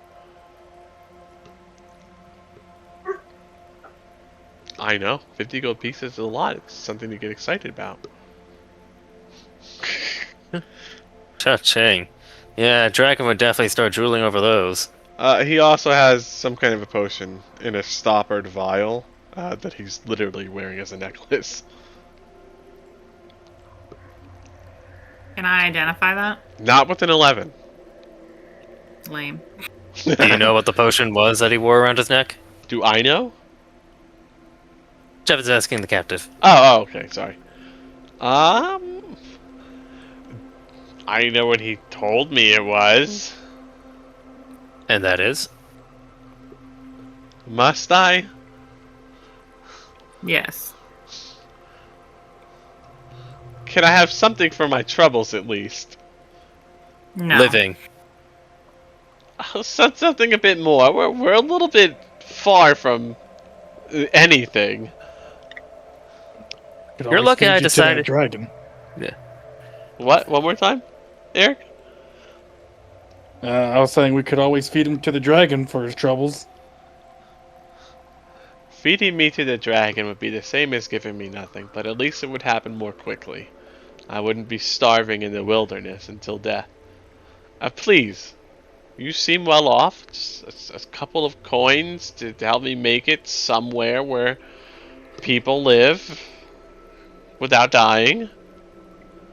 Surely you can spare that much, and I certainly feel that you'll find it a good deal once I tell you what was alleged to be in the vial. I'm sure you can part with 2 gold.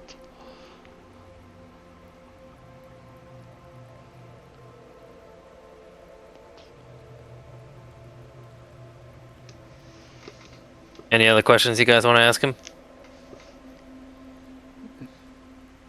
No, sounds like you covered what I would have asked. But are we really thinking of letting him go? I vote we kill him. One of you is Well, gonna be like, you're gonna meet up with a paladin one time, and you're just gonna have to stop killing people. well. Do you promise to disavow the cult of the dragon? I'll burn my outfit here and now if that's what you ask.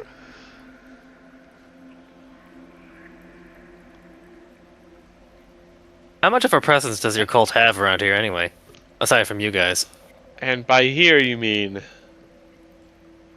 This region of the Sword Coast near Neverwinter. I've not seen any others.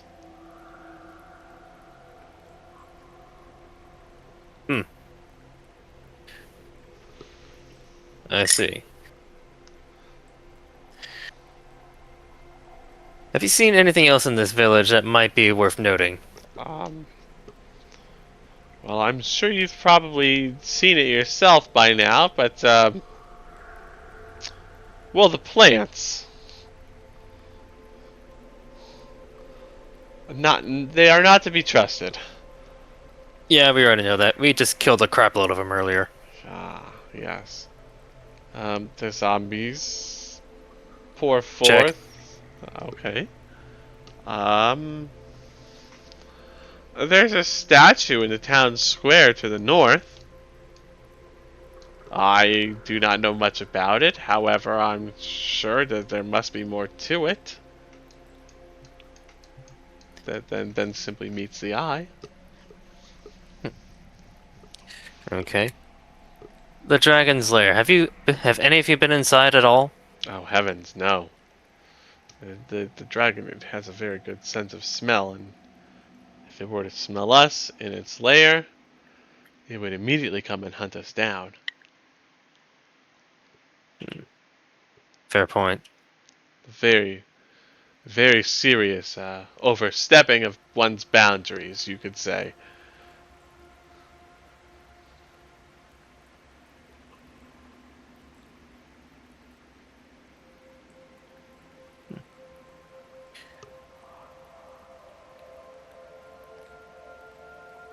Well, I've asked all I wanted to ask, and I'll be honest, I'm not looking for another Agathor situation with this guy. Agreed. You're gonna pay him to fuck off. I'll give you 2 gold to fuck off.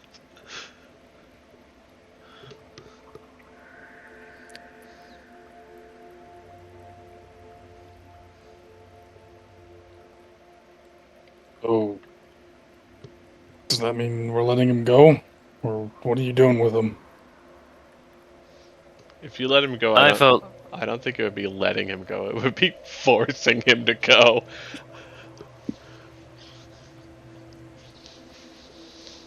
I say we let him go. I'll go with the group, but I think it would be safer for the whole world if we killed him.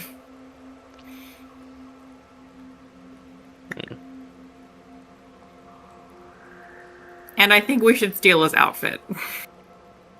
Oh, I mean, he'll give it to you if you ask him for it. He has clothes on underneath.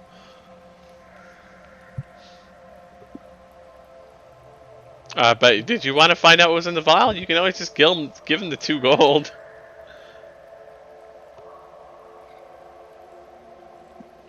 Tell you what.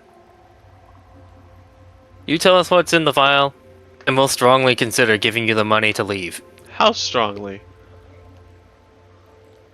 It might just be enough to tip things in your favor.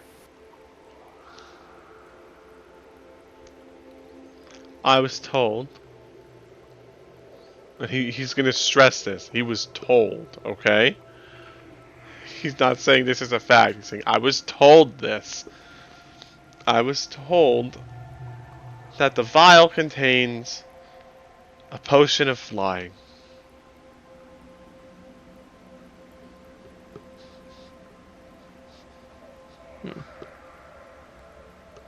Corvina, can I see the vial? It's some pretty high-end stuff. I hand it over to him. Or, inside of that vial is simply man juice. Okay, now that he said it was a potion of flying, and I know specifically what to look for, do you think I could get advantage on this Arcana You can check? get advantage on this Arcana check. Cool. You know, I want to be really nice. I'm gonna give it to you. It actually is a potion of flying. I'll be damned. It actually is a potion of flying. He was telling the truth. But also, the cultist is gonna look to you. Oh, I guess he was telling the truth. It's so hard to tell these days. What the fuck did you think was in here? I had no idea. But a potion of flying? That's hard to come by. Oh, that definitely could be useful. Indeed. Well, I say we let him go. I agree, but take off your cultist robes. It is done.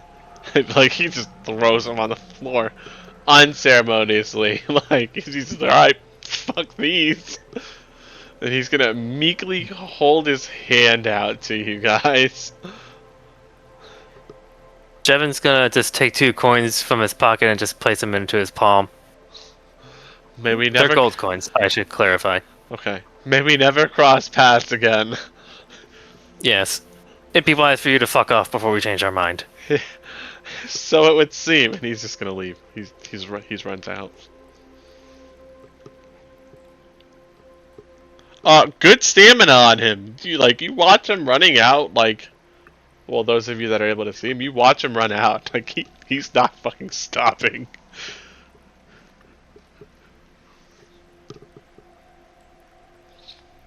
Considering how easy it was to kill him, I'd say these guys were pretty low ranked. Oh yeah, they're not even foot soldier. Oh, I'm gonna check out the other pieces. Okay, yeah, but obviously between them you are able to get at least one good condition mask and cloak and all that, right? So one fully usable outfit in addition to the one that was discarded, right? The scimitars are mostly destroyed, not usable. But between the 5 of them left, I will give you 27 silver pieces.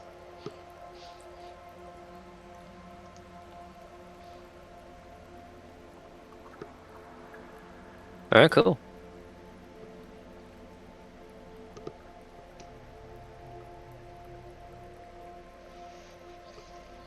And I am so proud of myself for being right about my time estimate on this zone. So, we gotta discuss who gets a potion of flying, or should we do it next session? You should do it next session. I don't want to keep anybody like I did last week until 1:30 in the morning. It was 2:30 for me. Oh, see, Yeah, same. that's not much better. I guess I'd luck out being in Texas time zone. I'm an hour behind y'all. But we have, well, y'all have 2 private text channels technically, but we have private text channels. We can discuss it during the week. I'm sure it shouldn't be that hard, Mhm.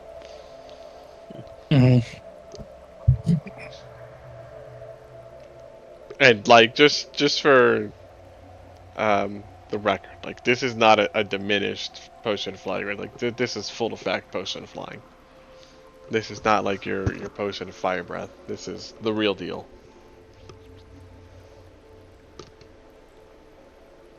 I have no idea how much it sells for, so please use it. I'm begging you to use this potion when the time comes. Also, nobody tell Keimer where you guys are next week. Just let him wander through the map. I mean, do we want to do that, or do we just want to say he was resting in the ring while we carried it? Either way is fine. I'm not going to nitpick you guys on that. Last time we left the party member behind, they got eaten by wolves. That's so true.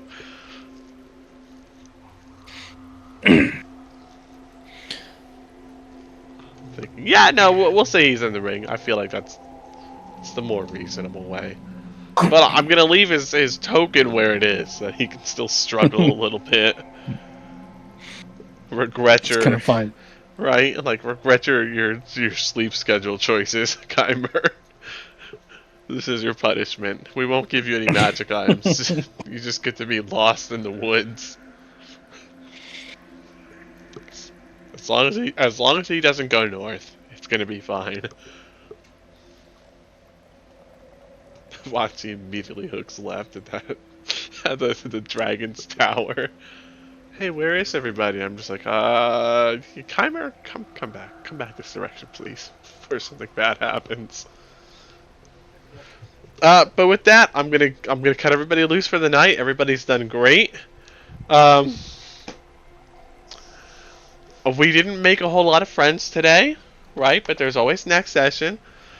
Remember our motto: friendship is magic.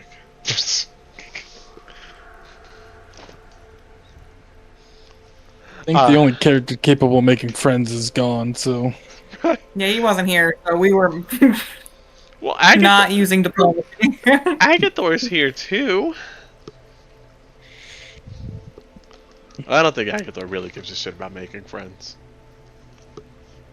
I mean, he's about as tactful as Eric, so Right? Like, it's like it's Agathor. Come on. He he's doesn't just a even. lot more philosophical. Yeah, he doesn't even know the word tact. He's never heard it ever. If you say tact to Agathor, you're gonna go, what word mean? But at least he'll admit that he doesn't have it. Agathor, you don't have any tact. What word mean? You know, like, you're not nice to people? Oh, no, Agathor not nice. Not nice people. Not nice bugbear. Not nice goblin. Agathor nice dragon, but dragon kill Agathor if no nice. Like, he'd be like, no, no. But anyway, I hope everybody has a nice week. Get some rest. Everything, right? Yeah, it was a good session. We made a lot of headway. I mean, we went through 1, 2, 3, 4, 5, 6, 7, 8, 9, 10 whole buildings. That's pretty good. I don't know. I don't know math. think we should fight a dragon, though. Personally. No, we need to find a way to talk ourselves out of it. Okay, so we went through 10 whole buildings. It took us like 24 minutes to go through each building. I mean, with how fast Jevin just mows things down, the only things that hold us back is zombies. Oh, they're Yeah. fucking invincible sometimes. Yeah. Again, once the casters start getting 3rd level spells, and we get to attack twice, Jevin will become significantly less powerful. You'd be surprised. I mean, honestly, the strongest person in the whole like Tyranny of Dragons campaign is the fighter. And like he is just drastically overpowered. His armor class is a 26 and he has I think a plus 16 to hit. Like he is crazy. His damage output is so high. He gets 3 attacks, and then after him, we have the ranger who just on the first turn of combat is hitting 4 times in a row, just 4 attacks. So like, once you start getting some complementary magic items, of which I can just about guarantee is going to happen at some point, you'll start feeling your power creep, and just everybody be forewarned. My sense of balance is like completely busted. So you're gonna be like wildly overpowered here and there, and wildly underpowered here and there, and you're gonna feel it. But don't worry, you're not gonna get any Budlakras in your campaign. Yeah. Well, I'm just saying, eventually, there would just be less of a gap in terms of the damage output. Oh no, you'll totally be able to make up for it. I guarantee that. Especially depending on how you build. But like I've got items for you specifically to bridge the gaps in damage output. Some of them are very nice. You won't run into them for a while, right? Because most of them are +2s and +3s.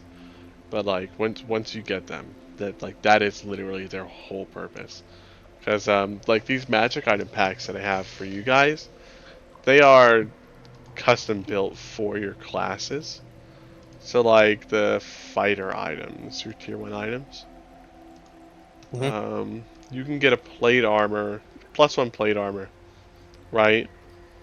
And this one doesn't really help for the gap in like damage and stuff, but like, so anytime a creature tries to grapple you or move you by force, they have to roll with disadvantage, right? And so like, okay, that doesn't really help with that, but like there's also things like there are rings, and it's like you can just add the reach property to any melee weapon that you have. Which That is would nice. be hella nice. Yep. There's a halberd that does extra ice damage, right? So there's a lot of stuff, and like that's just the tier ones. There's 4 tiers for your for what's it called, for fighters. Did you take any items from Baldur's Gate 3? No, I did not. These are so like there's a +4 spear that you can get. Jesus. Yeah. Just for, Yeah, because for Baldur's Gate 3, there's like 2 things that go really damn well with a Battlemaster fighter. Oh, which Like ones with are those? with the whole Great Weapon Master setup that I have. The first one is Svartavi's Wound Seeker, that gives you a D4 on wounded enemies to the attack roll. Mhm. And the other one are Gauntlets of the War Master, where it causes your enemies to have disadvantage against your maneuver saves. Oh, that is nice. No, I don't have those, but I do have other ones. Like where you should all be on equal footing, which is a nightmare. But I like apparently making things difficult on myself, so it'll work out. Plus, you know, with things like the ancestral weapons and all that, like we're definitely gonna have the ability. Like, if you feel like you're falling behind or something, you can always just talk to me about it too. We can make some changes if we have to, right? That like, generally falling behind the curve, you don't have to worry about it. Oh gosh. Wow, that's super dangerous too. Oh my god. It's pretty much fitting for what he did. Yeah. Speaking of, Eric, did you write down all the kills today? Yep, I sent them to Kyler. Oh boy. He's not gonna be surprised at all. No, he won't be. I uploaded a couple more of your God. sessions. I think sessions 3 and 4 are up. I don't know if you guys want to watch them. I know some of us have issues hearing ourselves talk on like a recorded line. Yeah, it's just weird for me. I'm just not used to it is all. Don't worry, it's weird for everybody. Like, nobody's used to hearing what they actually sound like. You know, you're used to hearing yourself through like the bones in your head and stuff. It's very different. Like, I talk clearly when I hear myself speak, you know? And then when I hear me being recorded, it's not very clear at all. It's very upsetting. But okay. if you do want to watch them, they're there. Which is good because already we're taking up like 30 gigabytes on my fucking E drive. What is the size of this folder? In any case, I probably need to go. Yep. Get some rest. Sure. I'll see you guys next week. We had a good session. Everybody did great. Actually, as a parting gift, just pop yourself an inspiration on the way out, and I'll see you guys on Saturday. Okay. Night, guys. Night. Have a good night. Y'all have a good one.